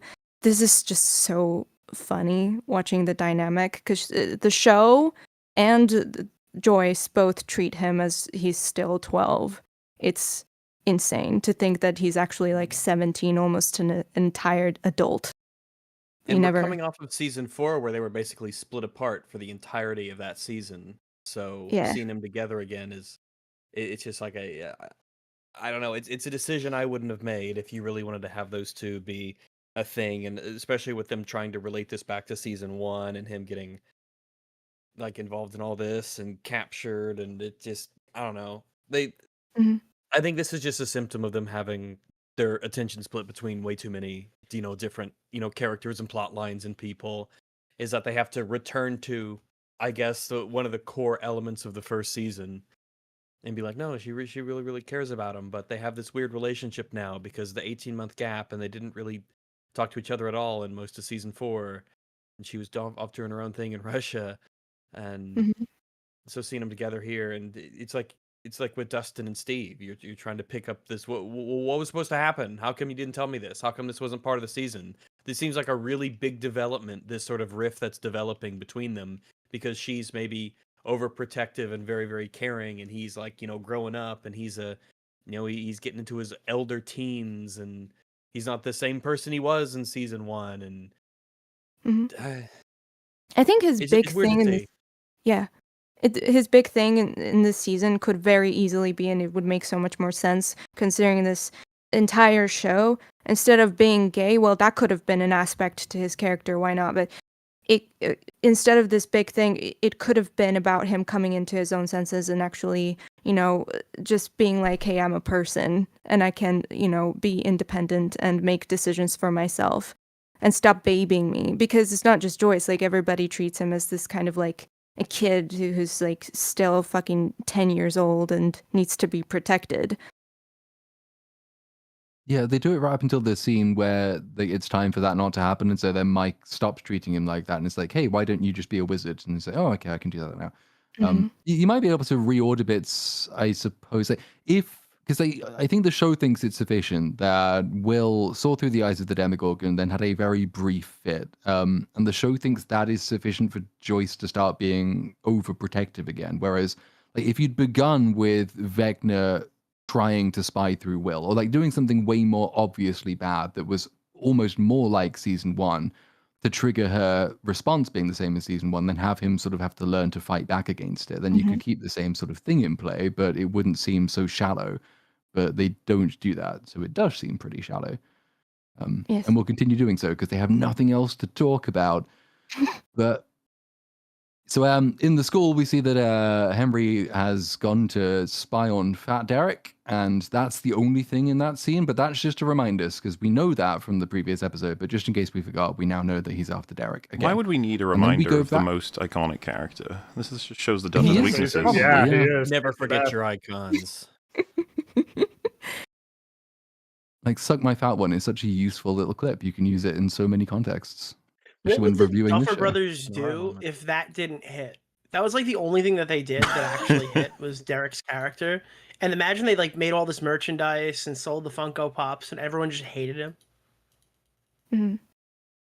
Oh, Duffers are so weird about the kids. Because I was listening to something. I forgot. True. I heard that Netflix, when they read the script or something for the pilot or something, they told them that they had to cut like swear words because there was too many adults swearing, like Joyce was swearing too much and stuff like that. And what they said was, we cut out all the swear words for the adults and instead gave them to kids. Wow. So, yeah. that's legit. That's what they did. So that's nice. Well, the thing that got him in the most trouble is the Sadie Sink stuff, right? Where Yeah. they said in like an interview that it made her uncomfortable to have to do a kissing scene, and they were like, "Ha, we weren't going to do it, but now that you said that, we will." That's weird. I had not heard of that. That's really weird. Well, to make it worse, they're talking about the end of season 2. So that's man, that's strange. Yes. It's like a video clip as well, right? And they're like hee hee ha ha ha la la la la, and it's just like how are they that stupid that they don't understand? Okay. Well, that's the thing, is it sounds worse out of context. Like the way that it's said in the interview clip, like the actors find it kind of funny as well, but it's the kind of just lack of awareness of how these things will translate. If people don't watch the source and read the quote, obviously it sounds really bad. I think the original context is that because they'd already planned to do Mike and 11 at the end of season 2, and then it was like, oh, it's your turn now, Sadie, and like she was kind of like bashful, I suppose, but like eventually went along with it and said it wasn't too bad in the end. And the kids kind of joke about it in that roundtable as well. So like it's one of those things that just sounds weird unless you see the source in a weird way. It became open season on them, so anything they've said, we saw this recently actually with like Quentin Tarantino, because of what he said about the actors. It was like every quote that he's ever made, it comes back up. All of his worst deeds come back up. It's like it happens with anybody, and anything that could be interpreted one way or the other, it'll depend on how they're sort of sitting with the audience in the general sense. And I guess the biggest sin the Duffers could have committed was making a bad season of TV. They've learned that the hard way now, haven't they? How long ago was that interview, I wonder? Season 2, but the making of, so after season 2 came out. Oh, okay. That's 2000 and whenever the fuck that was. 2000 was a long time ago. Pretty. I don't know. I find them quite interesting. I don't know. Do you remember Y2K? I do. Yeah. Dimly. What a weird time that was. Did you guys see they found the secret finale? All you had to do is click up, up, down, down, Tubi, Crackle, Mute, and then Netflix, and then it changed the entire show and added the extra episode. If that were real, it'd be fucking crazy, but also awesome. But no, the Netflix would never do it. They're not cool enough to do it. So we go back to not the Upside Down, but the Memory Store Mansion. And here you have Henry and Holly. They're together in the house. And Henry once again says, your parents will be fine, just like he said in the last episode. But at the moment, she just has to take comfort knowing that like she's here and she is safe. And this is because, for the moment at least, when you leave any other dimension and come to this dimension, you forget how you got here. That's how it works now. It's not how it's going to work later, but for now, she has no memory of being kidnapped by a Demogorgon. Because if she did, life would be much more difficult for Henry. Yeah. At this point, everyone was just like, "Oh, so like Vecna is like a sex offender. This is like really why is he doing this?" Well, and also it's written so weird too because he'll take Holly and then he goes on to take every other kid all at once after Holly. So this is kind of odd too. That's like there's just no screen. There's nothing to understand this that we've had yet. This is so, and it's like the first thing I just get struck by always is the nature of the time code. I'm like, we don't have time for you to be fucking around. We can't just make a whole new thing that you're gonna have to explain all the mechanics of with a whole bunch of new characters. It's the final season, man. Running out of time. Especially when they bait that there's a goober person in the forest who's like heavy breathing, looking at Holly. I was like, what the fuck's that going to turn out to be? And when I found out, I was like, that does not answer this point of the secrets. Like, knowing that that's Max is hilarious. Wasn't it like a growling sound? Yeah, it's weird as hell. It's like, it reminds me of is the Hugo in the vents in Simpsons? When you know he's crawling around, he's just going with Bart while he's sleeping. It's like, why are you making those sounds? But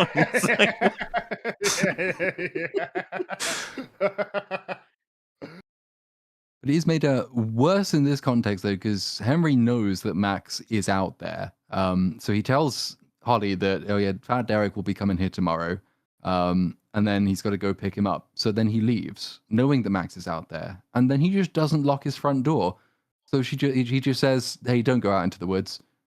And so obviously she does that, but like, can you not lock doors in your memories? Yes, that is exactly what I thought. You get lost. What? His face appears out of one of the trees. Remember, don't go beyond the rickety bridge. Oh, so stupid. The back there to the Upside Down, 11 is still being affected by the plot device, and Hopper spies on the military, and then they've spotted his knife, so they sort of, I say they fan out to look for him. They sort of just wander around. They weren't planning on doing anything. They spot the knife, they think, oh shit, someone's nearby. And then Hopper starts shooting at them. Yeah. And then they do what all military people do Does when he there's need a to lone shoot at shooter. them? Well, Can he not just like hide or just continue to just be over there while they're looking around? I mean, the concern would be, I suppose, 11 is in this condition and can't move, and there's a chance maybe they can overhear her. But the thing he does is that he shoots at them, then they point the kryptonite at her, and then she really does shout, and then they definitely know where she is. So even if he had a reason to avoid them, it kind of is defeated. Like he does the worst possible thing. Basically, he directs their attention to exactly where they are. This was just a logistical nightmare. So they're standing in front of the wall. Then they fire their wombo lasers from really far away, luckily getting them exactly. And Hopper decides, I will grab her, take her a few meters away, and lay her down. As opposed to, they can't possibly chase us if I just keep running. They're not going to know where we go. And that is you can have that same thought where he is right now when the scene begins. They're all distracted by the meat wall. Just go. But he's like, no, I gotta shoot and kill them. It's just like, Hopper, you're a fucking idiot. And of course, they're invincible. They're not gonna get killed because this show sucks. So I'm just watching the scene like, how are you gonna get out of this? It's gonna be stupid. Do you remember how Ted far went into away a coma so they could live. All right. Do you remember how far away the plot device like fucks her over though? It's They're, insane. Like, all the way down. That like fucks up the ending, doesn't it? Yes. Like that the plot device is like several miles or something. I like fucks really up the ending as though the ending doesn't have a fucks million ways. itself Yeah. up. Yeah. I mean, it's so I know what you broken. mean, though. However you choose to interpret it. So yeah, then so Hopper, like being the trained military person in Vietnam that he is, he's sort of surprised that his gun runs out of ammo, and then he has to reload, but he doesn't have any reloady stuff. So then he just Reloady blind stuff. chucks a couple of Reloading grenades. stuff, bullets. Reloading. I Mac, lost is the he word for ammo. reloading That's stuff? fine. We're, No, that I is forgot them there reloading things on me. that ain't what Platoon Where are the called reloading it. He's just squares? I referencing might the have script dropped them. notes. That's exactly what the Duffers called it. By the way, I wish. I guess that reminds me. I think there's a scene. I can't remember if we passed it or not. Someone had shared a clip of, it was Hopper shooting a revolver, and then they added in post the sound of a shell casing hitting the ground. Yeah. Because it's Oh, Hollywood. no. They don't know how guns. What do you mean? That's how work at revolvers all. work, loser. Didn't you know that? It makes me. It just clearly isn't the case. It's one of those things that amuses me. I rarely say this. Not since Boogie have I needed to direct all of your attention to urine, but I couldn't fucking believe how awful this CGI P looks. It's like this. Why is it the more expensive the show is, the worse it will look? Just have him pee. You don't even need he's not pee. facing towards Just anybody. have water. That's all you had to do. No, actually, no, Mahler, you don't. Authenticity. No. This is how it starts. Oh, it's not even really pee, it's water. And then, oh, it's only water that we can just see. No, real pee. Just pee. You gotta pee anyway. You might as well do it. CG all of it.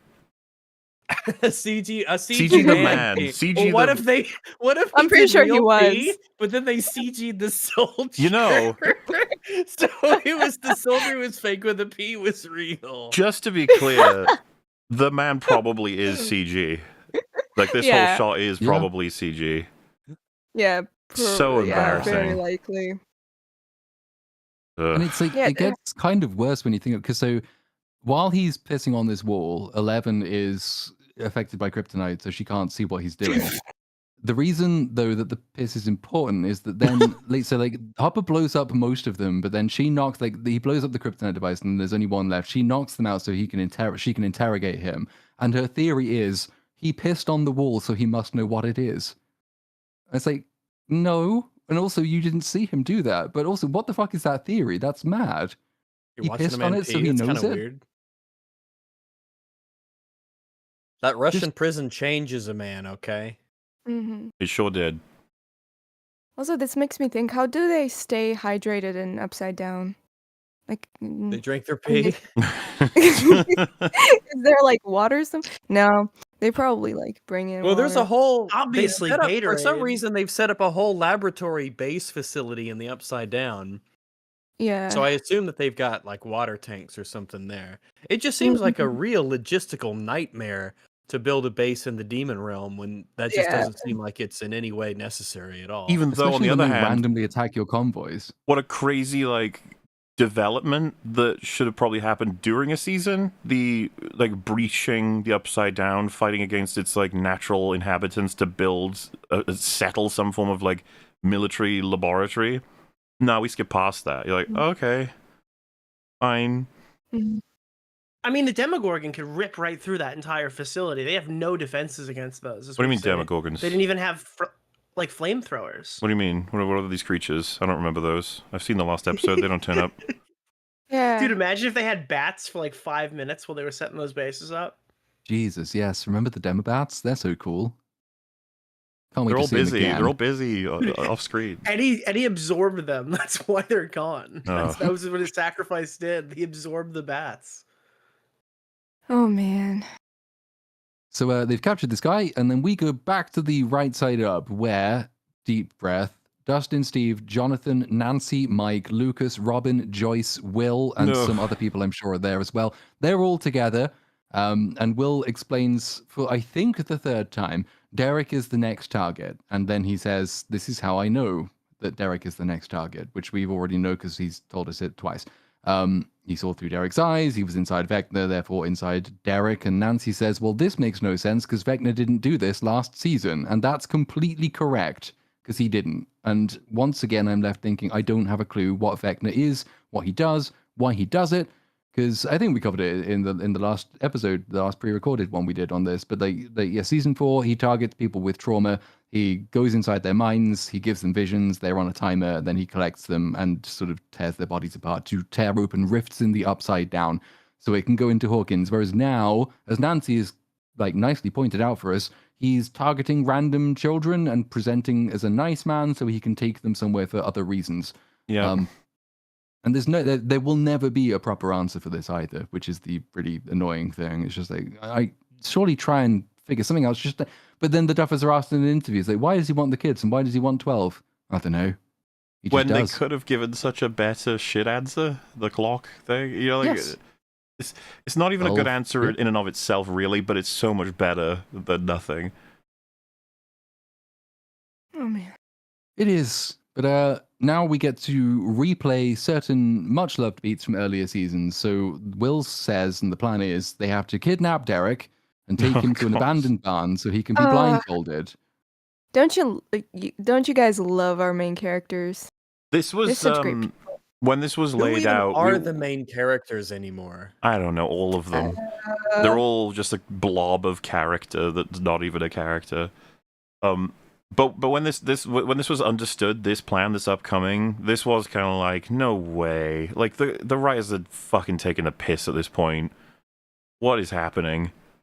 Yeah. This is one of the most unbelievable pieces of shit plans in the history of Stranger Things, which is actually saying something, to be fair.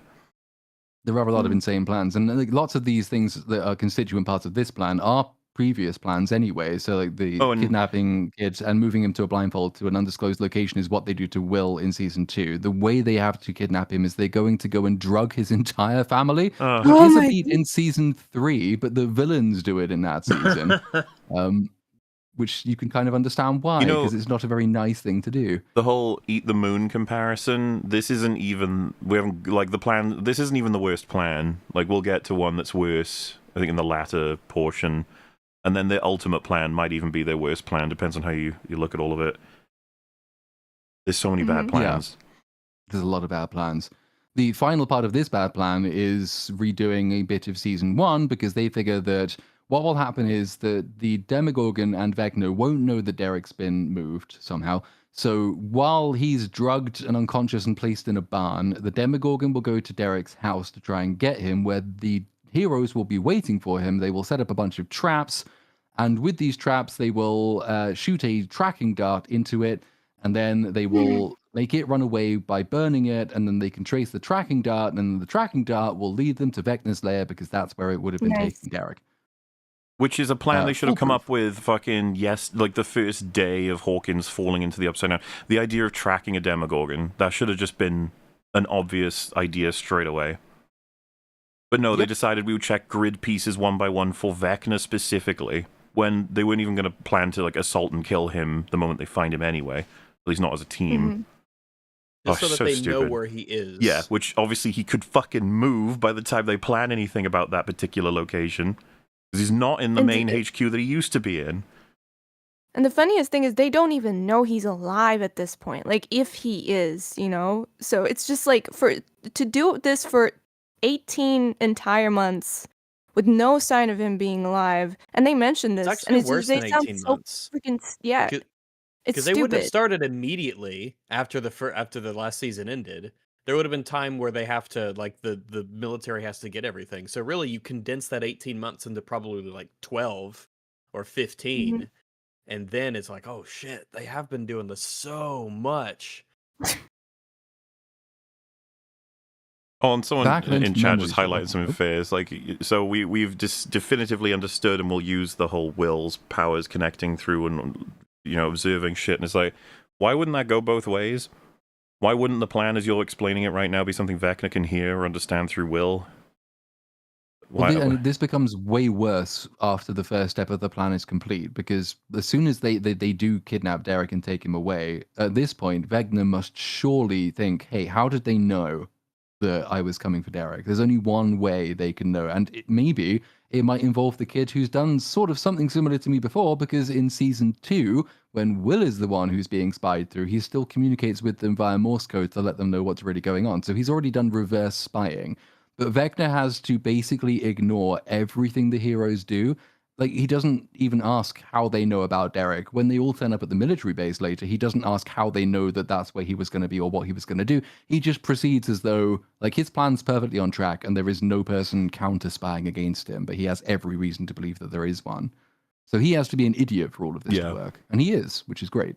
By the way, one of the funniest examples of, like, we need a prop, and you're like, okay, I could have said, here's, you know, think of Derek's family, we've got to knock him out and get Derek and, you know, subvert Vecna. Instead of doing that, I'm going to get a whole bunch of play pieces and say which ones they all represent, and then say the exact same thing. You're just like, why the fuck did you do this? What was the point? I think if anything, it makes it more confusing to follow when you start going like, this is this, this is this, this is this, this is this goes here, this goes, and you're just like, whoa, whoa, whoa, whoa. Instead of just saying, we're going to drug the family. And then we can deal with that as a point. Yeah, because again, so it's like we're gonna drug the family.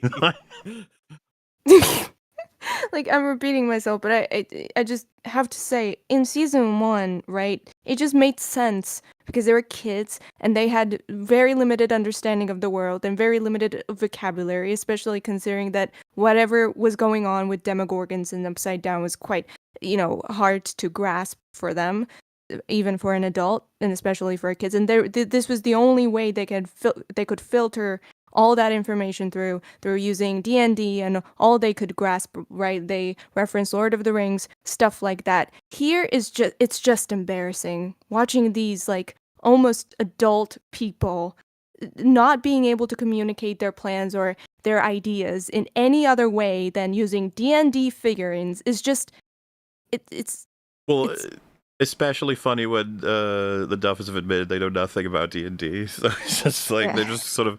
Because, I could tell by watching it. Well, the one coolest thing like, that happened related to this was the explanation of what the Upside Down is, and it's flipping the board upside down. And you're like, oh, that kind of, like, gives you information, even though you can't really conceive of what it is yet. Like, that's fun. But yeah, ever since, it's just been embarrassing. Yeah, that was like the best usage of, I think, D&D in that entire show, maybe. Well, it's barely, you could have done it with Monopoly. Like, so they Yeah, don't really know what they're sure. doing. This is like, this very scene is basically them like, oh, you see this evil looking figurine? This is our evil guy. And this, like, probably wizard looking is Will, and whatever, stuff like that. It's just the most surface level shit. I don't even have to know D&D to say all this. Duffers in. Yeah, and you know what the music is? It's it's like that sort of shit. At this point, I'll take anything that isn't running up that hill. No, I will too. Like, I'll take the synthwave where I can get it, but it's much more sparse in the later seasons. Yeah. So while they are laying this plan out, we go back very briefly to the memory store. You see Holly on the screen. She's dancing around. She's listening to what seems to be her favorite music. Now, she isn't going to have a favorite song later in the show. It's quite important that she doesn't. But for now, she does have one. It's I Think We're Alone Now, right? And then that will come up a couple of times, sort of semi-disconnected to her, but not in the one scene where you would expect it would work. And like she hears a ring at the bell at the door, and there's nobody there. But she figures, I'm going to go investigate, even though Henry told me not to. She goes rummaging through his old box of Boy Scout stuff and finds this very, very, very important telescope. Very important telescope. Yeah. Very briefly important telescope, but Boy Scouts still should have very really important. figured more into the plot. I feel kind of in the entirety of the show, that would have been a big, thing to maybe. But then, into, especially back in the day, I was just more annoyed that, like, given how important that thing turns out to be, it actually is Darth Uchi's dagger. That is what we do with it. It's the Rise of Skywalker beat that we come to. But like, if it is this important, and it's this important to something that is very important also to Henry, why is he just leaving it lying around for people to find? Like, what does he expect the kids to do? But he does leave it around, and she picks it up and takes it out with her as she goes to investigate who was knocking or ringing out the door. Because, you take telescopes when you go adventuring, I suppose. And she's going to go all the way down to find some caves, and then she's going to use the telescope to remind us that she still has the telescope. But that's all we get for that one. There's a bunch of scenes I think we've mentioned like this where you're really cutting away to establish perhaps one thing about a character. Like, this is what a character is doing. They find one thing or they move in one direction. That's done. We're moving on. It kind of drags the pace all the way down, but it's important that we know they still exist because we have no memory. So that scene is done. Then we go back to the Upside Down, where some more military, including the General Man, have turned up to the site of the attack where Hopper murdered all of their soldiers. They have helicopters down here. They're not going to use these ever, but we see that they have them. They have a whole base down here, as has been mentioned. I don't know when they cleared out the Upside Down of all the enemies, but they did. And so now they think, oh shit, Hopper and 11 must be somewhere down here nearby. Speaking of Hopper and 11, they take the kidnapped soldier. 11 does her, well, he pissed on the wall, therefore he knows what it is thing. And then they concoct a plan to dually interrogate him. Hopper doesn't like this plan because Hopper says this man is a highly trained special forces guy and he's been trained to resist interrogation techniques. He hasn't been, as it turns out, because Hopper asks him one question and he just answers immediately. But while he's doing that, 11's going to go into his mind and try and find out whatever truths he's hiding from them. That is their new plan. That's kind of it for that scene too. We just move to one place, establish another thing, moving on again. Yeah. So then we go back to the school, and in school, Mr. Clark is doing foreshadowing as a class to Erica. And Erica is Lucas's very annoying sister. He's explaining wormholes to them. Is this the first time we see Erica in this season? Or am I melting? Yes. And I love how that's so funny. They're teaching wormholes to like a room full of children, but Erica looks older, so it's not as weird. Oh yeah, it's very jarring. Yeah, and it's such a great example of like, oh yeah, Mr. Clark and Erica, more characters. I know that we've had them before. I just mean that the Duffers are so bad at developing anything. They are, but like I don't mind Mr. Clark when he's just reduced to a cameo role, which he has been in virtually every preceding season. Like he's in a scene in most seasons, and then he's gone for the rest of it. This season, not so much. But that happens later. For now, though, Erica gets dragged out of class by Mike and Lucas, and they explain that they need her because, as luck would have it, coincidences don't happen, etc. She is the best friend of Fat Derek's fat sister, whose name is Fat Tina. And so they need her to smuggle the drugs in so she can drug the family for them. So that's the plan. And this is eventually, fucking after insane. some pointless nagging, she agrees. It's just fucking insane. Dude, it was so funny watching your raw reaction to this part, too. Like when they're like, oh yeah, there's only one thing we could possibly do. We have to drug the entire family. I'm going to make you... It's kind of an escalation from what they've done in the past, yeah. Yeah. But the thing, I think that the underlying insanity of listening to shit like this in the show is, I know it's gonna mostly work because that's It'll how this work. shit Yeah, works. whatever they come up with works. Always, every time. There'll be like a little, a hitch that'll make something else happen, but the broad plan will work and it'll be insane. But fuck it. Fuck it, indeed. So, she agrees to do it after this period of bickering because it's Eric. Eric's entire character is just bickering and sass. So she does some bickering and some sass, but then she agrees that they're going to do it. So, we then jump away and join Robin and Will. They are going to hospital, and they lie them way past the receptionist, making them the second group of people to do that. They need to go and steal the drugs from some dying old man, as you do. And these are the drugs that they will use to drug all of Fat Derek's family. But they do have to hide from Vicky briefly because they're not ready to have that conversation yet. So this hiding period gives them a chance to talk more about how Robin realized that she was a lesbian. It's the first of a few of second even of a few of these scenes.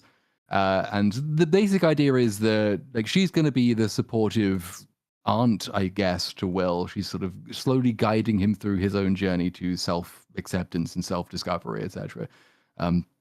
Most of that comes later, but it's sort of set up in this scene. And I don't really care, but, well, it's going to be plot relevant, I suppose. It will be very plot relevant. Then I resent being made to care. Save the universe. Yes. The only thing about this scene is her terrible wig that keeps distracting me. So bad. There's a lot of It's terrible so bad. wigs in this season. Yeah, didn't they confirm that aside from Mike and Steve, almost everyone else is wearing a wig, which is so obvious and distracting and annoying. Why? Why would that be? I don't know. Like, why? Yeah. Why can't they just use regular hair? I don't know. Why can't they just use Regular hair, you would Yeah, say. they got it. They got hair. No. Right? Like, what? I don't get I it. guess because they wouldn't want to subject the actors to having to walk around with those terrible haircuts. Because it's even called out in this scene when Robin says, "I thought that was your awful bowl cut," and Will says, "Yeah, they're not that fashionable anymore." So we're memeing about how awful his haircut has been for the last 4 seasons, but that's probably the reason most of the actors just didn't want to go around with bowl cuts and mullets because it's embarrassing. So they wigged them up. Guess, but like if it's gonna look shit, like too bad. Also, I don't know, man. Commit a little bit. Yeah. Fringy, Vincent Kartheiser, the actor for Connor.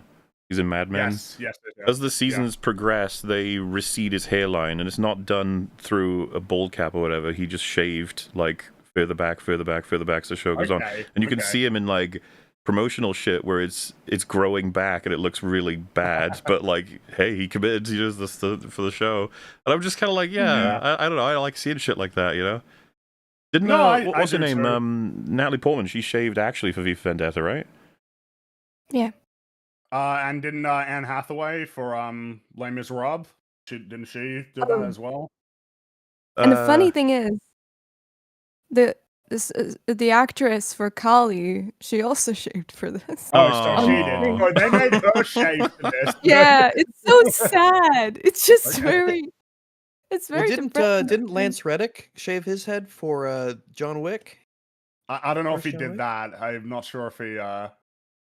I've only ever thought of him as being bald. Was that the joke? I assume that you're memeing. I assume. Yeah, I'm memeing. Yes. I'm memeing a little bit. Man, what a shame. What a fucking shame. Yeah. You think of all the losers that made it, and then you're like, God damn, man. It's just he was great in everything. Yeah. I can't think of a single time when I was unhappy to see him in a film or in a game or.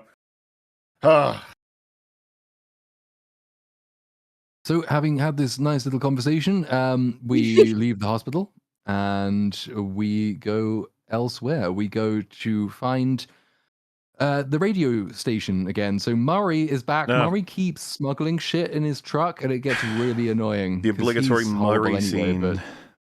Oh man.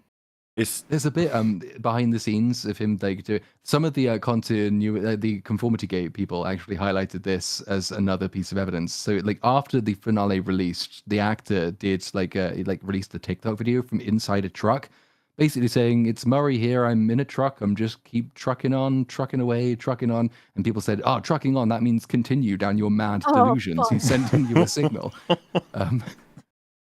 But the more useful bit of that little clip is basically saying, I'm Murray, like, I've done this, I've shot guns, I've done judo, I've been to Russia, I've translated Russian, I've done this, now I'm driving a truck. And so, yeah, that is your character. You're just the person who does shit whenever the writers need you to. He plays Phil. He's just an FILL, right? Like in video games where you have someone who's just going to play the role that no one else has got. It's like, that's what he does. It's a wild card.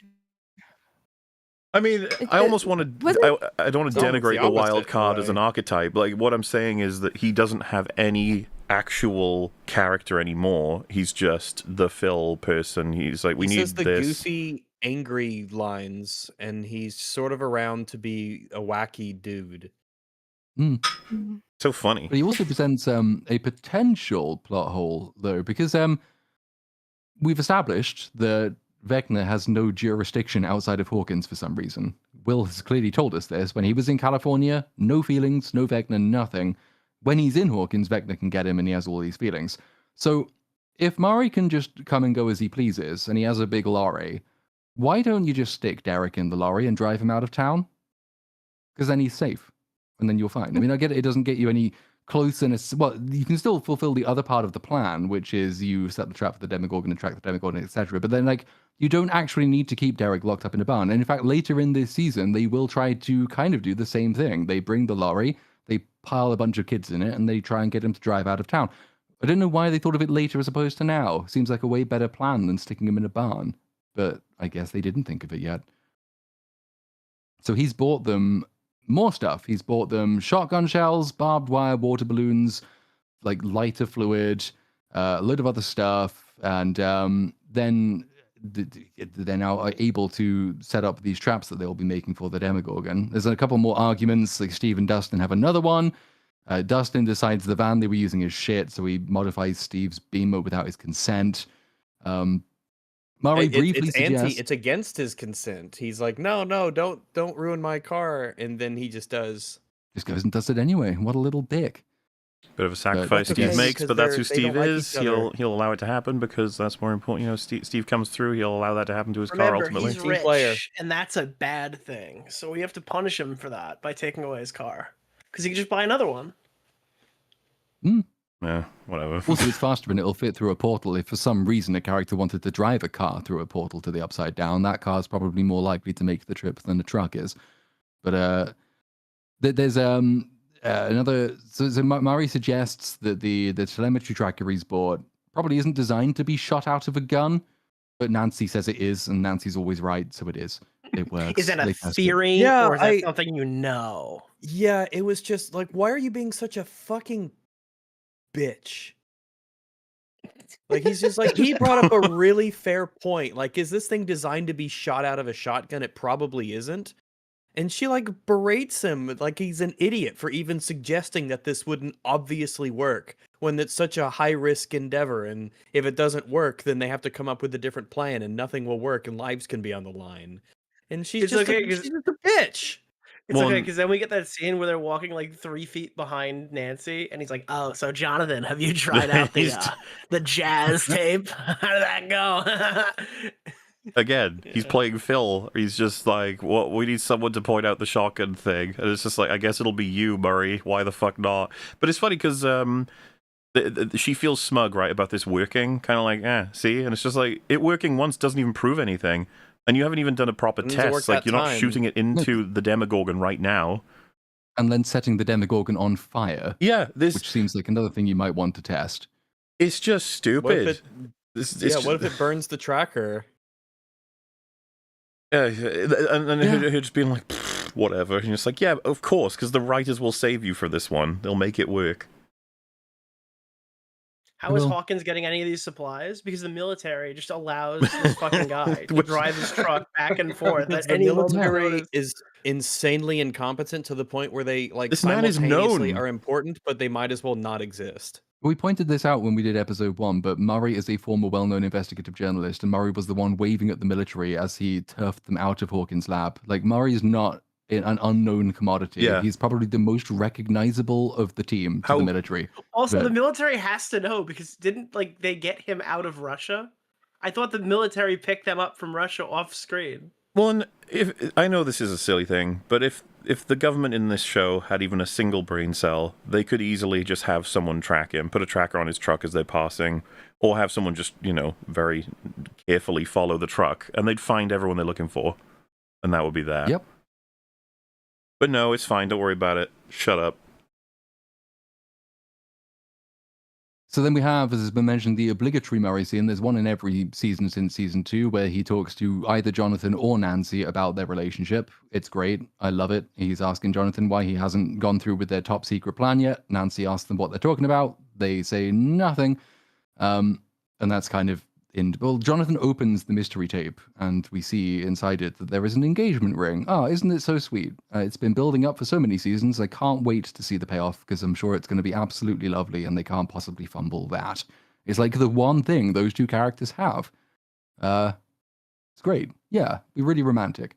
I did see a fan theory, by the way, for that at one point in the later, I think this is a fan theory that came about just after volume 1. It's like, oh, what if, I bet at some point, Jonathan's going to die and they'll find the ring on his corpse and it'll be really sad because he was going to propose to her, but he didn't. So, that is a good idea. And I'm shocked they didn't go with it. Actually, I'm not shocked, but they should have gone with it. That would have been funny. Yeah. It would have been like the tragedy of this guy who threw his life away for a woman who never, ever, ever, ever thought much of him at all. Oh my god. Yeah, imagine sacrificing yourself for Nancy. Ugh. Oh. Yeah, and the Duffer brothers would be like, well, of course, because she's fucking amazing. It's like, Yeah. oh. Shoot Okay. a gun. Are you kidding me? So we go down to the Upside Down again for the interrogation. The soldier does not really resist the interrogation. He answers Hopper's questions. But 11 inside his head learns other stuff. So she learns about Dr. K, and she learns that Dr. K is after her specifically. She then goes into memory vision, which is not the same thing as the memory store memory visions. This is a different memory vision that we have, where she follows them through the corridors of this upside down base. She sees a big suspicious door.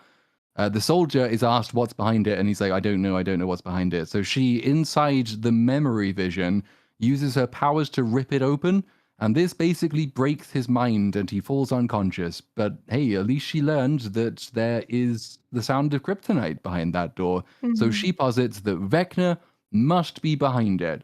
Now, besides the moral qualms with torturing a guy until you break his mind, there's another slight flaw with this theory, which was obvious to me, and so it wasn't obvious to them.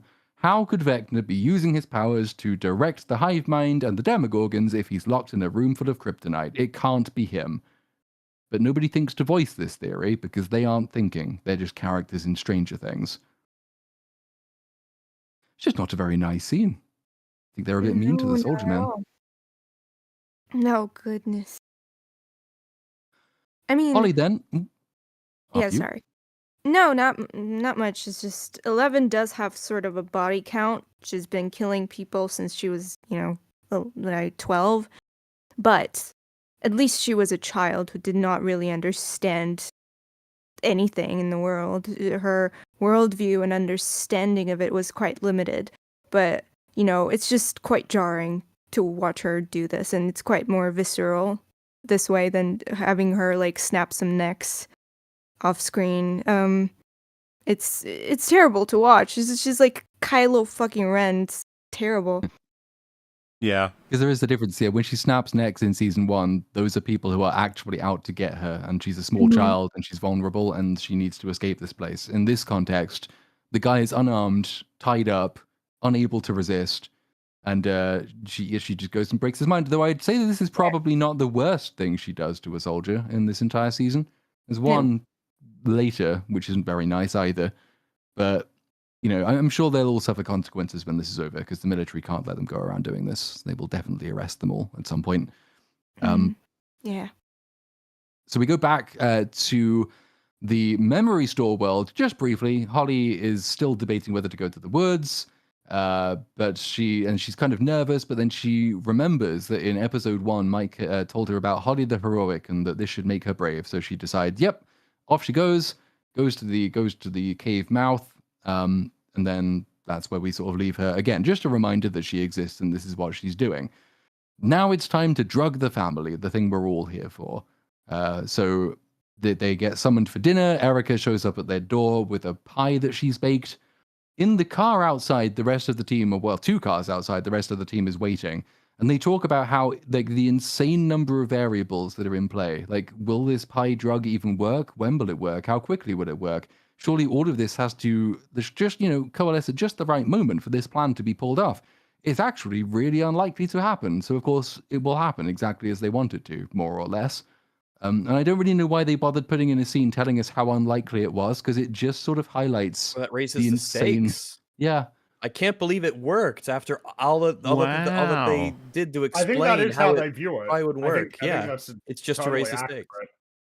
It makes the show a lot more exciting and interesting. Even though what it really does is it confirms that it will definitely work. Because I know if they were to say, this is easy, we got this in the bag, there's no way we could possibly fail, and then they high-five each other, then we know it's going to fail, because that would be, like, dramatic. Or that'd be like what would that be? I'm blanking on the phrase, but you know what I mean, right? Like, when something's going to go bad, or when something's going to work out in a movie, because you've seen movies before and the way that they telegraph the tone and what we should be thinking and things. Yeah, and you've seen Stranger Things before, so as soon as a character tells you how impossible something is, it's exactly going to happen Guaranteed just to as they work, need it to yeah. happen. Yeah, And mission highly probable. on that note, we're going to have to say goodbye to Nicholas Diorio. So sorry. Thank you guys for having me. This has been really fun. I can't believe we actually got through an episode and a half. Yeah, man. Incredible. It only took 4.5 hours. Not bad. It's good speed. Well, see you in part 3. Talk that. Episode 9. All right, guys. Thank you guys for having me. See you, dude. Yeah, well, later, dude. before, Yeah, you bet. before you, just tell chat where you're going, what you're up to, and if they want to follow you along. Yeah, I'm just working on streaming. I don't want to say that I'm doing stuff later, but see you guys. Alrighty, yeah, we'll see you later. Why do I do this? It's awkward to promote that I'm streaming over. I don't care. He's gonna stream soon, All right, and you guys can go fine. join if you want. Thank you. Yeah, see you later. Bye. He'll be streaming on his channel very soon, and you're welcome to watch that if you wish. You can always Why are you come so back to mean us. him? Fine. Jeez. What do you mean? It's the opposite. We could just stop talking about Stranger Things and go watch his stream. Just go watch the stream. We'll yeah. just turn on his Just stream. restream his stream. Yeah. It's the secret episode 9 is on Nicholas the Oreo's channel. It's just it's a common dynamic if you're not allowed to promote your own shit on stream. It's like, don't worry about it, you'll be fine. Go check him out. Link in description. All right. If you, but we have to trudge on. We do. So the plan works just as they plan, almost just as they plan anyway. So the dad gets knocked unconscious, and the mother goes unconscious, and then Fat Derek goes unconscious. The only person who doesn't is Fat Tina, because she isn't eating because she's watching her weight. So instead, Erica stabs her in the neck with a needle because she's copying Max from season 2, and this works. So they've got them. They bundle the family into the truck. Meanwhile, the rest of them stay, and they do some heavy modifications on the house to set up all of these Home Alone traps, including cutting the entire floor out of a room so it collapses into a wine basement. And it's like, when that family gets home, which I'm sure they will at some point, maybe off screen, but they will get back, they're not going to be very happy about any of this, but consequences be damned. They might even be So they very take- upset. But who cares? Hawkins is a They might fucking be. hellhole anyway. It's just I don't know why anyone's here. Yeah, no, it's just, well, yeah, they should all have left. They should have been made to leave after season 4, but they weren't. Well, So at best, traps they're are in all, jail. All of them. yeah. They could have been, yeah, this is the kidnapped here and left here for human experiments. Also, See what effects the Upside Down doesn't have. The notion that, hey, they're Yeah. saving the world. It's like, I thought we went over how stupid this plan is, okay? Like, we've done that several times. It's such an awful, awful, awful plan.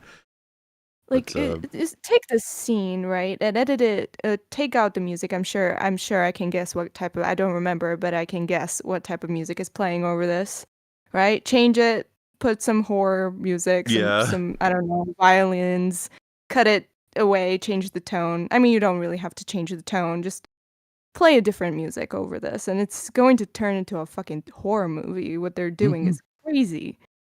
And it's just, yeah, haha, fun. We're just doing a little project. Yeah. No, Duffers Because are to weird. signify that they have set up all the traps, Nancy cocks the gun to signify how awesome she is. They fucking Oh, hate yeah. her. She's like most of her scenes at this The point. gun I just lady. hate her. She is indeed the gun So lady. cool and gunny. And then we go to the barn, and Will and Joyce have another conversation. I don't even need to relate to you what that conversation's about because you already know. So then we go back to the house, and the lights start blinking because the Demogorgon is en route. They see them all blinking from outside the house, and like the lights blink, tracking the Demogorgon. And I was sitting there thinking, so why do we even have this tracking dart? Why did we make that a thing? You can just look at the streetlights, and you know exactly where it's going. Well, why wouldn't it just But portal to where it wants to pop out? Why is it walking around I guess it's walking upside down, like it has to walk to the place it wants to portal in towards the from. place it wants to put the portal instead of portaling? Well, you just why not just have the? You know I what? don't know. It's fine. I don't. You know, I don't give a shit. All right, like I'm just asking questions because the light tracking thing just seems to be pointless when they can basically teleport from portal to portal wherever they want to go. But whatever. Duffers answered that question already. They said, I don't know. I guess We happened just off kind of screen. forgot that they could use portals wherever they damn well please. Mm-hmm. Yeah, well, Yeah. the camera wasn't on it at the time, but it would have made sense if it was. So, Mhm. case in point, it does indeed portal in via the roof, but that triggers the traps. The traps are How did like they know Lucas. it was specifically going to appear there?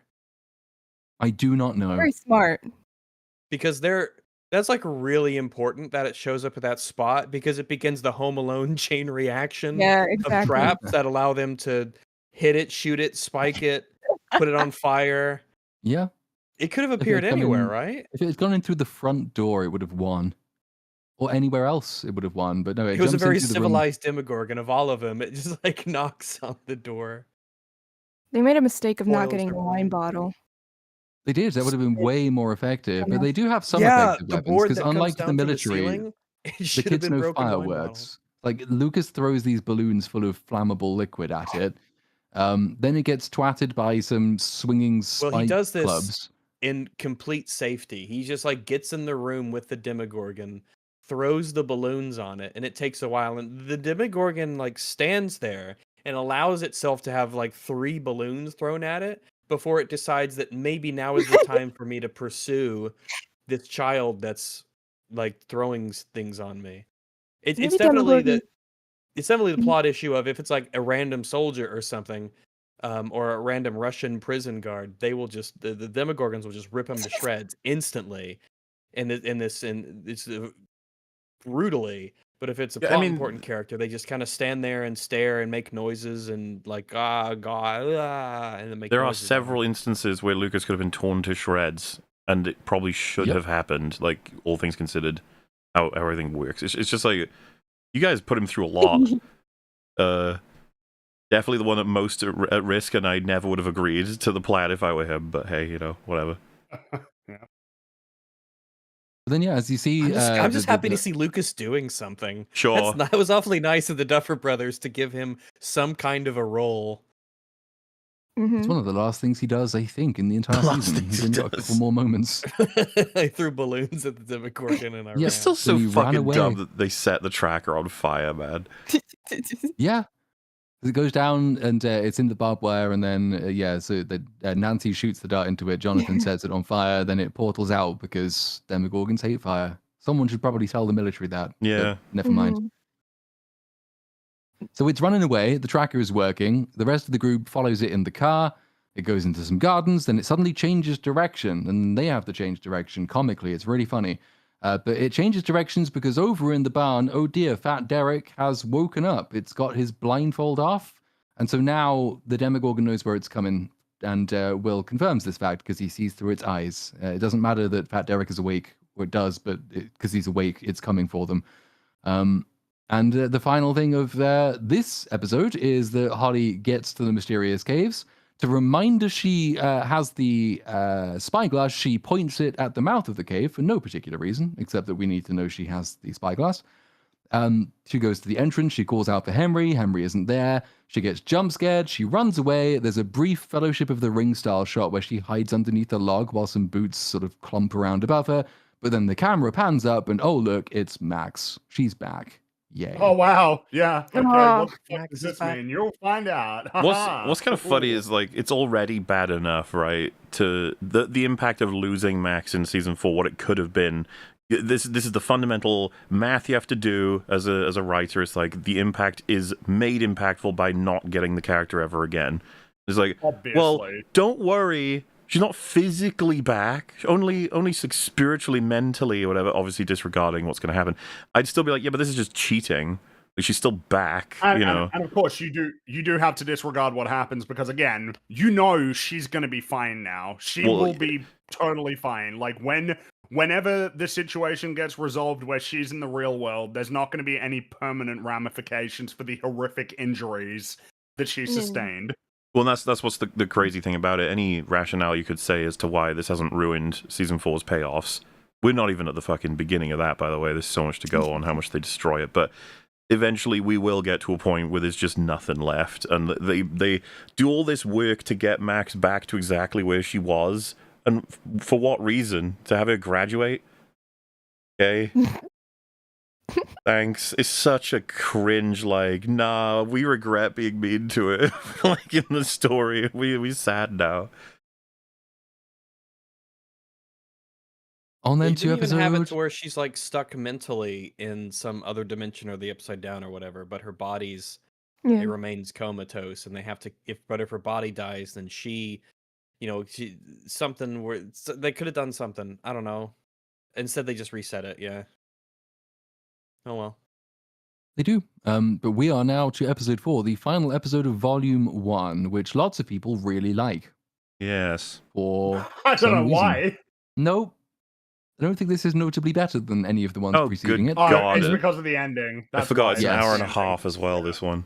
Oh man. Okay, well, we'll skip through this one, in theory, at a In theory. fair rate of nuts, in theory. So, we begin, and once again, we begin by a character recapping the events of the previous episode. This is like Derek has woken up, and then Joyce tries to explain that, oh, we're here to save you from the scary monsters, and they're after you.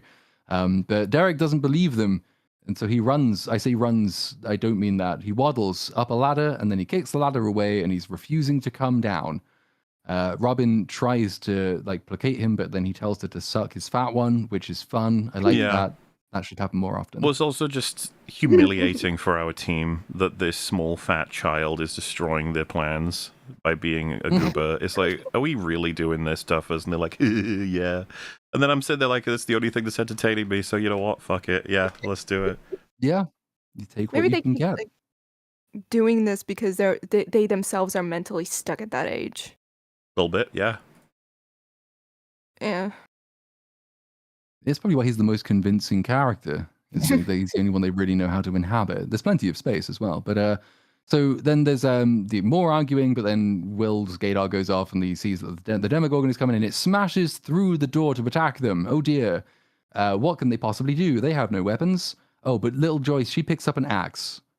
I don't care about that because I remember in season 4 when there's the big fight in the Russian prison and melee weapons are utterly useless against Demogorgons, except that it recognizes that Joyce is a main character, and so she just swings at it, and all it does is sort of slowly walk backwards until it's out of the barn, and as luck would have it, the others arrive, and they run it over in their car at just this moment.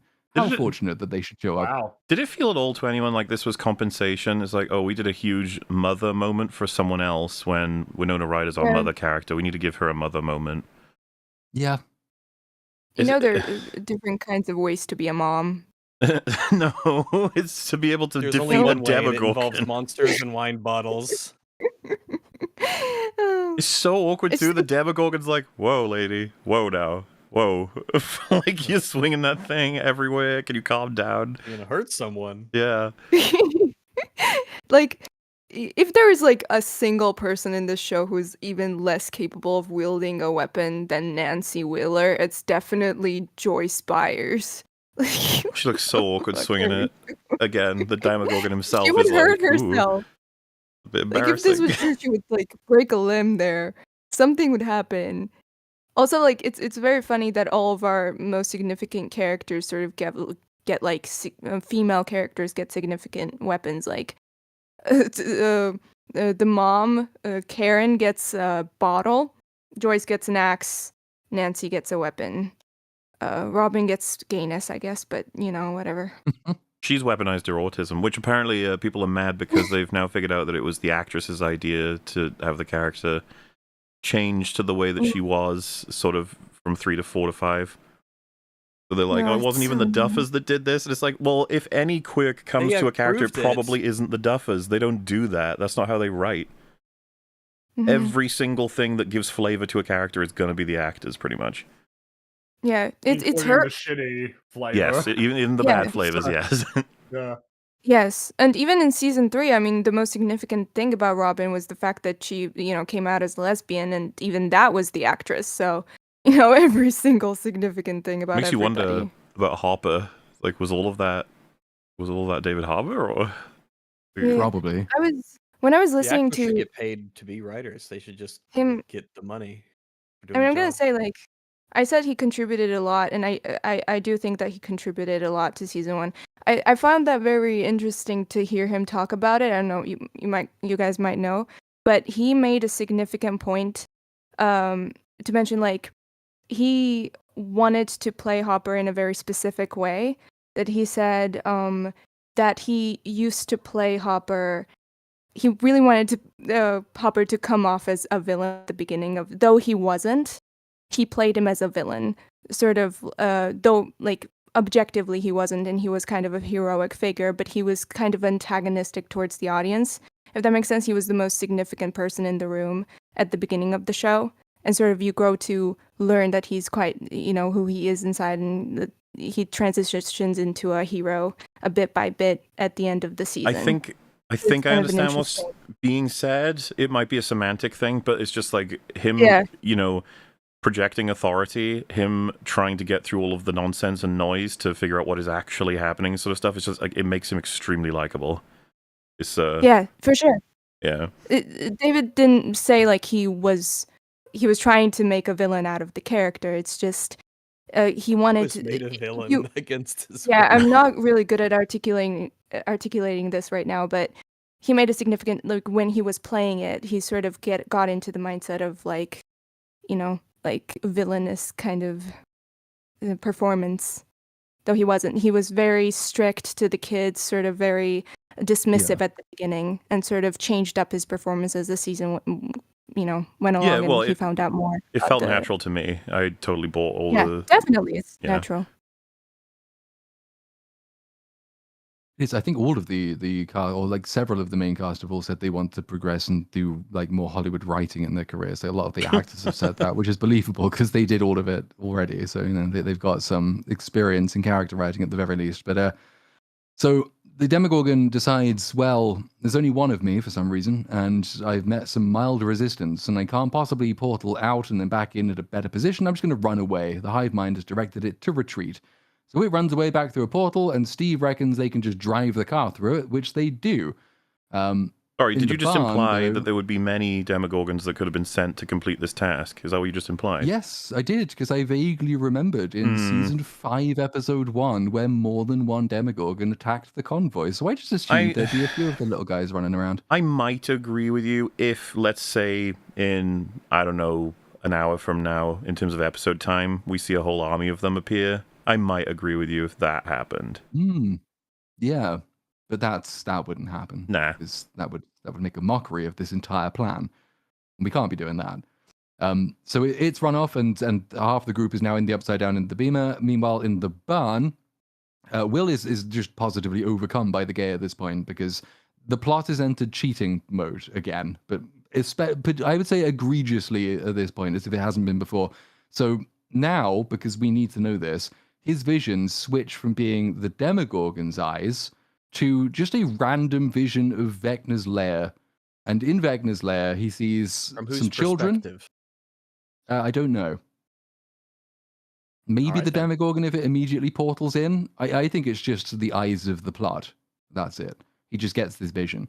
He sees Holly and I think plot 3 eyes. other kids trapped in an alien reference with like stuff attached to their mouths, which is what happened to him in, back way in season 1. It just, he forgot to tell everyone about it because it actually hadn't happened yet. But that is what he didn't did. remember. Maybe he was Maybe he knocked out forgot. for it. Maybe he was. That's, yeah, the big season 4 conceit. You repress memories that the writers hadn't yet thought of for their story. That's how this works. So he's now got vital information which will help like clue them into where they're going next. They need to find out where this room is because that's where Holly is being kept. Meanwhile, the military is going around rounding up random children.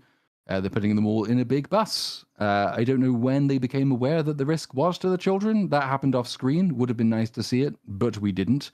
So that they're just I think they've just read the script as well. They are anticipating where we're going next. And then we're back to the Upside Down. The car loses track of the Demogorgon, and then they crash into the huge flesh wall because they're arguing and they don't spot it coming at them. So they're now stuck. Oh dear. On. They've also lost contact with everybody in the right side up because Joyce tries to radio them, but she can't reach them. Will, however, is making good use of this eyes of the plot thing he's just had. So he's painting a big picture on the wall, like, season 1 and also season 2 and probably also another season I've forgotten about. Yeah, they've always got to have something like this happen. Otherwise, it's not Stranger Things. Yes. Core part of the formula. Someone pins shit up on walls and this figures out the mystery. He explains that this picture, which doesn't look like much to me, but apparently it's incredibly important to Vecna and he wasn't supposed to see it. And when this is the bit where he says, oh, it's important to him. And then I think it's Erica who says, Mr. Watson, Henry, number 1, Vecna. And then Fat Derek is the sensible one who says that is too many names, which it is. And it takes Derek to point it out for us. Mm-hmm. Makes sense. Solidifying his place as the best character in the show, I think. He's able to shit on the script. So, Will says, yeah, Vecna didn't want him to see this vision. He wasn't supposed to see it. But Robin says, well, you've never been this close to the hive mind before. He definitely has. Supposed What to does see that this mean? vision. And yes, that's true. What he has been. Very So what the fuck tired are you even talking about? of her just saying shit because it's Robin always sucks. true. People just come up with these completely unintuitive worst. random What the things, worst. and then the show says, "Oh yeah, that's just correct."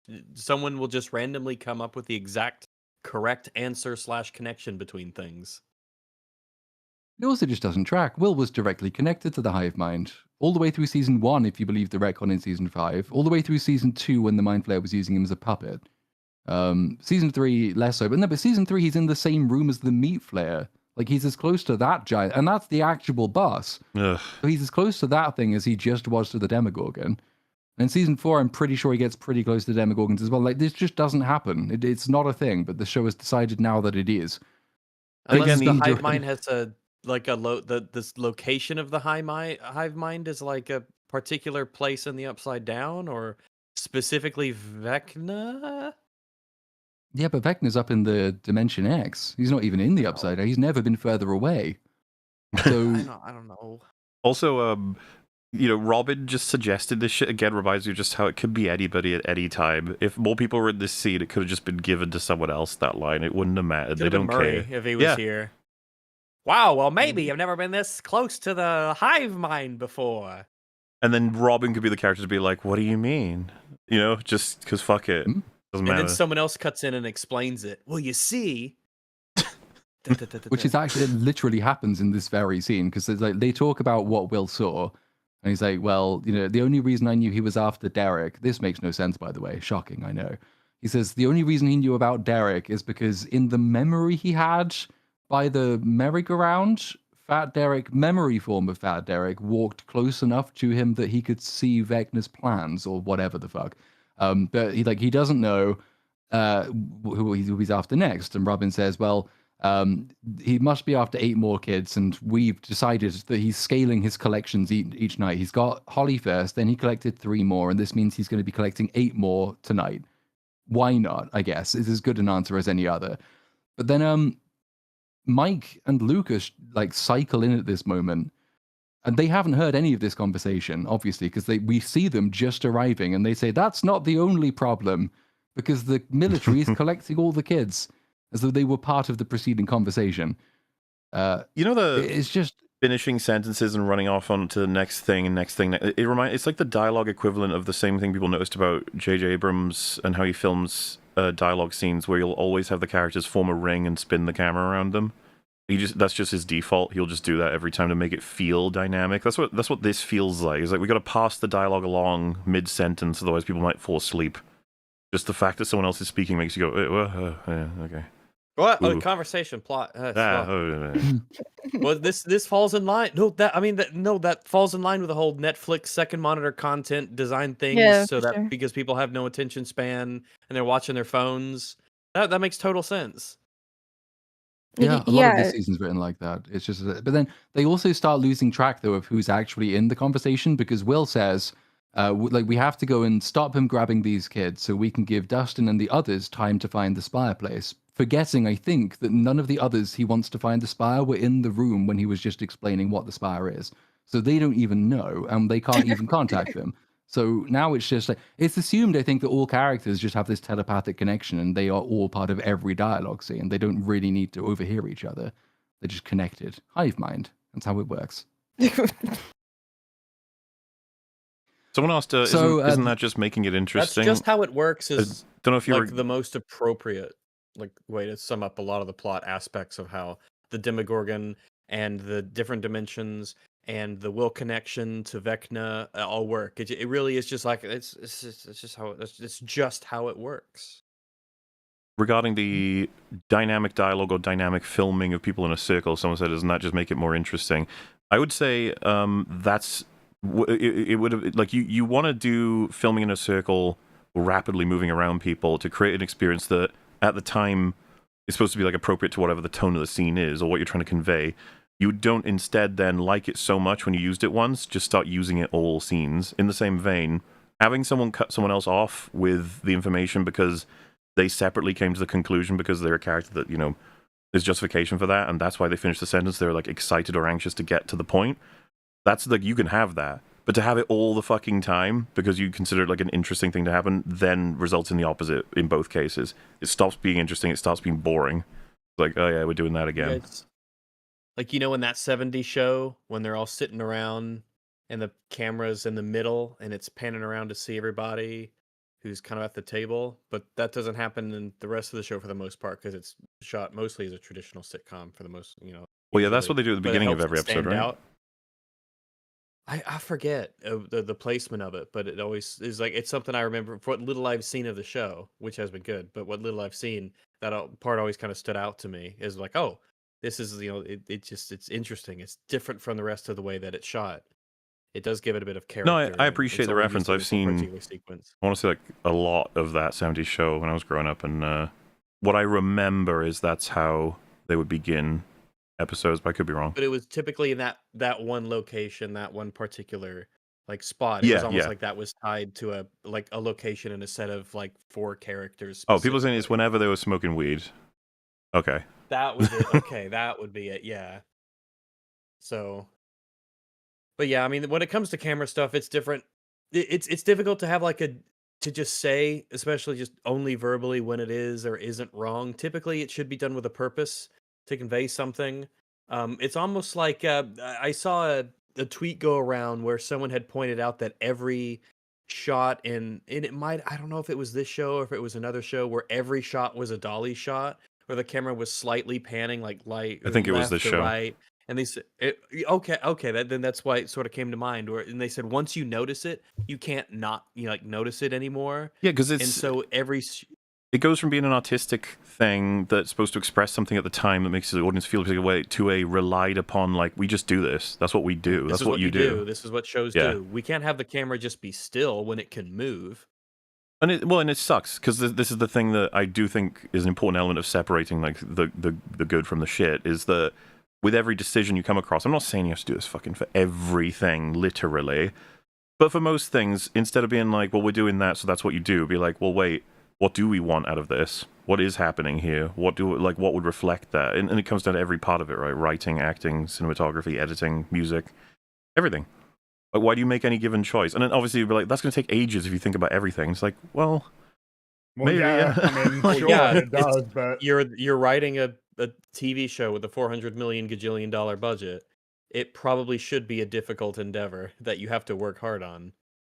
Well, It because shouldn't be easy. the notion of a camera that's not moving is boring, and it's like, oh god, like we gotta get you back to school, Duffers. Not to say that they don't have any still shots. No, just not enough of them. They make up for how It's tedious like- and rote their dialogue is by spinning the camera rapidly. So can you imagine like 12 angry men filled in this way? Just like constantly camera in the middle of the table, just going round and round and round every time anyone's speaking. It's like they don't need to do that so often because what they're saying is really interesting. What was the Star Wars one where it was Acolyte, right? Where the Order 66 is happening in the Jedi Temple, Oh and gosh. right as the fight starts to happen inside of the the Jedi Temple room, the camera starts to get really obviously wobbly. And everyone was pointing out how bad it was. Because it's an After Effects like shake as opposed to like using a handy cam or any kind of like picking up the camera. Handheld. Yeah, It didn't have the tremble of a handheld camera look that you could very obviously I can't believe a number of ways. I'll leave him doing this. I'm sorry, everyone, but it's just the truth, and that's what's more important. Knives Out, when Rian Johnson's filming them coming out of the house, it's on, it's steady, and then once everyone starts asking her for like, I think it's when we find out she's going to get the inheritance, they start surrounding her, he takes the camera off and it starts to wobble naturally because he's holding it and moving with it. That would be the better version of what they were trying to do in Acolyte, but they just decided let's do it in post, which is so funny. It's Kenobi, isn't it? Oh, people say it's Kenobi? Fair enough. As if we know the Kenobi. difference But they anymore. all, like, I'm gonna be honest, they all blend together in Yeah. my head, all of these fucking callbacks and scenes. It's all The a one I remember blur. like most egregiously in Kenobi though is when it's the Vader Obi-Wan fight on the "Did you come to destroy me" one. But like there's a really really far distant shot where you can just see mountains and two tiny lightsabers in the distance. That's got fucking motion shake on it. You have shaky cam. Why? Why are we looking at shaky mountains? Who filmed this? And why did you put that there? It's More wonderful. intense. Shake it. Shake it. Shake Yeah. that camera. That's what the filmmakers do, and that's all you need to know. So back to another well-shot thing. We go back briefly to the Upside Down. Dr. K tells us basically exactly the thing that Will just told us, but she's a different person saying it, just in case we weren't paying attention. She says, we've taken the kids to protect them from 11, because they're still running with this dumb fuck theory. And the generic general man is got to go up there and protect the kids. An even more generic general man says, hey, Sarah Connor, using these kids as bait, that's reckless. And then she just sasses him and says it's only reckless if you fail to protect them, which you won't. That's literally it. That's the entire scene. There's no fucking leave. She borders on the most pointless character in the history of media. Like, there is no reason for her to be here. Other characters do her role anyway. Got no history, no motive. She just exists because she's Linda Hamilton, and that means it's a reference to the 80s, question mark. Then we go back to Memory Store for a chat between Max and Holly, which Max begins by saying almost verbatim, so you're probably wondering how I got here. And then they have to go into the caves of exposition. Yeah, I'm really wondering. Yeah, what the fuck? How are you alive / here / what's going on? I really feel as though the Max Holly scenes have possibly the worst like time to information ratio of the entire season. Mm-hmm. It's pretty abysmal. Because we were looking at splitting them out so we could just, like the way we did with the Minecraft thing and the entire plot with the villager just all in one go so we don't have to talk about it. Trying to do that with this is really tempting, but it's also annoyingly difficult because there's bits where it's going to intersect. So at least this way we get to see just how much of a horrific pace breaker these scenes are. Like they just drag everything down because all it is just Max expositing her backstory, 18 months of it in some caves, which are really boring to look at. Mm-hmm. And it's like every scene. So like it starts with her saying like, yeah, I've been here for basically 2 entire years in this cave with a big wall that looks out onto a desert. And she says, we're in a memory, and this memory, it exists inside a world of 1,000 memories. And this world of 1,000 memories, it's Henry's prison. That's what we get so far. She takes Whoa. about 15 times longer to set it up, but that's the crux of it. Can't wait to get back to find out what we learn next. I 'Cause it's think gonna be more Duffers soon. watched Inception. Whoa. No, like we can do that. Yeah. Dream within a dream within a dream within a dream. It's the South Park thing. Just because it's complicated doesn't mean it's good. Stop it. No, it does. It's just you're not smart enough to get it. I mean, dude, like the super upside down and then the Mindscape Dream Palace inside the upside down, it's upside down. It's just like, what the fuck are you guys doing? Stop. So dumb. I had people And saying, like, after the first volume, like, where is Holly? And I'm like, dude, I don't know. Like, I don't know what the like. She's in the mega dimension, but it's not like Dimension X, and it's not the upside down. It's like a sandwich. It's between it. It makes sense. The Duffers assured me that this all makes sense. It's Henry's mind palace. Like, she got here because she's connected up to the mind flayer in Dimension X, and there's a tube in her mouth. That's how she got here. And Max is here because in the previous season, something that wasn't that occurred, and she got trapped here. So, like, two people, very different ways of getting here, both here. It's wonderful. Don't ask questions. Also, have you guys seen that meme of like there was an image of Max photoshopped like because she has all of this furniture in her cave. People were like, "How I imagine Max like smuggling in furniture, Yeah. trying to outrun Vecna." It's just like her dragging a bunch of tables and books into her cave while running for her life away from this fucking monster that is about to kill her. That's just so no wonder funny. Henry hates her, because she keeps coming into his house and nicking his furniture. Yep. She's just trolling him. I wish we could have seen that instead. Oh. And you know, it's crazy to know that she is actually hiding out here in the sense that if Vecna spots her and she's not in the cave, then that's like detriment. That's like lethal to her. It's gotta And be you're like, game oh. over. Yeah.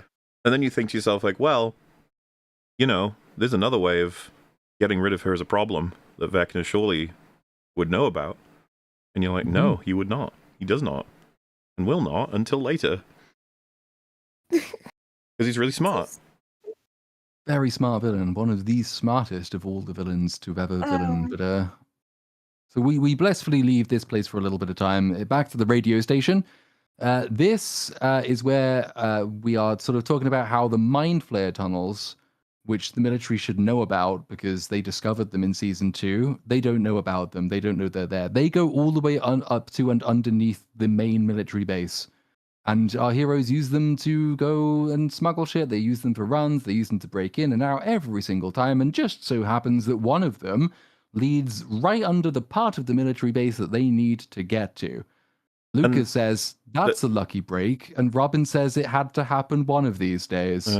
Fuck off. So the entire show isn't this. Right. I'm just still confused. Can you guys confirm it or like explain it to me I how can confirm I also am confused. how are these kids much less safer with the military? Like how are they going to keep them safe? Is like Joyce more safe than a literal military base for these kids? How are they fucking planning to protect them if they kidnap them back? Well, their plan is that because they have Murray arrive in his lorry, and then he's built a big padded, like a man who looks like Murray with a padded closet in his lorry is a bad image. But the idea is that they will put the kids in there, and then he will drive them out of Hawkins. That's what they plan on doing. It doesn't work out, but that was their idea. They do plan that. Okay, yeah, I missed that, I guess. Well, but you know, aside from that, at any time, if a Demogorgon, just really one, was to attack this group, they're dead. Yeah. It's just crazy to think that could happen at any time. And of course, we're about to see it happen sevenfold. Demogorgon was the boss of season 1. Yep.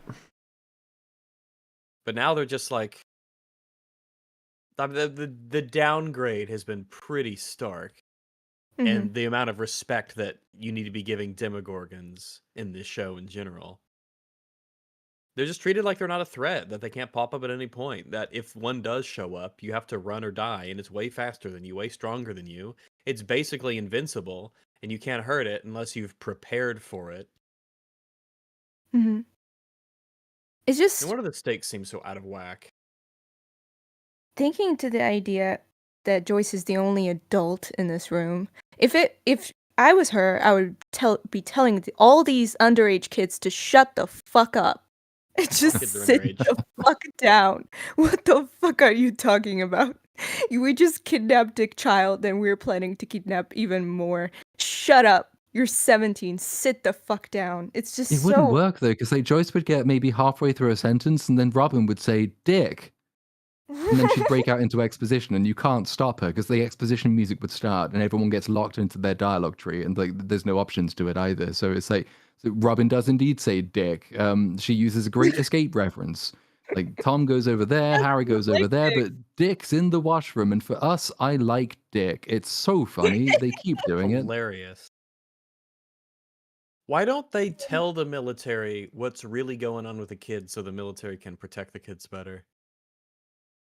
Because the Because in this aspect, the military's goals and their goals are aligned to keep them safe, Yeah. right? Yes. And they don't even have to give away 11. It has nothing to do with 11. They can just tell them, hey, one of the kids was kidnapped. This guy's sister was kidnapped by Demogorgon that just attacked their Yeah, we know house. how it's happening. We know what's doing it and how they can do it.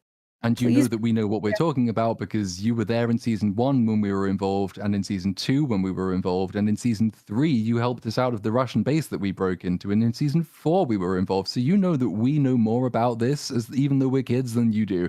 Nothing and to do you've with been studying 11. this for We just have 18 experience. months plus, and Yeah. it's Also, except don't ask us how we got this fat kid here. Just don't ask. we don't even know No. this fat kid He actually. came of his own volition. Just Yeah. waddled in. We don't even know his His name. family is just snoozing. He Here, just rolled right in. He needed some friends. So Joy says, let's say we go with Dick. How do we find the washroom? And Will says, well, how do we even know how many kids are being targeted? And then Mike says, well, we can use an inside man. And the camera pans over to Fat Derek. And Fat Derek, who's hated them up until this precise moment, he's going to agree to go along with their very dangerous plan. He'll be their informant. He'll let them know which kids are which. And he'll let them know where the washroom is so they can tunnel up underneath. He kind of does amazingly well. Like, oh yeah, he's phenomenal in this job, considering his age and experience. But hey, no, he's exceptional. So, back to the Upside Down, the soldier they mind-raped is awake, and he wanders off back to base, but Hopper and 11, they are already at the base. They are spying on the base. They are counting the guards in the towers. Hopper finally raises the issue I raised ages ago, which is that Vecna can't be in there in Kryptonite and using his powers to kidnap Polly, but then nobody really addresses this because we insist on going into this space anyway. So 11 says, I can jump the fence, because remember I was practicing for it in in episode 1, before I knew what I had to do. yeah. And she Why says, can't she just fly? That's the answer to that.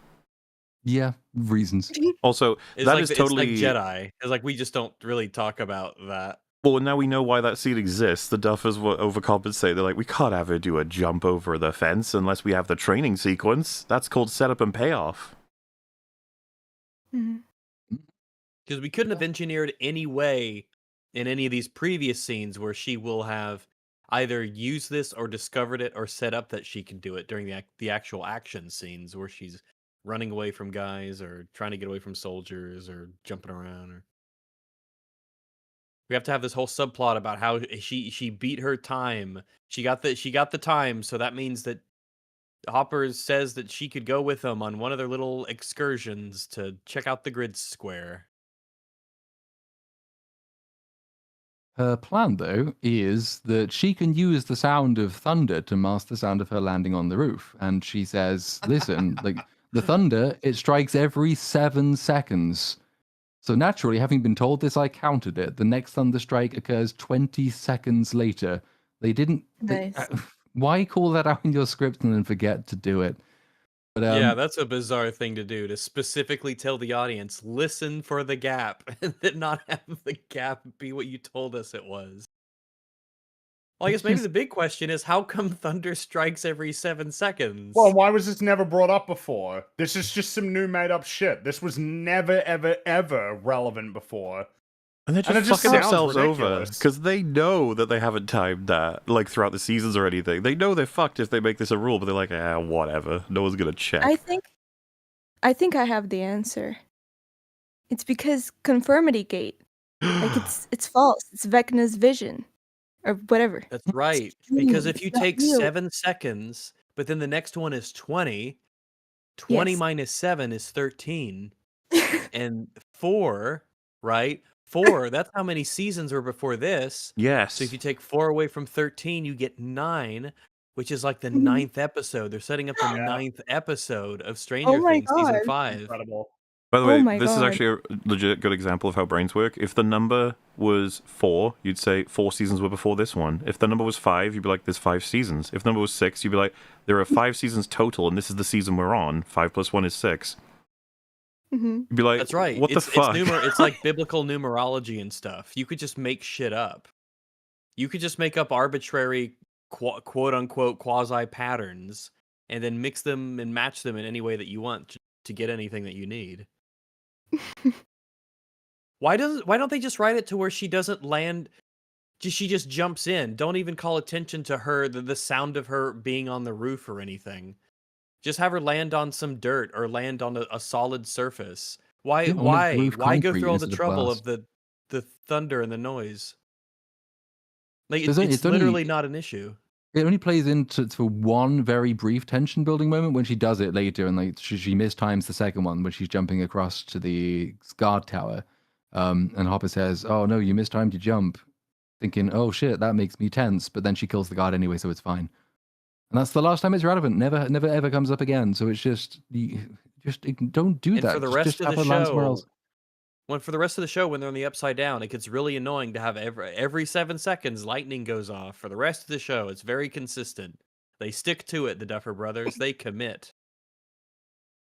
There is time though for them to do one other shitty thing before they go down to their plan, because at this point, Dustin, Steve, Jonathan, and Nancy finally get in touch with them via the radio, and they say like they crashed into a wall on the other side of town. And Hopper, who is the responsible adult, he says, "Okay, stay there at that church. We're going to come and we're going to pick you up." And then he turns to 11 and says, "Right, let's go into that base and not go pick them up." So he's just left half his team stranded in an incredibly dangerous position, having told him he's going to come and rescue them. Huh. But we have a side quest to do first. What a terrific guy. Hmm. No, the kids are the side quest. So that's enough of the fun stuff. We're back to the exposition caves. Yay! So Max explains There's a lot that of exposition in this season. Like it There is fucking very is. conspicuous how many scenes are just one character telling other character very important plot and description stuff. Well, it's all to build up Yeah. the giant battle at the end, which was really satisfying. Yeah. what a terrific fight. Yeah. One of It's the like- fights. And it's not like they're doing anything while they're doing the exposition. They're not performing some task or going someplace or doing something. It's not like they're accomplishing multiple things at once. It really is just let me tell you the exposition, and then the scene can just. I mean, this go on. scene sort of this scene tries to trick you into thinking it's doing more than it is, because like this is where Max is like she explains basically the premise of season 4: Vecna killing people, opening gates, causing rifts. Then the government just paved them over, so never mind. Then Holly says, "Why aren't you dead?" And Max says, "Well, I kind of was for a bit, but then." And then we start I got using better. like the memory thing. I got better, yeah. Then she starts sort of like we go into flashbacks within memories, within a dimension. She tells us like she woke up suddenly in a dream of Dr. Brenner's lab for some reason with all the kids who got murdered. And then while she exposits this, we get to go through all of these memories. So visually stuff is happening, even though really it is just dry exposition. She ran around in the lab. She heard noises through a door. She went through the door. She emerged into a corridor in Hawkins High in the 1960s. Young Joyce is there. She's giving out tickets to a school play. Max says, "Somehow I was in another time. Hawkins 30 Don't they years play ago." like a song to let you know that it's oldie times? I think they do. I just don't know what the song is. I think Is the it, lyrics are like, "Oh, it's the oldie times. Oh, everything's old." It's a really good Yeah, song. like Fallout. it's something like that, just to really let you know that these are some oldie time, even older than the oldie times we're in. These are really oldie times. They play the oldie time song to beat you over the head with It's one of it. my favorites from the 50s. Yeah, it's a good song. Isn't it cool how important and integral this scene is to the rest of the plot?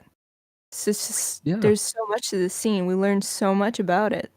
And They If briefly Holly tell asked you that it's Max, going to be "How did you get important. here?" and Max just shrugged her shoulders and said, "I don't know," that just would have been better. Well, it kind of happened off screen.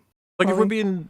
being, she went from baiting Vecna to get her in season 4 as part of the major plan. He does get her, and I guess he's 90% of the way through harvesting her, but doesn't complete it and gets booped by 11 and then set on fire by the Super Friends. And so you have Max waking up in his mind, but it's also time travel-y and just his trauma, whatever, and she escapes into. You just sort of, you have to take all of it for granted. It's just like, okay, then. Yeah, Why this is not? just how it works. Like, 'cause, yeah, she says, somehow I was in another time, only I wasn't actually there. I was just an observer. And that's when I understood I was trapped in Henry's mind, his Yeah, memories. sure. And it's always the problem with memory store type devices. Like, what if the memory was just like a really good wank? Yep. What if it was on the toilet? What if he was like, I don't know, being Great, now I gotta racist do like this people wanking were back in the Max old into you days? watching me. And it's like, It's always the plot relevant ones they fall into. well, and then what if it's a Yeah. fucking mundane memory of just walking down the street, doing saw a laundry. rabbit? It's just like, okay, but no. This is I love all. that we don't even get to learn anything about Henry from here. It's just, oh, look, fan service, young Joyce and Steve Harrington's dad. And Did you know that these adults are did you know that these adults are ex-children? It's true. And Mhm. Former child. another thing that's annoying too, as And- someone in chat has just kind of mentioned, is just like, how is this fair? This is like this is cheating. The gates got opened, but like she's Yep. doing all this. It's like the harvesting was not complete, and it's like, well, shut up. Like, okay.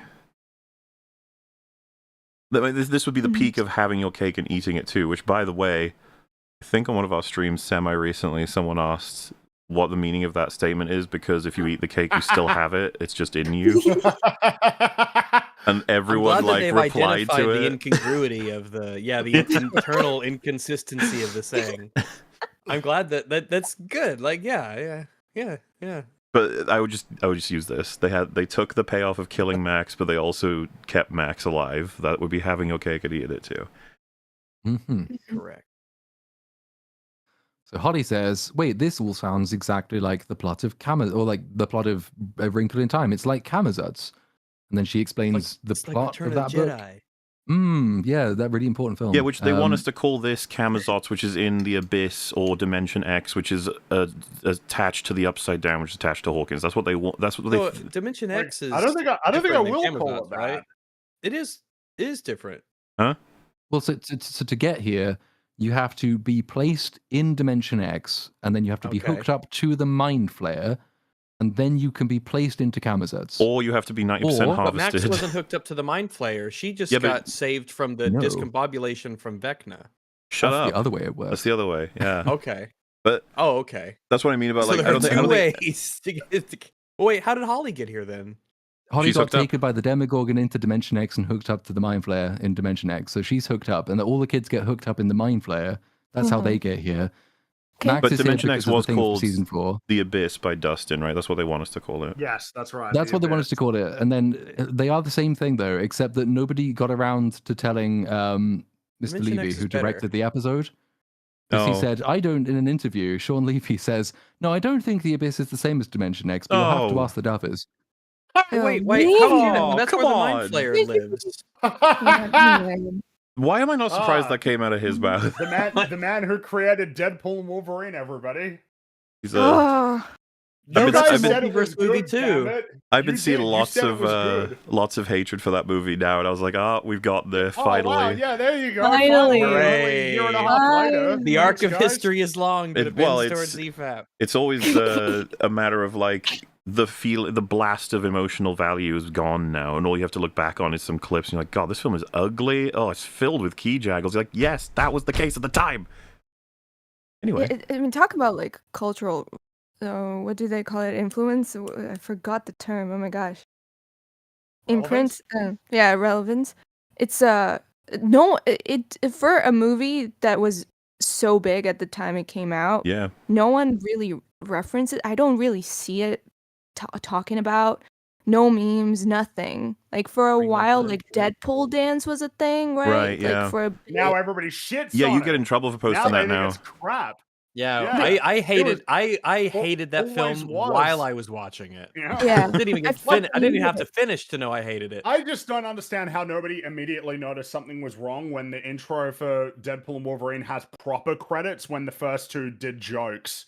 Like, how is that not the clearest example of, oh, fucking hell, yeah, this is a corporate We don't need product to that we're open dealing old with wounds, here. but Deadpool desperately wanting to join the Avengers after seeing the first two movies. You kidding me? Fucking abandoning his found family. There's so much more. We don't need to do Yeah. No, that. that movie pissed me But we off. don't I need still to. haven't finished it. It's shit. It's terrible. It's one of the worst ones, guys. It's one of the It worst. is. I turned off during the third act and I never went back, and I don't intend That was a to. good decision. Yeah. Well, hey, it serves as a goodbye to the Fox universe, which we will say goodbye to again. Again. Yeah. How many times do we have to kill these old men? It's the meme of how many times we have to teach you this lesson, old man. How many times do we have Don't to kill you, old enjoy- man? Like, I'll kill 1,000 Professor X's before I let this franchise die. All that we have so far for that fucking movie is trailers for legacy characters rather than any of the fucking new ones that have been introduced over the last 6 years. Isn't Because- that They insane? spent so much money and so much time trying to give the slightest of shits about The any thing- of their new characters, and look at them now. the thing for me about this is that if you've been sort of following the people who love these movies as sort of reviewers and assessors of culture, this has come as a complete weird surprise. Meanwhile, for us, it's just like, we've Yeah, been expecting this for ages. It's like, they're finally there. Yeah. Here we go. Obviously. But then these are the same people who, if you were to take all of their contemporary reviews of every Phase 4 and 5 Marvel project, you'd think we were fucking eating good. You Yeah. think we were having a great time. Cosmonaut? We went I through- think it was like a 7. It was around a 7 or so. Consistently, Yeah, for like Said it all was, of yeah. Phase 4 and 5. And then it's like, oh, those kind of sucked, huh? Crazy. Yeah, now that the Mhm. mines have been cleared. I did look up the full quote actually because I remembered it being slightly worse, and I just couldn't remember in what way it was worse. It turns out it's worse because it's foreshadowing. So Mm. the interviewer is obviously very confused as well. The question is the Abyss the other world where Henry is, which is connected to Earth via the Upside Down, also Dimension X, the place he originally entered when he got his powers in the desert as a child? That's not actually how it works, I don't think, but never mind. Sean Levy's answer in full, not very long, is that is a really great question. You should ask the Duffers. And you can tell them that I believe I'm correct in saying no, it's the Abyss, and I believe the Abyss is not Dimension X. Ask Holy the Duffers. I can't wait to read your article so I can finally understand the answer. Oh my god. Like, Foreshadowing. I'll be honest with you. That's actually they're kind of a shit. better answer in the sense of honesty. Because do you remember I don't know if you saw it, but the clip I had in the Outlaws video where the devs were asked about the 5 syndicates? And you can tell they don't know. They actually don't know the 5, so they're like scrambling. And then Julian Garrity just says, hey, this, we're not going to answer that just yet. No comment. As if there's some kind of mystery to it, when the reality is they didn't know. At least Sean Levy's just like, I don't know. I don't understand this. Like, well, why are you asking me? It'll be interesting for me to understand it when someone else explains it. But like, he was on set with them. He was in the writers' rooms with them. How does he not know? Because the directing Duffers the probably fucking don't even know. No, pretty sure they don't. So yeah, we've got a Camazot's realm now, and Holly explains what that is really, and Max says if you're a prisoner in a prison world, you only have a few doors open to you. Door 1 is you take your own life. Door 2 is you accept your fate. Door 3 is you escape. And then the exposition continues. She says she kept moving from memory to memory, but the place is like a maze. She got turned around. She ended up back at the beginning, back in the dead kid's room in Hawkins' lab. Then she heard Kate Bush. Holly says, is that one of your friends? And Max says, kind of. Music has a way of finding you in the darkest places. Lucas used it to guide me out of Vector's mind before. Holly says, is this coming from Lucas in the real world this time? Max says, yeah, because he hadn't given up on me. So I figured if I could follow the music, I could get out. But then everything went wrong. And as she says this, she tears a hole in the wall of the dead kid's room, and then she emerges somewhere else. But we don't get the thrilling answer to this question. A bizarre fucking cut in terms of just storytelling for me, because I don't know if the Duffers disagree, but when you say something like, so I've been building up this whole story, and this is kind of where everything went bad. Start a new scene with the context of that delivery. Open door, now cut to a different storyline. You're like, what? No. Don't you cut when she says everything went wrong? Or do you even maybe cut before then, because then you can introduce the next set with her saying, and then everything went wrong. It felt like a really weird sort of, all right, we're going to see what went wrong. And then a few seconds go by later. You're like, oh, okay, fine. You know, and when we cut back, it's even weirdly jarring again, because you're like, oh, we're doing the max. Remember she said everything went wrong? You're like, yeah, okay, we're back. I don't think Duffers disagree because I don't think they've ever had an opinion in their life about anything.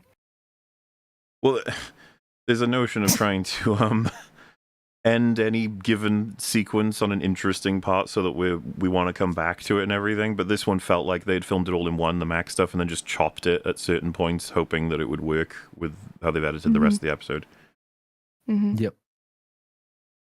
But we get to go back there later to figure out what went wrong and how she ended up back in the Caves of Exposition, which is where we know she has to be anyway. So for now, though, Derek is going through the military base. He gets himself in. He spots some guns. He spots the kryptonite things. They take him to the barracks. He asks where the toilet is. So like Derek's doing his job. Derek's good. He's on mission and very convincing. And he gets in and he finds the bathroom, and then he radios them to let them know where it is, so they know where to dig. Meanwhile, he has to go and find out which kids know about Mr. Watsit, and he does that just by asking them if they know about Mr. Watsit. And it's speedy and it's efficient. I don't think it particularly lines up, given like Derek is introduced in school. The only time we've ever seen him in school is being kind of the fat bully kid that no one likes. So it's weird that kids would just go up to him and say, yeah, that's us. But the plot needs them to do that, so they do. Well, yeah, Delightful Derek feels kind of like an insane twist of the character they've showed us up to this point, but whatever, you know? It's just like, I guess this is happening. But you're right, because it's just a matter of they need him to be this good to make the story go a particular way. You know, not only good at what he's doing, but also the kids to follow him. Yeah. Someone in chat's asked what's happened to Derek's family. We will not see them again. They OD'd, I'm afraid. Oh, no. Lying somewhere in a barn. Yeah, I mean, no one took care of them in a way, so they're probably, I don't know, if they woke up, they're either starving, peeing themselves, just, you know, dying from dehydration. CGIP. Yeah, it's I hope just I fun. don't die in a barn. They're where Ted Wheeler is, probably, like, they're up to something. Forgotten. A better place. The Forgotten Realm. Just another dimension. Another reason why Conformity Gate does make sense. You know? What a weird name for a thing. I still don't get it. I'm like, what a strange thing in general that gate became a suffix for controversies. It's just like, how many people at this point even know that Watergate was a hotel? Watergate, that famous dam, I think? That's right, yeah. Yeah, it's like a levee or something. I don't know. Some sort of water locking system. I'd like to stay at the Watergate. So back to the Upside Down, Eleven jumps into the base. She takes out the guard. She opens the gate, and she walks off, ready to go and do her mission. Hopper sort of briefly reaches inside his jacket, and he looks at something, which is mysterious because we're setting up that he might be wearing. Actually, it's not really setting up what it turns out to be, but you know, it's we'll get to the suicide plan later. So Derek identifies the season to be over more than we do. Oh, he's wanted it to be over for years. It's just finally, he's just coming up with ever more creative ways to make it happen. And they just won't let him. It's a shame. I used to be a sheriff of a town. People respected me despite my drinking, which is more impressive. So at the radio tower, the rest of the group goes for a little wander around. And Mike and Will, they have a chat. And Mike asks about Will's powers, says he was inside the Demogorgon. Uh-oh. Am I still here? Yeah. My computer's beeping at me and the memory's fucked itself. Uh-oh. No, you're here. Oh, We good. have you. Well, as long as I'm still We hear audible, you. it's just that nothing on my computer Your functions. I'll memory just is carry on. beeping. Oh dear.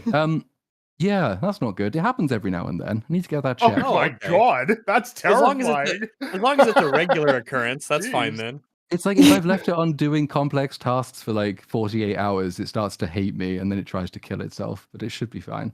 I know that. Luckily, feel. memory's cheap now, so if you need to get Ah, replacement, yes, it that's shouldn't be right, much of yeah. an I've issue. got I like can't- 128 gigabytes of that shit. I don't need any more. Oh, Oh my goodness. god, wow. Oh my gosh. That's That's a lot. Well, Yeah, I Yeah. drunk bought it before prices rose. This is how you make sensible That was- life that was, decisions. Correct. Isn't it funny that would have been like if somebody just thought of just buying a whole bunch of spare RAM, that would prove to be like legitimately one of the best investments that somebody could have made last year was Yeah, if I could buying go back in time, RAM. like It's like 3 or 4 you like months. 3x your money in a week. Like it's just insane. Fucking AI, man. Anyway. Yeah. Hold on while I briefly find where I was on a different Yes, monitor. no worries. Mhm. On a different, On a did one of your different- monitors die? No, different device. No, I'm just gonna have to use my phone. It's fine. We'll be good. Oh. It's all good. What? Oh. What's happening over there? It's happened to me before where everything stops working but Discord is working, and it's like, I feel like I'm Oh. floating in the abyss, just like, but you can still Oh, hear me, I yeah. guess. This is my little island on the abyss. Yeah, at least Discord is here. It just does Man. this thing where like my mouse will just not. They'll move in. Like it'll take 5 seconds to move, and then it'll move, and then it'll stop for 5 seconds. Everything Oh. stops for 5 Oh, seconds. gosh, It's cool. I have found where we are. Everything's going fine. There's no crisis. Nothing's wrong. The world's on fire. Crisis but never mind. averted or Crisis averted. ignorable. So, yeah, Derek, he's identified all the right kids. That's great. We're having the little chat between Mike and Will. That's where we left off. So, Mike suggests that, well, maybe because Will is connected to Vecna, Will is using some of Vecna's powers, and that maybe he could use those powers against him. Maybe we finally have our second 11. We need some magic here. And then it cuts to Robin, and she's looking fondly over because she sees Finally what's have going our on. 22. Yeah. This This is the scene that made Bylers go absolutely crazy, and I hate Yeah. those people. So I'm glad they were disappointed. But Well, think of the Conformity Gator people who are like, our plight is much worse than the Bylers alone, you know? But then I guess there's a cross-section too. Yes. What is They it? seek only the visceral enjoyment of romantic affection, while we seek a more intellectual calling. Exactly. We're the good buckets, you're the bad buckets. We are the ones who are passing the Duffers test while they're failing. They're falling for the distractions. Emotion is a distraction. By the way, I find these scenes very frustrating when people suggest, it's kind of what we talked about before, where they'll just say a thing and it's like, oh, that just turns out to be true. But it's no less absurd than Mike saying, hey, what if like you could hold someone's hand and think about them really hard and then transfer your influences to Vecna over to them, like copying it. And if we do that enough times, all of us can work together to stop him. And then they just go, yeah. That's yeah. Yeah. That's not like something that someone on LSD would say at all. There's no reason to think that would ever work, but it will now that you've said it, because that's how this works. This is no more or less strange than any of the other bullshit that's been going on lately, so whatever. And at least if we die, it will all be over. Mm-hmm. it's a nice Great. thought. So that's done. So the next time, obviously, Will is being psyched up, and he's going to eventually unlock his uber Psych. magical gay powers of magic, and it's excellent. But not just yet. That's in a few minutes' time. For now, though, we are back in the Upside Down. Dustin is trying to work out what the big flesh wall is, and he succeeds. He triangulates a signal based on it, because they picked up the weird signal in the truck, and then he's picked up a signal from the wall, and he uses it to triangulate. This got an audible, oh for fuck's sake, out of me when I first saw this. It turns out that if you triangulate the signal from the giant flesh wall that goes all around Hawkins, it leads you to Hawkins' lab. Whoa. And this was Whoa. extremely annoying. Exactly. And we are in episode 4.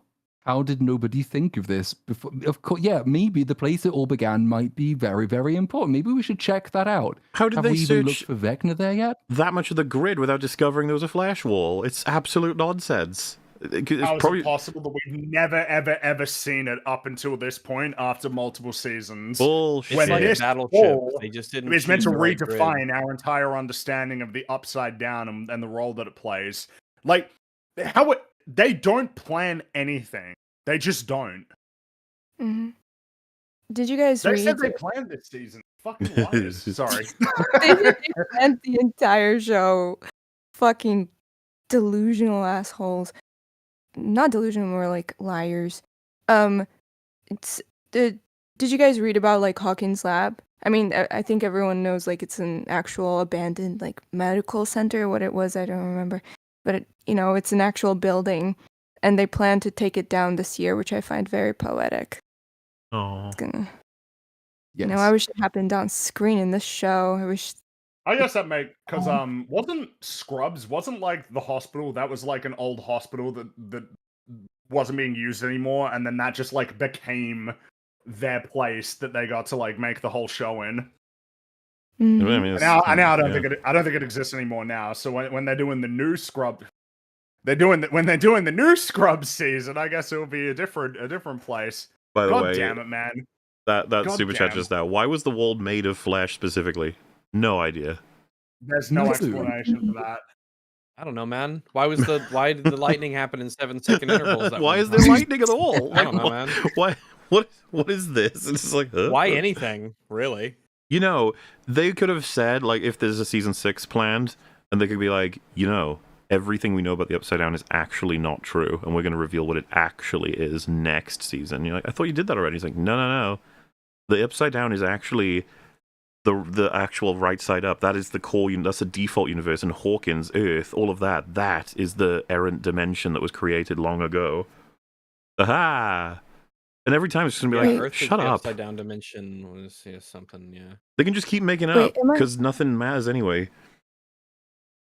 Am I hallucinating from sleepiness, or wasn't it like a big thing in like earlier seasons that Upside Down was kind of alive, and they should have been very careful to not. Like the vines and stuff, like the tendrils, Yeah. they couldn't step on the tendrils. We don't give a Yeah. shit about that anymore. We And don't care whether or about not a you lot can of things. breathe They're in just it. walking around It's breathing. crazy that they kind of forgot or don't give a shit about that anymore. That's crazy because it used to be a big thing. I don't remember in which season because I don't give a shit. Well, yeah, But it used to be a dangerous, different dimension that you had to take a lot of precautions and be careful about. no, they're Now it's just just like racing, just a place you can and go. just building bases, peeing, whatever. Who gives a shit? Yep. Nice. Back to Kamazot's, everyone's favorite place, the Memory Store world. For more exposition, Max picks up exactly where she left off. She says, the music, it led me to a new memory. It was the first time that Vecna saw her, which was the time that he cursed her. She carried on following the music, so we get much more running up that hill. She goes through more new memories, terrible memories. And her last time in Henry's mind, she's Billy getting killed. She says it feels like it will never end, and I relate to this feeling immensely. Yes. But then, eventually, they did, though. The night Vecna, quote-unquote, killed her, and then took her prisoner in his own mind without meaning to do that. Then she follows the music upstairs, and she emerges into the big red place that she escaped from in season 4. Remember the big red place? Which It's great. you would have thought was Vecna's HQ, but that's getting changed in this season. Well, I'm now really confused about what the big red place is now. I don't know. I don't get it. Like, is it part of the memory world, or is it a different part of this? Like, is it a memory? Is it part of the memory store? Is it a new dimension on top of the memory store that other people get to? I mean, because you see the corpses of the other people he grabs are there in season 4. Yeah. So did they first go to Kamazot's or not? I don't. The Vecna's layer is inside the Mind Flayer. He's physically there, which is another dimension. But Abyss is like his mind, and then there's Upside Down, and then that is actually a bridge, and then there's a red place. That is. When does she run up Yeah. that hill among all of that? Oh, she's running up that hill every- constantly. She's still Ah. doing it right. Well, Well, actually, She's not really specifically running. in this scene, she's not running. That's quite important. Yes. Yeah, so this, So, if you drew any meaning from season 4's big payoff in Dear Billy, the episode, this is rough to watch. This whole sequence is it fucking terrible. is. They can't even copy themselves. No, And her wig is atrocious too. it's just so awful. By the way, everything is bad. So even though she knows like the mechanics of this place because it saved her and is very important. It's the big moment of season 4. Here she is. She hears the music. She sees the open portal. She very slowly walks toward the portal. She stops. She feels her wrist, and she tells us that she could like it was so close. She could feel Lucas's hand on her wrist, and she stands there feeling his hand on her wrist, and she's having a really great time. And then she suddenly remembers, shit, the portal. Oh yeah, I better go to that. Oh no, it's too late. The portal closes because the tape stopped. And then fucking Vecna turns up behind her, and she has to run all the way back to the exposition caves. Somehow escapes him, which won't make any fucking sense considering what he can do in this exact circumstance later. So she should have been done at that point. However, a counterpoint to this that's just even more flaws getting piled on. First thought I had when watching this, and I understand this is going to change once we go on, was you've completely fucked up what happened in Dear Billy. It isn't literally the fucking song, it's what the song evokes within the person, what it makes them feel. It's like a quick sort of pathway to understanding yourself in a particular way, right? So the idea that the song stopped playing and therefore the portal closes as some kind of like definitive mechanic is so disrespectful to the emotional aspect of this. However, what I'm saying is something that she will come to realize later, which doesn't even make sense. She can't come to realize it later because this is the way that it works. Yeah, that is internal. They show that this is the way it works. It is a mechanic. The music, like the actual music, creates the portal rather than how she feels about it. Because she shouldn't just need the song at that point. It could be fucking anything. Well, so I don't think this portal can close at this point. She's got the music and the hand touching her that brings her to the sense of hope and from last season. Unless that's what. But like it's already she's actually like the momentum's so strong that the song turning off shouldn't change anything. She should just fucking plow through that portal. Shit, oh no! The portal's closing. No, it's like. It sucks. And the Duffers, if I said this to them, would be like, yeah, true, and she will realize that. It's like, no, that is it. There's no realizing it. That's already what it is. Always what it was. The idea that it was specifically the configuration of notes and words sung in that fucking song. The idea that she ever thought it was that set of lyrics that would actually be getting her out of there was just so dumb. Like they theoretically sort of give us that knowledge that it was her emotions and emotional state, psychology, but in practice they never incorporate it. It's always the song opening and closing it, right? And it's this scene could have worked if you, along with the song ending, you sort of gave her this moment of if she got sort of a mental block, and it would be so much more powerful, as if she's trying to escape, but her sort of this dark place that she is psychologically is kind of stopping her from escaping because she's just back into this depressed state or kind of hopeless, and she gets some other vision or is thrown away from the portal, kind of is still like locked up in some memory that is so much more dark or something like that. You could have had this work along with the song and along with her psychological state. But no. In a conversation with Holly, she'll be like, you never tried to break out? And she'll be like, well, I can't because the song isn't playing or something. Then Holly could be like, I doubt that's going to be the ultimate thing that gets you out. Like a realizing that she just needs to actually try. She never did because she's afraid without the song, something like that. I could buy better because she needs to push herself to even try, and that would be a bit more than enough. But they recreate the entire scene. She has the hope. She's got more than enough. She's done it before. She can hear the song, and Lucas is there holding her hand. He's like, you guys have fucked it. On top of everything, by the way, we've already mentioned, her running toward that portal is one of the most embarrassingly filmed things ever. She doesn't look like she's trying at all. Yeah. Direct comparison with season 4, where of course it's still like, we went over this I think in the previous stream, it's all still CG, but it looks so much more desperate, like and invested as like a sequence, while this feels way more like you're on a treadmill and you're like, we're doing this again. Woo, okay. Yeah. Here we go. It would be like a very cool scene if this was her sort of, she went into this red place, right? But it was, and it's kind of like, I don't really understand how this red place works, but if it was not, no, if it was not, it's okay. it physically, but it was just Vecna's memory of her escaping beforehand, but she didn't realize and she thought that she could escape, right? But at that very moment, there was like a wall, right? She couldn't because it's just a memory. She can't escape or something like that. She feels like she can because, you know, it's physically, the memories feel real in this instance, but it's just a Vecna's memory of her escaping in the past. I don't know if that makes sense. It's so awful. I hate them a little bit because it's like, stay away from the stuff you actually made that was worthwhile, please. But they've shown they don't even know what they did. Nope.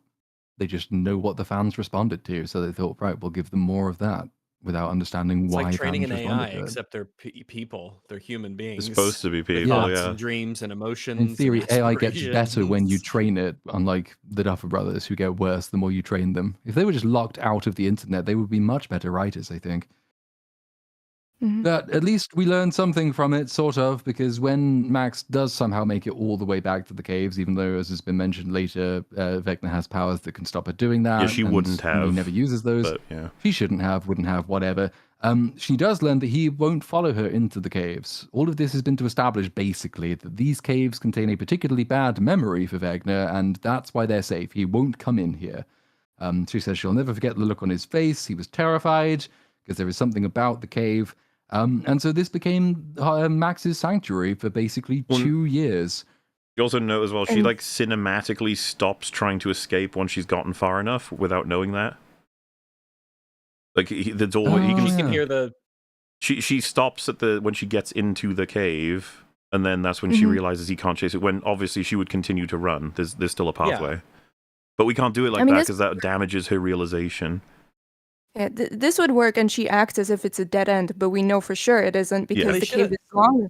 She should have ran to the open window, the cave window. This is gonna sound really bad if you haven't seen it, but there's like a cave window. Yeah, yeah. Okay, and she runs into the cave, gets to the window, and she like stops. You know, her sneakers do along the floor or the ground, and then she Mhm. turns around like, oh no, like she's expecting him to come around the corner, that he doesn't get there, and then she's like, what's going on? And then she sort of goes back to look for him a little bit. I don't even. That's 'cause it's a dead better. end, I don't and think it then she works though. notices it. Because on one hand, we've already got established you can walk through the window down into the rest of the world. They don't show us, right? We gotta But there's change the window. We gotta So- put the window. But there's that. But what I'm saying is, like, she managed to run away from him all the way from the Red Room all the way back to this cliffside. So obviously she would continue running. And with how everything works, Well, so we yeah. know it works, she would just not stop. She'd go down, she'd go into the desert place, and then I he wouldn't turn up anymore. And she'd be like, I escaped, I guess. So she'd be confused. She wouldn't know what the fuck's going on. But no, they can't have it be like that. So she has to stop here and look at him Yeah. not get in, when he easily could have, as far as she knows. You know what I mean? Mhm. And it's Bad. just, may I reinforce my prior statement that I fucking hate Vecna. It's just this. I hate this. Like, I hate this as a plot line, as a plot armor for Max, that he for some reason can't enter this cave, which doesn't even make sense. Like, you watch the later episodes, Yeah. and like, this cave is not specifically anything for him. Like, it's not. It's further where he got Way further, yeah. traumatized or whatever. It's not here. Why can't he enter this? This is just stupid. It's so contrived and made up. It does not make sense plot-wise, and it's so obviously just a plot armor for Max, and it's really annoying me, and it's kind of, I find it quite funny to see and him he- just stand there and just be sad. This big, huge, scary villain that we're supposed to believe in. I'm like, I don't buy it. You're just a crybaby right now. And he does go through this later when he decides he can. Yeah. Like, okay, cool. Yeah, sure, yeah, whatever. God. I will say, I just feel bad for the actor because he's putting everything great. Oh, yeah. into every scene, and it's such a stupid script. Hmm. I hope he gets It more is- work. He doesn't. Good for him. Excellent. Well, yeah, he is in Rings of Power Season 3. That's not what I So, meant. Yay. As if to make this sequence even more annoying than it already was, we now reach the end of our allotted time for exposition, and we know this because Max tells us, "Oh no, we're out of time for exposition." She says that to do anything with Ollie, to find any way out, it's going to take more time than they have today. Henry will be back soon. He can't know that Hoddie's left the house, so Hoddie has to go back. It's not immediately clear to me why that is the case, given that this place is a sanctuary that he can't get in. But I suppose that's how it works. It's also kind of convenient that she just knows magically how long he's out of the house for. What if he'd already come back? What if he already knew that you were there? What if he only went out for 5 minutes and came back after? It's just like, fine, I guess it's just time to end this scene now, is what this bit of dialogue tells me. And it's just, it once again hasn't thought through its own connotations. But it does at least take us out of Camazotz, which is nice. So we go to the tunnels. And when she towards first the gets military base. and when Holly first gets the note from Max that is signed as Henry, like if she wants to do what Henry told her to do, which is to not go into the woods where the monsters are and to stay in the house, then she's an idiot.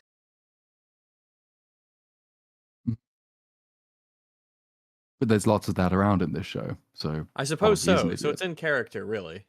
I should be praising it. I should be praising her stupidity, not criticizing it. Stupidity the- works for these characters. It just works for, in their favor, always. Oh, it gets them through so many Yeah. I know. situations. Well, you know how like sometimes people oh, blue's really your color, you know, that kind of thing. That's what stupidity is to these characters. Like they Mhm. wear it well. It suits Yeah. them. So, out of Camazotz, back to the tunnels as we are approaching the military base. Will and Robin have another chat, and this time they have a chat about Tammy. And if anyone remembers Fucking season Tammy. 3, fucking Tammy is the Unbelievable. girl that Robin used to have a massive crush on, but then Tammy had a crush on Steve, and this made Robin extremely unhappy. And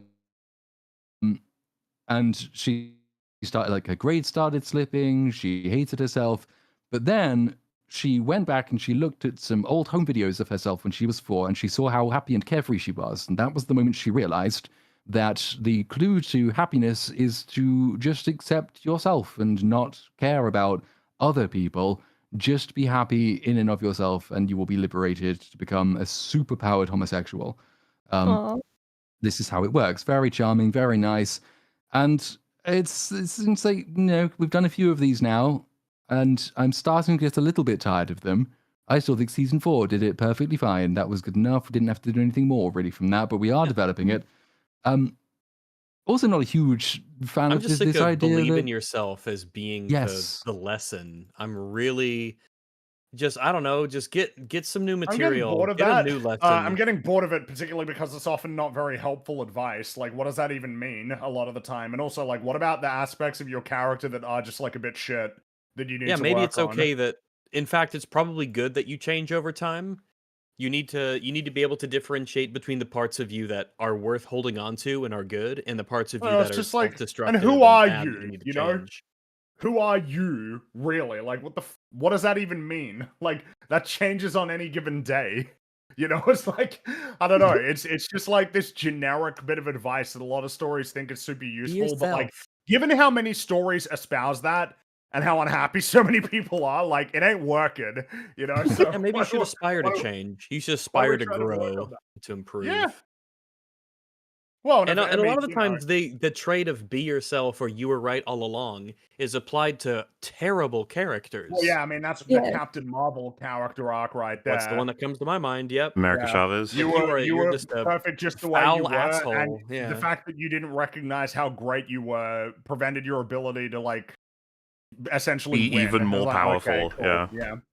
Yeah, I mean, compared to, again, on the flip side, God of War's persistence that you need to, like, be better.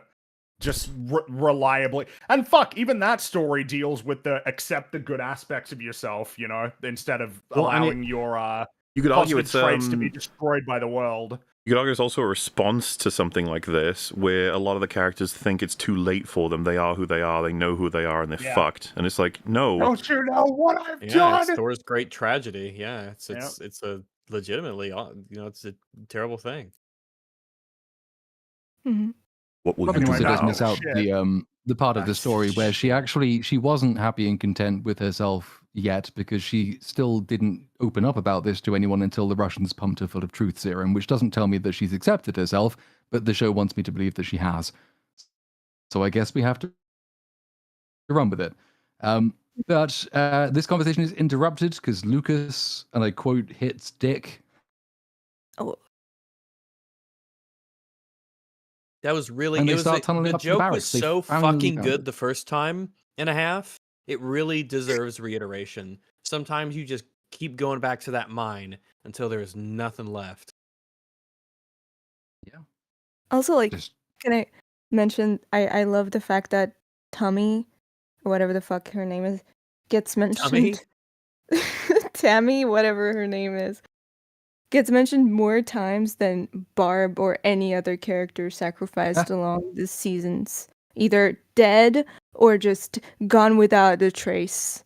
You know, like, just great. I she's think not. Eddie is mentioned less than her this season. You might be right, actually. At least the fewer scenes of Eddie's death, I think, are mentioned. But and she's not even a comparable case anyway, because as season 3 told us, like Robin already went through all of this shit about how Tammy was never the thing that she thought she was. She was always just a ditzy, generically attractive person who would never be right for her, which is not exactly the situation Will finds himself in. The shows belatedly will realize this in episode 7, and it will do a terrible job of trying to make it make sense. But it's just a weird example for it to bring up, and it doesn't function on the level that the show seems to think that it does. But it also doesn't matter because we've hit Dick, you know? We've hit Dick, so we can move on. Yeah, we go back to the Upside Down, and in the Upside Down base, Hopper takes hostage a random science man prisoner, and they try to use his keycard to get through a door, but it doesn't work because they need Dr. K's keycard. Then 11 starts using her powers to open the door, but oh dear, they forgot to check to see if there were any extremely obvious fucking kryptonite guns lining the walls in the room. So they turn on, but luckily, really, Dr. K is the person who leads in. She doesn't send men in to pacify the room, to clean it out, to make sure it's safe. No, she just walks in with a bunch of soldiers. Well, and also, luckily, Hopper Why obviously can't Hopper shoots out. shoot them? Yeah, he does. Oh, Why yeah, wouldn't he? okay, That's the yeah. most obvious thing to do. So he does that. I would be like, oh, this is disabling my super weapon that I have an emotional connection with. I will use my bullets to destroy it. So this is the part where we start sort of jumping back and forward Hopper's a little not bit. a gamer. He's not. His tactics are his tactics are kind of scummy in this situation because what happens is he leaves 11 on the floor being all kind of like she's just non-functional because kryptonite is activated. While he goes to hide. So Dr. K goes over to C11 and she sort of gloats a bit because finally, this is the one, like, for as long as her character has existed, her one motive has been find and get 11, and here she is. Hopper, meanwhile, is in hiding. The military who've accompanied Dr. K, they see a figure inside of like a cupboard and they think, oh, that must be Hopper, so they shoot it. Oh dear, it turns out it's the random innocent science man that they've managed just to get killed. What a Nobody bizarre cares. scene this was. Yep. That's pretty horrendous, Hopper. Just saying. Does that guy know anything about what's happening ultimately? Or is he just working to try and make the world a better place? Who cares? Wow, so you think all of the... Oh, so look at Mahler, who thinks all of the... Go on. I don't know, I'm trying to relate that. I'm trying to come up with something here to point out how ridiculous this is in a joking way, because obviously this is a tragedy for this random person who got dragged into here and probably thinks they're doing something good for the government. He just shouldn't have showed up for work that day. I don't know. And especially like Hopper, who Does the show want us to feel bad for the scientist? Schiff or Sheaf, police Schiff. Schiff, I'm sorry. Creamy Sheaf? Sheaf? Creamy Sheaf? I'm struggling with this word, pronouncing it, but I mean, it's weird to see him treat military this way. Also, yeah, I want to mention in season 1, one of the most jarring things was seeing him have the entire department, the people that never show up, I think. Maybe like at least in later seasons. Oh, you know, he had a partner, he had like a bunch of people, you know, you think they would the last we see of them is season 4, doing some of the investigation stuff in the town. And they were kind of like characters, sort of. But in the first season, he interacts with them a lot in the first season, and in the 4th season, they're doing their own thing. But no, they're just... They seemed pretty freaking close. You'd think that, you know, they would, you know, help Hopper or Man, it's just such a They're not mess. characters anymore. They're one of the many characters that they just aren't around anymore. We don't Well, the talk about crazy them. thing is, the official story is that Hopper died a hero protecting Hawkins in season 3's finale. If you remember, that's what the official story Yeah, of the that's town right. is. Yeah, that's right. Because 11 did the diorama, and it was sad when everyone was like, "Oh yeah, actually he was shitty," which is weird because what a weird. I don't know. It's Yep. this very manufactured bullying sort of thing that they wanted to go for there. Yeah, that was a little bit of detour, sorry. So, having been distracted by the poor innocent science man getting killed, Hopper then jumps down behind the soldiers and guns loads of them down. He gets a little bit overconfident though, and he accidentally winds himself up getting glumped by Mr. Tentacles in that little cupboard there. So he's now been grabbed, and he Harvey Two-Faces the sub boss man who he will return for a main boss fight. Don't worry. I don't even know what his fucking name is. I John. don't care, but he will return. John Soldier. John Sergeant Army. Soldier is his name. He's Sergeant Soldier. John Doe. And this is the point at which Dr. K becomes a real cliche villain too, because you'd think the most important thing in that room is 11. So get 11 out of that room and put her in custody, because like she is the thing you need to save the world, according to you. But Also no, call back she up. spots that Hopper has been glommed by the tentacle monster, and so she just leaves 11 for a bit, and she comes to have a gloat. And she says, so you're the reason she's been so hard to find. Like, why did you risk bringing her all the way here? What do you know about the other that I don't? It's like, and he should have said, like, lady, I don't even know why you built your lab here instead of just like on Earth. What are we doing?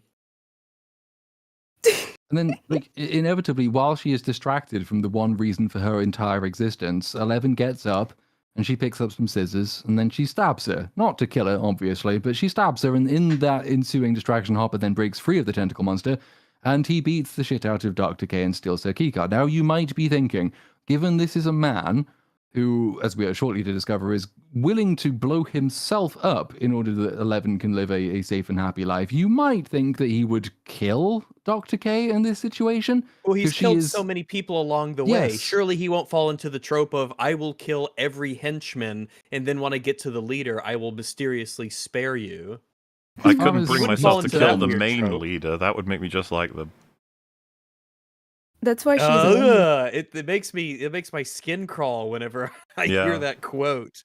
If I kill the evil McEvil baddie face, then I'm no different. So, having incapacitated her and left her inexplicably alive, he's got her keycard. 11 is still not properly functioning though, so like he breaks a window and tells her to leave, and then he tries to shove her out of a window. The door? I don't know. Okay. But then as he's trying to shove her out the window, that's fine. She grabs hold of his jacket and then she opens it and it reveals the suicide vest. And oh dear, this is what? Where the fuck did this come from? He says, I'm very proud of everything about you, and then he leaves her, seemingly to go and kill himself. And he closes the door behind him. Time for 5 o'clock prayers. Kind of abandons 11 to potentially death or extreme experimentation, right? Like this, he's like, oh, you'll go out the window. It's like, bro, she's pretty disabled right now thanks to the wacky things that are easy to recreate, and she's attached to you, so she's probably not going to leave, and then backup will arrive and capture her. So what are you doing, Hopper? It's a very Eddie-esque scene. Like, I don't have to do this, but I will because reasons.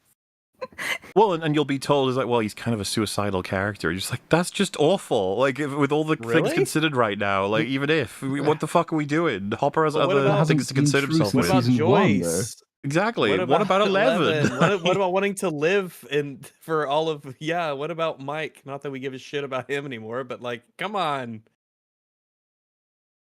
It's just madness. And the even worse, I think, is that, unless I'm missing anything, I think there is basically a scene later where this is addressed from, like, and they have a brief argument between 11 and Hopper about what he was prepared to do. It's kind of it. Like, it never really gets much focus or attention.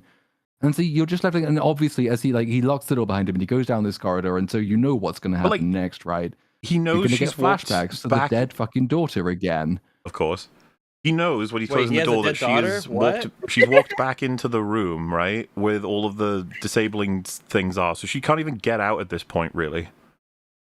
And he's like, I'm going to blow myself up, which he doesn't even know if it'll have a chain reaction that blows her up too. All of this is nonsense. It's just insane nonsense. He just has a suicide vest that he wants to die. It just feels like it's a meme. Like, they're like, we're going to go to the fucking, supermarket. What do you want? And he's just like, I want to fucking blow myself up. Takes his jacket off. You're like, wait, what? Get me a dynamite. Sick of SpaghettiOs not being on sale. I want to die. What else is Hopper going to do? That's his thing. That's his whole thing. Oh my goodness. I don't enjoy living. Boom. Get me out of this season. I used to be a respected member of this community. I need to be in Thunderbolt. Well, it's like it's really Yes, I have sad to too. It's die like a so I fucking can be meaningful Red part of his Guardian. history that's turned into a meme because they're so stupid. Oh, Just I love such it. a decision. I yeah. was in a Russian prison for a whole season of this show. oh. Yeah, that's as hard as he fought to get himself out of there and back from there. That he could have just given up, but he didn't. He fought and he got home to his family, and now it's like, oh no, fuck that, bang. What? I would have been so fucking pissed if Anton or whoever, because another character we forgot about, realized that he did all that work to help help Hopper get back to America to his family, just to get the letter that he blew himself up to smithereens. He'd be like, "What the fuck? What was the point? What was I even doing?" Joyce, like, I crashed an aeroplane for you. I went to Russia for you. I rescued you. I brought you all the way back to America. And what? You don't even say goodbye. You just know, fucking suicide vest of peace, and he's out. What? Fucking. Anyway, he's not going to go through with it. Spoilers, because it's Stranger Things season 5. Nobody's going to die. So he makes it to the end of this corridor and he opens the door, but then we sort of cut to black. We're not quite ready to see what's through there yet. I've reordered these things because I'm annoyed at Stranger Things jumping scene by scene to make us more interested. It's not more interesting. While all of this has been happening, on the right side, up side of things, the team has tunneled through. They found the washroom. They're underneath it. Fat Derek starts sending kids through one by one to go down into the bathroom and then down through the tunnels and then out through the tunnels into the lorry that Murray has. All of the unsupervised children. But this goes. Army doesn't care. Well, there's like one soldier in there. He's just by a desk. He's just not paying much attention to them. It goes wrong though because it turns out they accidentally broke a pipe while they were tunneling up, and so there's water, and the water starts leaking through into the main room, and one of the non-authorized children, the people who haven't been Mr. What's-It, rats on them. And so now the military's aware, so then they all, like, Derek sends all the kids through, and then he uses his considerable bulk to hold the door shut so the military can't get in after them. Could have said the Incredible Bulk and made an oh shit, that would have been better. The Incredible Bulk. A killer reference. That scene That's where what they he could go be known like, as henceforth. Mr. What's-It, and it cuts to a kid, like, just, popping up from the whatever hole. That was, like, hilariously bad, but also hilarious. It's just so stupid. What are we doing? What's Mr. What's-It? They could have had him because they referenced The Great Escape. They could have really, if they gave a damn, they probably could have made a really good Great Escape reference here with all the kids trying to get out of the military facility, like going through the vents and stuff on the floor, like recreated a shot or something like that. Like that would have actually been an appropriate sort of nod to that movie.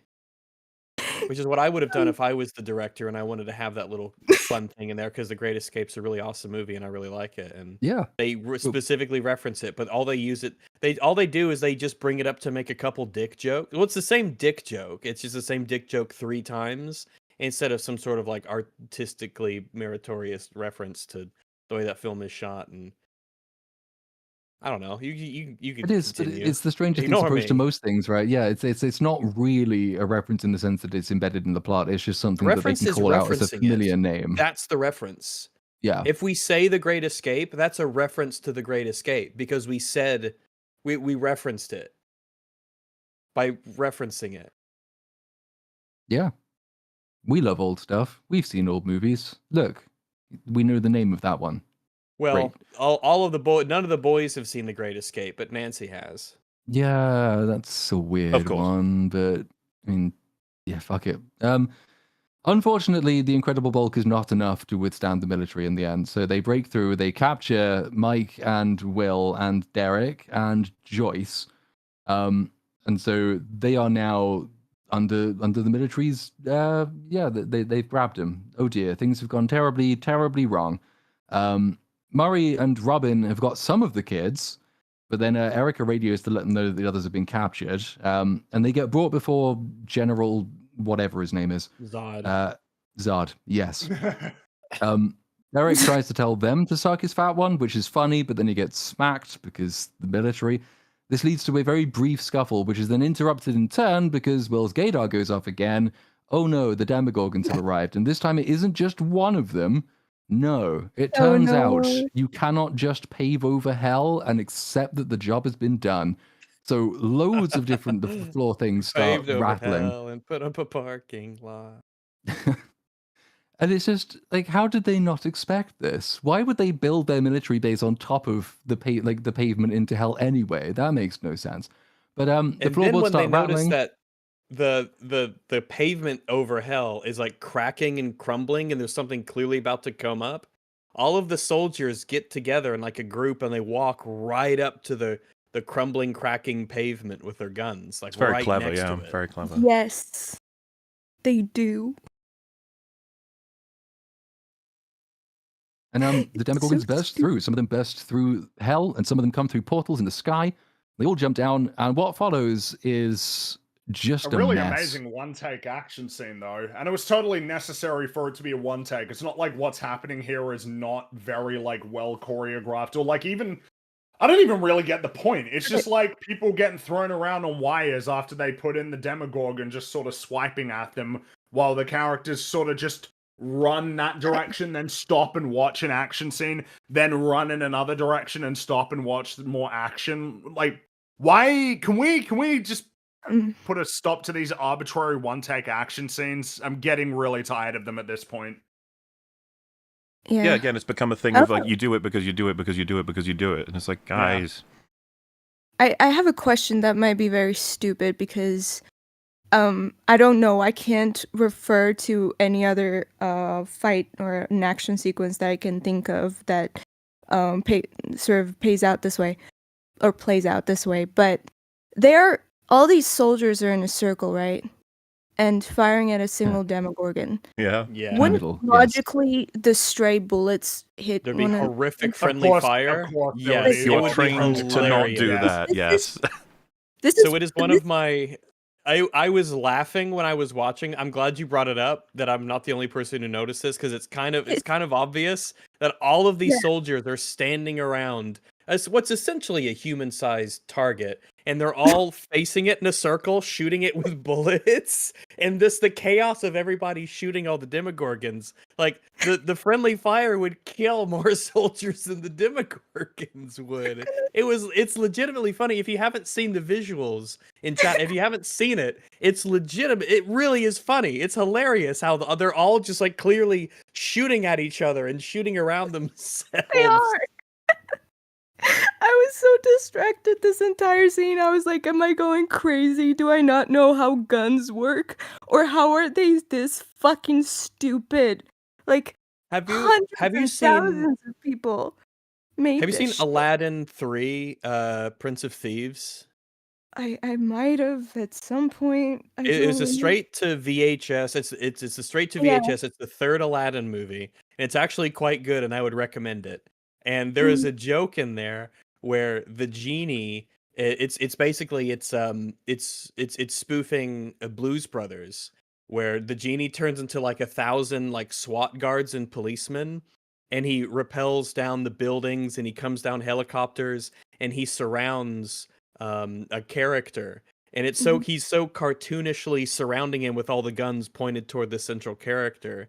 He says, like, put your hands up and please do not move or we will be forced to shoot ourselves. Because even that stupid, silly movie where the genie's doing a joke bases the joke around the idea of what Crossfire is.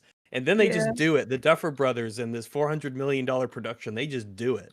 Hell they don't yeah. even know. Well, and it's so unfortunate that none of them have wine bottles, man. Yeah, there was. I never saw it, though.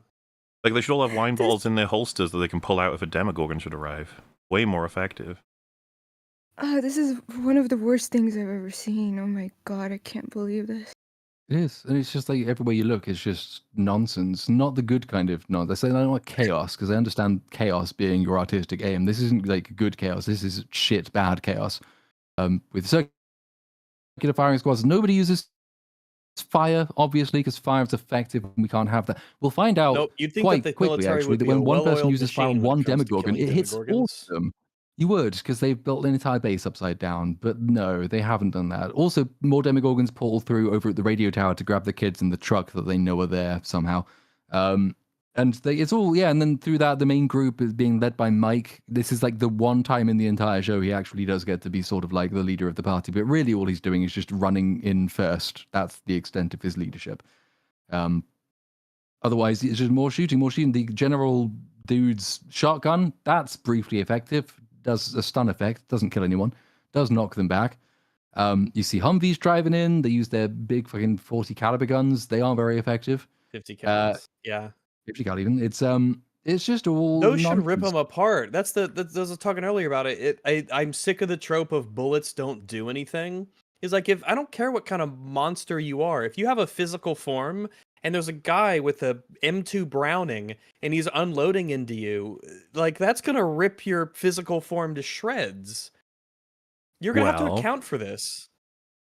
as long as they haven't showed us, like, an average household item being extremely effective against them. Another thing well, as that's well true, is that it has just been established that if you shoot them in the mouth, that is like their weak point, like they're like an enemy in Metroid Prime. And it's like, are you telling me like none of these guys have landed any hits in their mouth? Really? Like, really and truly? Come on. It's kind of Putting like to the one RoboCop side. thing or the Mandalorian, where it's like, you have very clearly vulnerable parts of your body. And so you can't just like sit there and take hundreds of shots. It's just really annoying to show like this many people. Like, I'm not really interested in watching your stupid show where like a whole bunch of soldiers can't do shit, but like a bunch of idiot like kids are able to defeat these monsters from another dimension. Like, how am I meant to take this seriously? And you want me to take this seriously? This is a show for adults. Like, look at the violence. But yet, like, it's so childish in terms of its actual writing. It has the veneer of adulthood without any of the substance of it. Who? These are not the same people who wrote season 1. It's No. Oh, no, they they're not. stole it. They stole it from Either someone they else. changed or it wasn't their ideas. Or the Yeah, it actors wasn't- came up with it and they just Yeah. yeah. I think they did lose one of the main writers at some point. There was He was the a guy. showrunner That's the on guy. season That's the yeah. one. That was, Whoever that was he something I is, didn't realize. He That he was was a the different guy who was- linchpin that made I this mean, series. it's a little bit hard to not notice that, because yes, there was like a more experienced showrunner who was involved in season 1 and none of the other ones. It's like, man, Hmm. who? You know, He's like, I'm the guy. ugh. Yeah, so Well, the it's kids like are when we were running- talking about Arcane earlier, when we listened to Yeah. them talk about the writing process for Arcane season 2. They completely changed the writing process from like top to bottom. It was Holy a shit, that makes like so different much sense people. now. It's all Mhm. coming Yeah. together. Turns out good writers who have a good process write good shows. Who would have thought? What black magic is this? What dark Mhm. sorcery is this?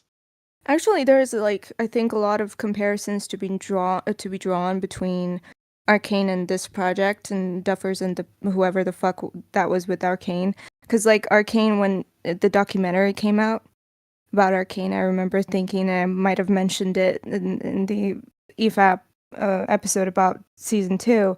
It was so weird watching that because they talk about everything and anything but the script and the story and development of it, and that Yeah. even before season 2 was so weird to me. I was like, you guys keep talking about how passionate you are about this project, but you never get to the core of it all, or how you came up with the story, how you wrote the characters. And then we find out that those exact same people who were yapping on the documentary and were the centerpiece were the same ones who sort of ruined season 2, and the other ones behind the scenes who were not mentioned in the documentary because they probably wrote the script, and that's why the script was never mentioned, were kind of sidelined and let go of or whatever, or cut. There's from season 2. Christian Link, right? He was the Duffers equivalent. Yeah. Mhm. Yeah. Pretty And- much, yes. And since, I've been like binging, I don't know, I've been on a binge of Stranger Things, initial kind of interviews and stuff like that. And I watched, I mentioned a lot of Duffers interviews, and I see the same kind of track record of they always talk about being passionate about Stranger Things and it being their passion child or whatever.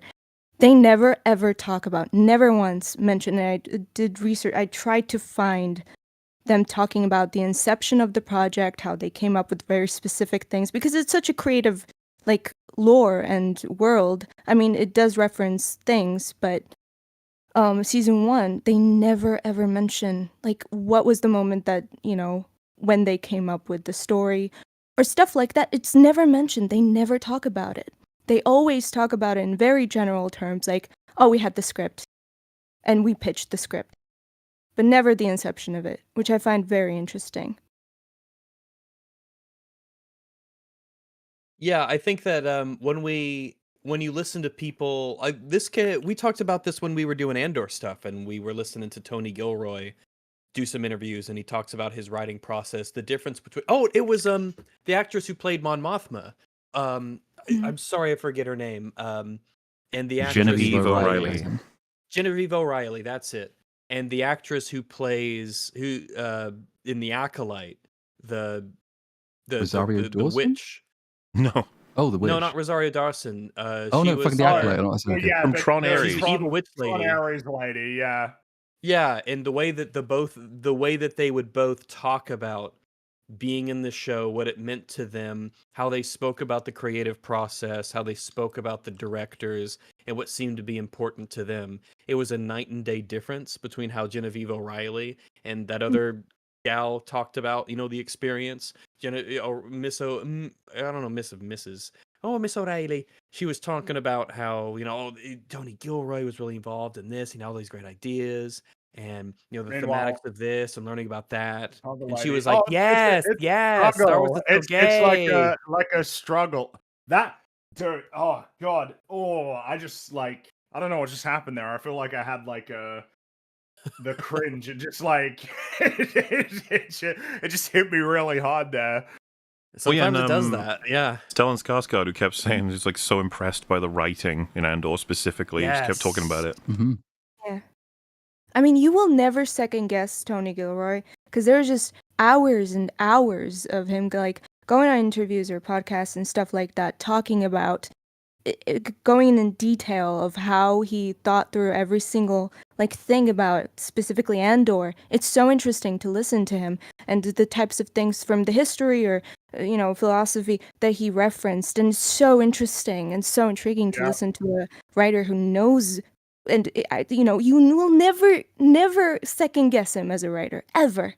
Whereas with Duffers, there's 10, every single year, not every single year, because this took them 10 years, but after every single season, it feels like they go on a press tour. There's 10 years of collection of their press tours, interviews. They've had some kind of TED Talky moments of going on stage and talking about stuff. They have given interviews to journalists, articles, a bunch of stuff. 10 years. Nothing of substance to say about the script or the writing of it all. It's actually, I've been thinking about this today, entire day, trying to make it make sense, and it doesn't. In my brain, it just does not make sense how you write this, and over the course of 10 years, not give any information about your process at all. But yes, because you just get left with the impression they just don't have a process. It is just they sketch it out on the fly. They sit down, oftentimes will just rework scenes immediately before shooting. They'll wait for the actors to give them an idea of what a character should be saying, and they are then having to try and, particularly in the last few episodes of this season, it's like, well, shit, now we have to actually answer all of those questions that we love setting up. Well, fuck it, we can find a notebook lying around in a lab in the Upside Down. That will just explain everything. There isn't a process, because when the Upside Down was made, those notes I don't think existed yet. But maybe not. I don't know. It's hard to say, but we'll get to that momentarily. But we are near the end of this episode. The big, exciting, dramatic moment is upon us. So the kids and Joyce, they're all running for cover. They get attacked by another Demogorgon. Then one soldier with a flamethrower turns up. Finally, someone has remembered what is useful. He burns one of them, and it is so effective that all the Demogorgons everywhere in the right side up, they start writhing on the floor. Even down in the upside down, the tentacle thing is writhing in pain. It's like fire is not just effective individually; it will wipe out everyone if you use it. So it's a tired point, but it keeps coming up. Why the fuck aren't you using it? Then dramatic silence and pause and moment is occurring here because it's time for us to reference Rogue One. It is time for us to Vader, as the Duffer Brothers themselves have said, inspired by Vader in Rogue One. And as always happens when people do this, it looks like Vader from Ahsoka. Shadowy figure is coming from the other side of the At least the you portal. didn't say Vader from Outlaws, so that was good. Oh, fuck me. Well, yeah. It wasn't quite... At least it doesn't Can't sound possibly that shit. forget that. And it's Vecna. He menacingly walks through the portal to take charge because his underlings have fucked everything up. And he does take He could just charge. get lit on fire too. Well, you might think that would be the case. You might I've also seen wonder it. why he, when connected to the hive mind, isn't already feeling the pain of the fire. But someone does try to burn him, and he just uses the force to project the fire back and explode the tank on the back of the flamethrower guy, which kills a bunch of people.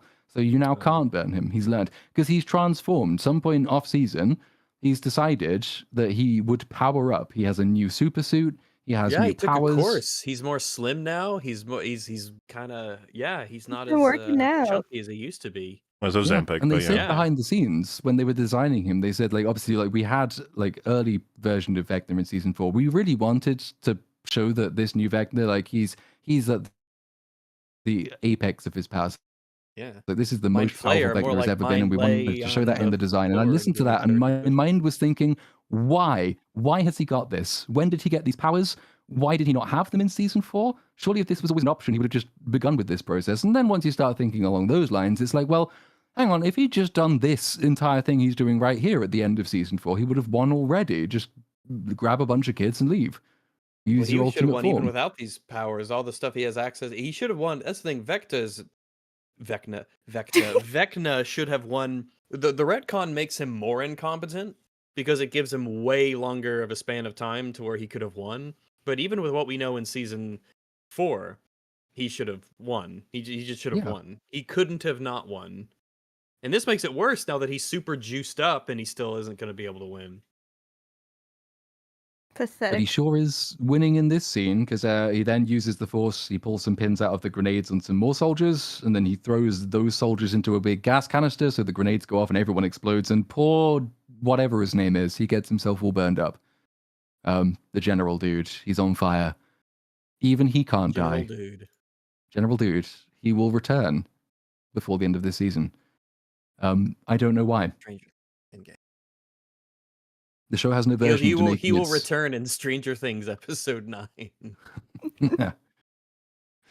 It's just there's no stakes. People do this more often than is comfortable. If you want your villain to be taken seriously, you need to let them kill people. If you don't do that, then I'm not taking your villain seriously. We kills all those nameless soldiers. Yeah, but that are played count. as cartoonishly incompetent that are also at odds with the main characters. They Kills probably them without a problem. themselves, honestly, at this point. And then he rips off the Night King. He raises his arms and he revives all the dead, fallen Demogorgons that the fire took out. So they're all back. And then they go after the truck with the kids. They go down into the tunnels. They start chasing Does Lucas. he ever do this again? Raise a Demogorgon when it's been killed or burned? I think it's the maybe only he time, could. isn't It is because I don't think we really see many Demogorgons after this point in the show. No. So he doesn't have an opportunity. He brought them back to life to never use them. Makes it extra funny. Yeah. Wait, after this episode, we never see a Demogorgon again, I think. Or am I wrong? I was trying to think if there was a single... I don't... I think you're right. Right? We do get that Will Frankenstein scene. Oh, yeah, the Frankenstein one. Oh, that yeah. sort of... That's kind of well, that's not even... That doesn't really count. That's more of like a plot thing where they try to be... It's dead, isn't it, already, that one? Yeah, but they bring it back to life temporarily. They have Vecna powers, except they do it like Dr. Frankenstein, and he is just magical. Vecna's just magical. They use science where he uses magic. Mm-hmm. It's like Avatar. Oh, nice. I remember that movie. Just. So yeah, he's revived all the Demogorgons and everything's gone to shit again. Lucas like tries to fend a Demogorgon off with a wrench, but because he isn't a small woman, it's unsuccessful. Except that he is also a main character, so he only gets minorly scratched because the Demogorgons are going after the kids. Then Vecna he does a Snoke maneuver on Will. He lifts him up and he pulls him in for a little chat. And this is another one of those moments where I'm sort of baffled that characters don't just die. Because I don't really understand what Vecna thinks he's going to achieve with the following. So he says, can you see them, William? Can you see the children? You know why I chose them to reshape the world. It's because they are weak in body and mind, easily broken, easily reshaped, controlled, the perfect vessels. And you were the first, and you broke so easily. You showed me what was possible, what I could achieve. Some minds, it turns out, simply do not belong in this world. They belong in mine. Great speech. So what are you going to do now? Well, doesn't this... So when he was lying earlier when he said one of the reasons that he hated the evil doctor, or the Papa character, is because he was controlling them, the ones who had the special powers. Because he seems to be really fine under the idea of getting kids, the whole point of which is that they can be easily controlled by him and reshaped. So he's like doing the thing that he hated the Papa for doing, but the show didn't seem to recognize that as a thing and call it out or draw a sort of parallel to it. Nope, I don't think Brenner gets Maybe I'm missing referenced something by here, or any maybe of the major characters. But you're right. I mean, that is the obvious parallel they could have used, and maybe it could have given Vecna inspiration. Maybe that's what made him see that this was the best plan. But then, of course, you still have to try and pretend that he was doing this from the beginning, which he wasn't. Because I think it'd be more interesting, instead of him getting people who are essentially easy to control, he got people who are very difficult to control, but he actually convinces them to remake the world in the way that he was convinced to remake the world in this new sort of way. And then he maybe tries to actually win over the kids by explaining things. I don't know. I'm writing a different show. Carry on. Yeah, well, you kind of have to, but then they are as well, because none of this really tracks with anything that we know having watched the show. It's like, hang on a minute, like you're talking to the kid who resisted you all the way through season 1, who resisted you and exposed your plan in season 2, and who was with the group that defeated your boss in season 3 and you in season 4. How is he helpless? Were you watching the same show? Were you in the same show? You keep telling us you were in it all the way through, but like, you can't really look at what Will has achieved and that his group has achieved and say, oh yeah, you're just weak and shit, and so I thought I would use you. Because evidently they're not. Well, it's very comical. Yeah. Go ahead. No, I meant to say, like, it's very comical that every season we get some variation of this speech, almost exact same speech. In season 3, it's given to, and just the centerpiece of the speech changes, like who's the important character that is, like, in season 3 it was 11, right? Billy was through Mind Flayer or Vecna, whoever, was saying that to 11, like, we did this all for you. It's all built this for you. Yeah. Yeah. That's exact wording that they say to her. Almost very similar speech to this. Then season 4, we have like the centerpiece of this kind of like speech is kind of 11, I think, at the end, but also these 4 kids that get murdered. And now apparently Will is the main character, actually the main player. Like, Vecna did all this for Will. Will is the important guy, actually. Not 11, not Max, not everyone else, just Will. Because why not? It's, too bad we don't get episode 9. Maybe Dustin could have had his, like, chance he at got it. to see, we did this all for you, Mr. Clark. You get there eventually. And it's just a very strange speech all around, really, because then you start asking questions like, well, if it's just kids generally that are weak, why do you need these 12 specifically? And then the Duffers will say in an interview, I don't know. And then you say, well, okay, but then, like, could he have grabbed any other kids or any other number of kids? I don't know. It's just fucking cliche stock villain lines at this point that don't reference anything but pretend that they do. And then on top of all of that, highlighting that just how much of a thorn in the side of the villains all these characters have been. I imagine a delusional person would say, "You fool, Platoon. That's exactly the point that he's making. He's going to kill them all now. Done and dusted, forever. This is the moment. He's finally taking the move to kill all of these characters that got in his way. And it'll also be the one time that he can't actually do it for plot reasons. You know? Like, any time up till now, or after this, would have been more appropriate. Like, you know, if the writers didn't get in his way. It's so annoying. Then it's not even, in this situation, it's probably worse than that, because it's not even as though he's come here to kill them and been prevented. Because he lobs Joyce through the air, but she's fine. And then he drops Will and just walks off. Well, and I guess he's assuming that the Demogorgons that they've already but beaten once they seemingly get sent back specifically to execute the team. Like, that's their job now, after they've got the children. I thought it was the ones that were already attacking the military that attacked. They leave and then come back to finish the job because they've got the kids, right? Because the way they write this, they need them to have the kids, but then they also need them to have the payoff with Will. But the Will payoff can't stop them from getting the kids because they need the kids. So you got the Demogorgons that are in the tunnels grabbing the kids, and you got the Demogorgons that are at the truck grabbing the kids. But the ones that are in the military base where Will and Vecna currently are were just fighting the military. I thought it was like 3 distinct groups, and like the ones that grab the kids, and then the ones that were fighting the military are now revived, and they're the ones, because when Will, well, it's happening now, Will wakes up and does his magic super gay power thing, he uses that power simultaneously on the Demogorgons in the tunnels attacking Lucas, in the tunnels. Oh no, that I see what you mean, because then why would they still be there if they'd already grabbed the kids? All I'm saying is, it seems a command was given to kill the main characters because, good God, they're so annoying. And it's like, Vecna, bro, you could have just done that yourself. You were right there. Yeah, why didn't you do it yourself? And it's like, no, I'll do it with... Because you know that the Duffers were like, well, we can't have Vecna do it because then they'll actually die unless Will stops him. But then we can't have that confrontation right now. I have to have that later. So we need him to come in, beat everyone to fuck, and collect the kids, get out, then send the Demogorgons back in to give Will his payoff. Genius. We're so good at this. Yeah. Top tier writing. Whereas if he just snapped Will's neck here, then it would have been done and he'd have won. But he just drops him. And then also the inconvenient thing is that, like, when Will does do his waking up into super god mode fact, like, apparently the hive mind just doesn't send signals back to Vecna. I think that must be how it works, because then Will takes control and starts snapping Demogorgons left, right, and center. Vecna doesn't just turn around and think, well, what the fuck's going on back there? I better go and check. He just stays gone. So we get a happy, like, montage of Will's happy memory flashbacks, half of which are invented because they just didn't happen. So you see, there's like Robin telling him how to find happiness in himself. There's then, like, he seems to just conjure into memory home videos of the first day he meets Mike at preschool. No one was there filming that. I don't believe you. And then it's building Castle Byers, which is a continuity error because Jonathan was there and he built it in the rain. And I don't think either of those things are true in the flashback. But it all gives Will the power and the encouragement he needs to wake up, and he raises Demogorgons into the sky and then he snaps them into pieces. And that is the end. He does a hero pose. And we have reached the end of Volume 1. Yay! Hooray. Wow, incredible.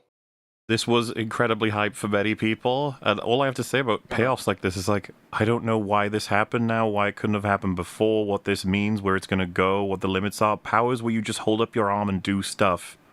They're not... It's hard to make that super Even great. though it's all that they kind of have, that's like all that they can rely on. And it's very unclear why anybody would be any better at it than anybody else. Like, why is it that 11 will beat Vecna in this instance? Why is it that Will can overpower him in this instance? And then why will it be that Vecna can beat them the next time they decide to do this? I don't know. Yeah, it's like it's one of those whatever the plot wants to happen happens. Whatever we need to, whoever needs to wins. It's not like you see, like, they show the training scene at the beginning where she's doing her obstacle course and everything, but I don't see how that relates to her, like, her psychic powers. It's a lot easier with physical stuff when you see people training with swords or lightsabers or just getting stronger and stronger. We have our montage of people doing exercises and stuff, and we could see that, oh, okay, they're training, so they're going to be more competent and more capable. But yeah, just the nature of the psychic power, it hasn't really been told to us what the link is between what she has to do and how much more powerful she gets and what the price of that necessarily is. So I'm just like, I don't know, I guess whoever wins is whoever wins. I've got no way to predict it. Because she does but there's been power spikes before in this show, all the time. When she goes to find the misfit weirdos in London and she's able to pull the entire train car towards her, that's like an insane step up in what she's been able to do, and she just kind of does it. And then they never really talk about that again as the element of, oh, you need to tap into your rage, your anger, your hatred to do it. I have this theory that they basically stole Will's story arc from Harry Potter. He's like Harry Potter in this. Because a kid I who don't really know survived. anything about Harry So Potter. there's a very clear correlation, I think. So you have a kid, so Harry Potter survived the main villain as a toddler, and then he goes to be connected with this villain, and Voldemort in this case. And then once he grows up, he starts to get visions that he then learns that is basically like memories and like basically what Voldemort sees. So he learns that they're interconnected, and also like if Voldemort dies, Harry Potter dies and stuff like that, they affect each other. So they're like connected. And yeah, part of Voldemort's soul lives in Harry Potter.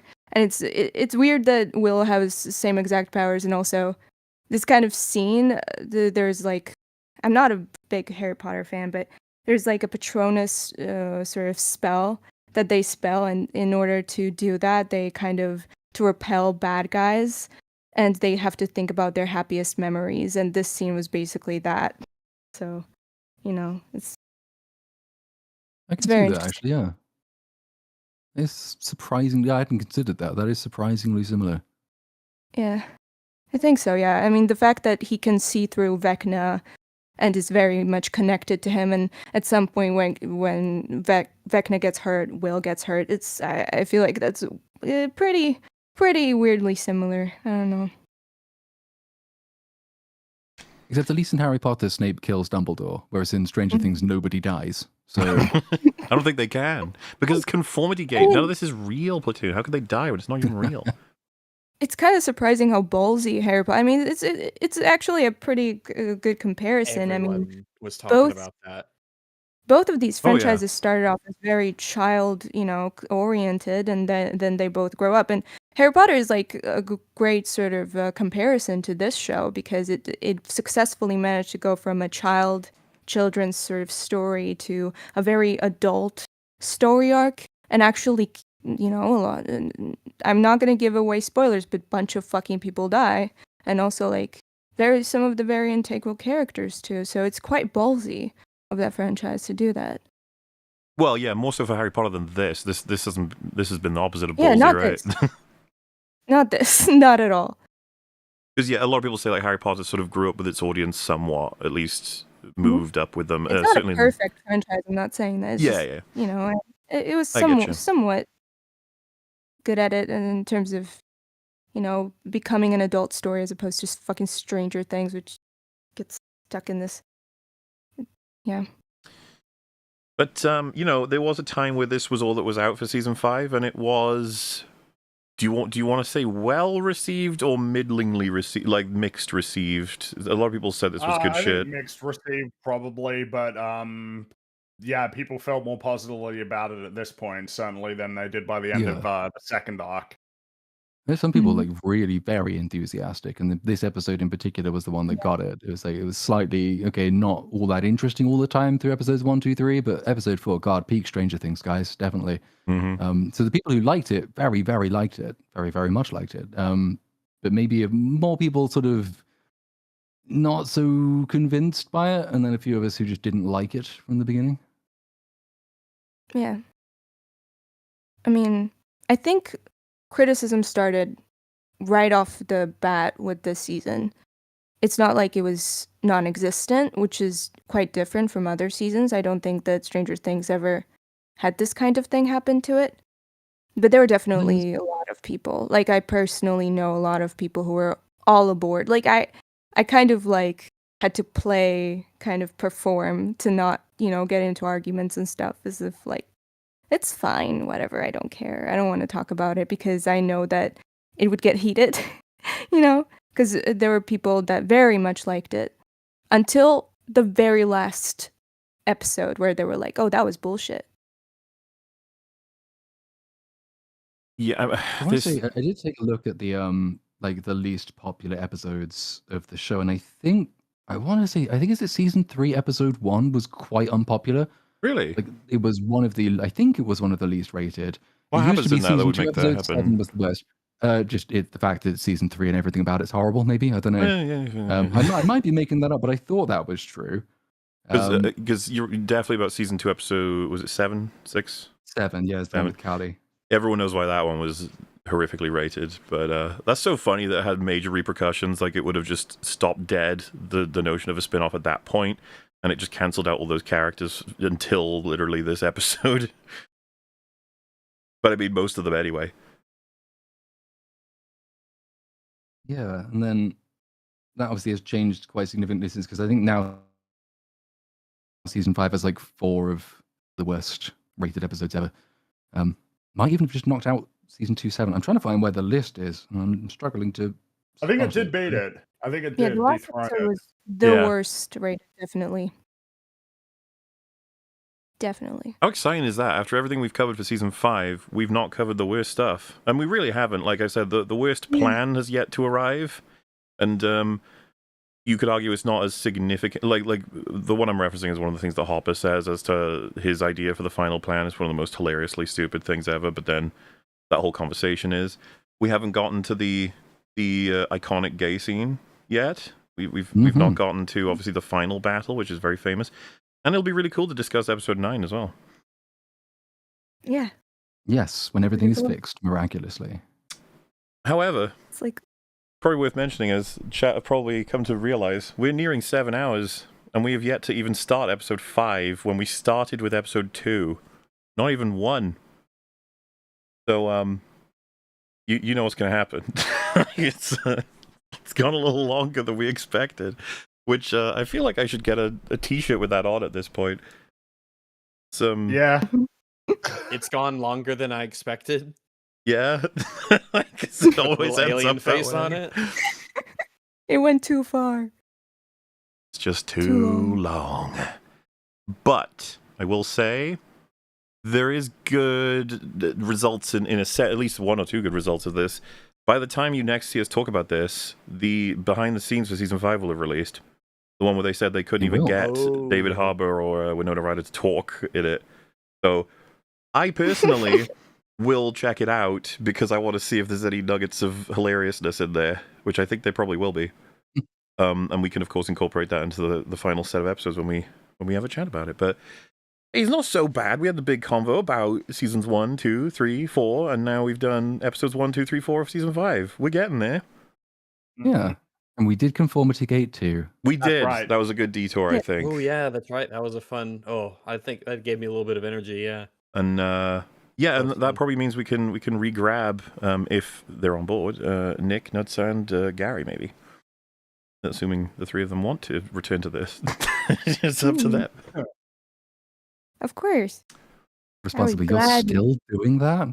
Yeah. We were going to fucking do it weeks ago. But yeah, no, it's another chance. Another chance. As long as we talk about episode 9, I'm game. Oh yeah, we're definitely getting there eventually. It's such an iconic episode of storytelling. Wow, just wow. The best I think I've ever seen. Yeah. The best TV episode ever. The best thing ever. And how Change big the will way that Elle's I- lips be in the next thumbnail? I've already got an idea for what I'm going to do with that. Oh my goodness. The entire thumbnail is just her lips. Like a That's pretty Scary much the Movie 3 plan. joke. I think it'll be so stupid that you'll only understand if you've seen the other thumbnails. Like, otherwise you'll just be like, what?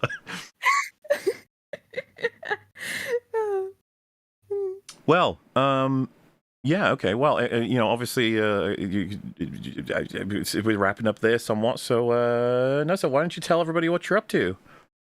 You know, as as last week, I'm coding. I'm trying to code like a game, but not thing exciting. It's just like a movie trivia game for a Discord bot. I don't know. It's I want to make a Discord server, but I've been making it for a year now, so it's kind of funny.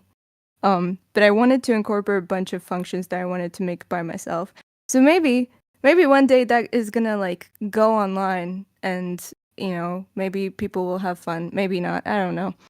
But other than that, I've been contemplating potentially making a video about Stranger Things season 5. But that's just I had a like, feeling you were contemplating it yeah. based on the things that you've said today. Yeah, I've been digging because I started, I had the idea maybe I should, and then I started watching interviews, and those interviews, threw me down a rabbit hole of like, I'm a conspiracy theorist now, so that might be my first ever conspiracy video essay. Maybe, who knows? But I have a lot of thoughts and opinions. If I manage to word them correctly and articulate them, maybe I will make a video. Because, I have some things to say. Even more than this 7 hours or 14 hours that we already did. And potentially we'll make more. Well, I'm going to be very disappointed if your video is anything shorter than 20 hours now, so... Oh, fuck. Just think about it. Consider, I'm going to go on the dark side. Hell yeah. I mean, when you referenced interviews from really early on, it sounds like, it sounds like you've got the knowledge and weaponry to take the Duffers down. Not that they're in a healthy position right now. The Duffer Destroyer. Yeah, you could add on to the pile. People are still talking mad shit about this show. Well, the social media surrounding any post to do with them is just going to reference the end of Stranger Things now. That's their fate. What are they going to do? Have they been confirmed to get anything else, like another project or something? I'm sure they will. Lined up for doing something? This was they actually all lined up. I mean, that's how Hollywood works, or that's how this industry works. We were talking about this on projects. On Open Bar. The question was asked: do you think that they'll have a similar trajectory potentially? It was from Jeremy to D&D, and Drinker very strongly was like, "No, I don't think so. I think they're going to be way better off." Just sort of judging initially, and I was like, but if you remember, D&D's sort of results didn't kick in for a bit. It seemed like they might be fine, but then we look back in retrospect. I know they got 3 body problem, but it's not the same as what Nobody they were really doing. Cares, though. Yeah, nobody gives a shit, and it's kind of the same as JJ. It seemed like JJ had a lot of stuff lined up, but then he just didn't make anything for like 6 years at this point. Yeah, and so I think we might, track him, but I have a feeling there's no reason to stop him from going on exactly the same trajectory. There's no way that people haven't noticed the reception to the end, and that doesn't. I mean, the fact that they're crying in interviews about how mean everybody's being to them is like, yeah, everybody must know, I wonder though whether they think that that's just a select, very small part of the audience that hates them, because they've also said that they've talked about Stranger Things. If they ever come back to it, it's like their cash cow in their later career. If they need money, they've said this in an interview. We'll come back and do it again. It's our safety net. So I don't think it's quite sunk in yet just how unpopular and shit this season has been.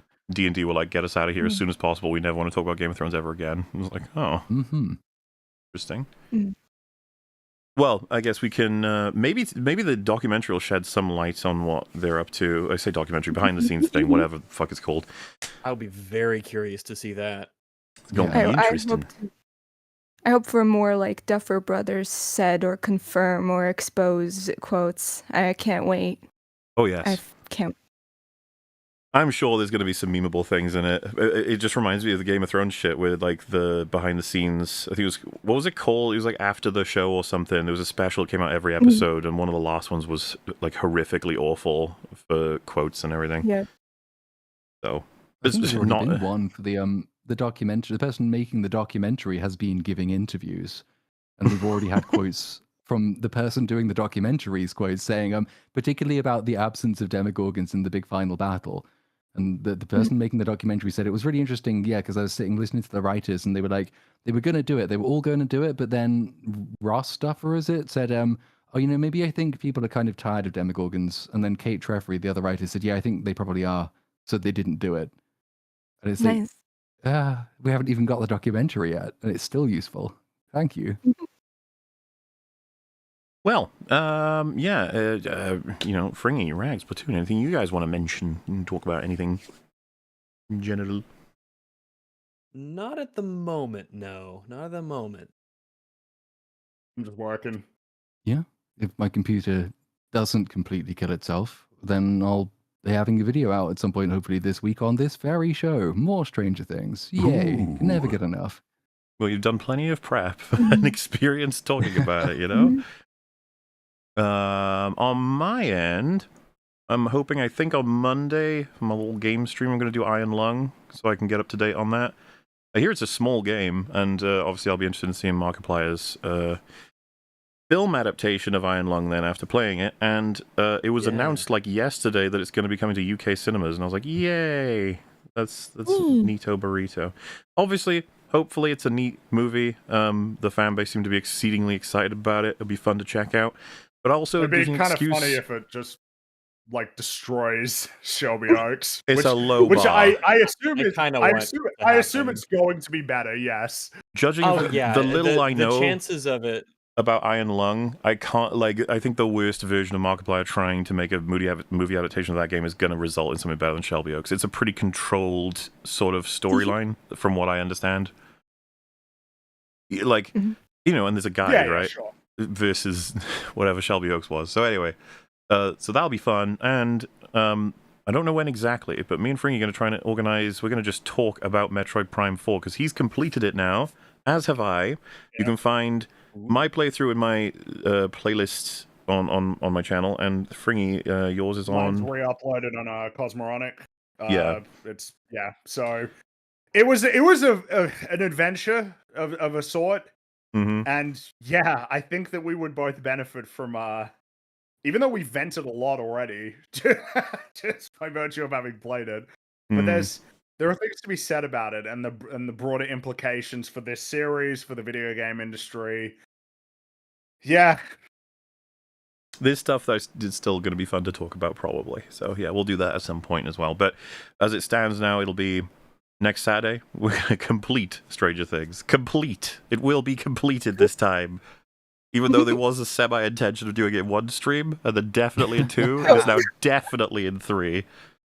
Again, probably should have anticipated. But I suppose we'll see the next time we see you, and whatever things that may or may not happen, folks. But thanks for watching, and I guess goodbye, good night, toodle pip. See you later, everybody. Bye. Later on. Bye. Bye.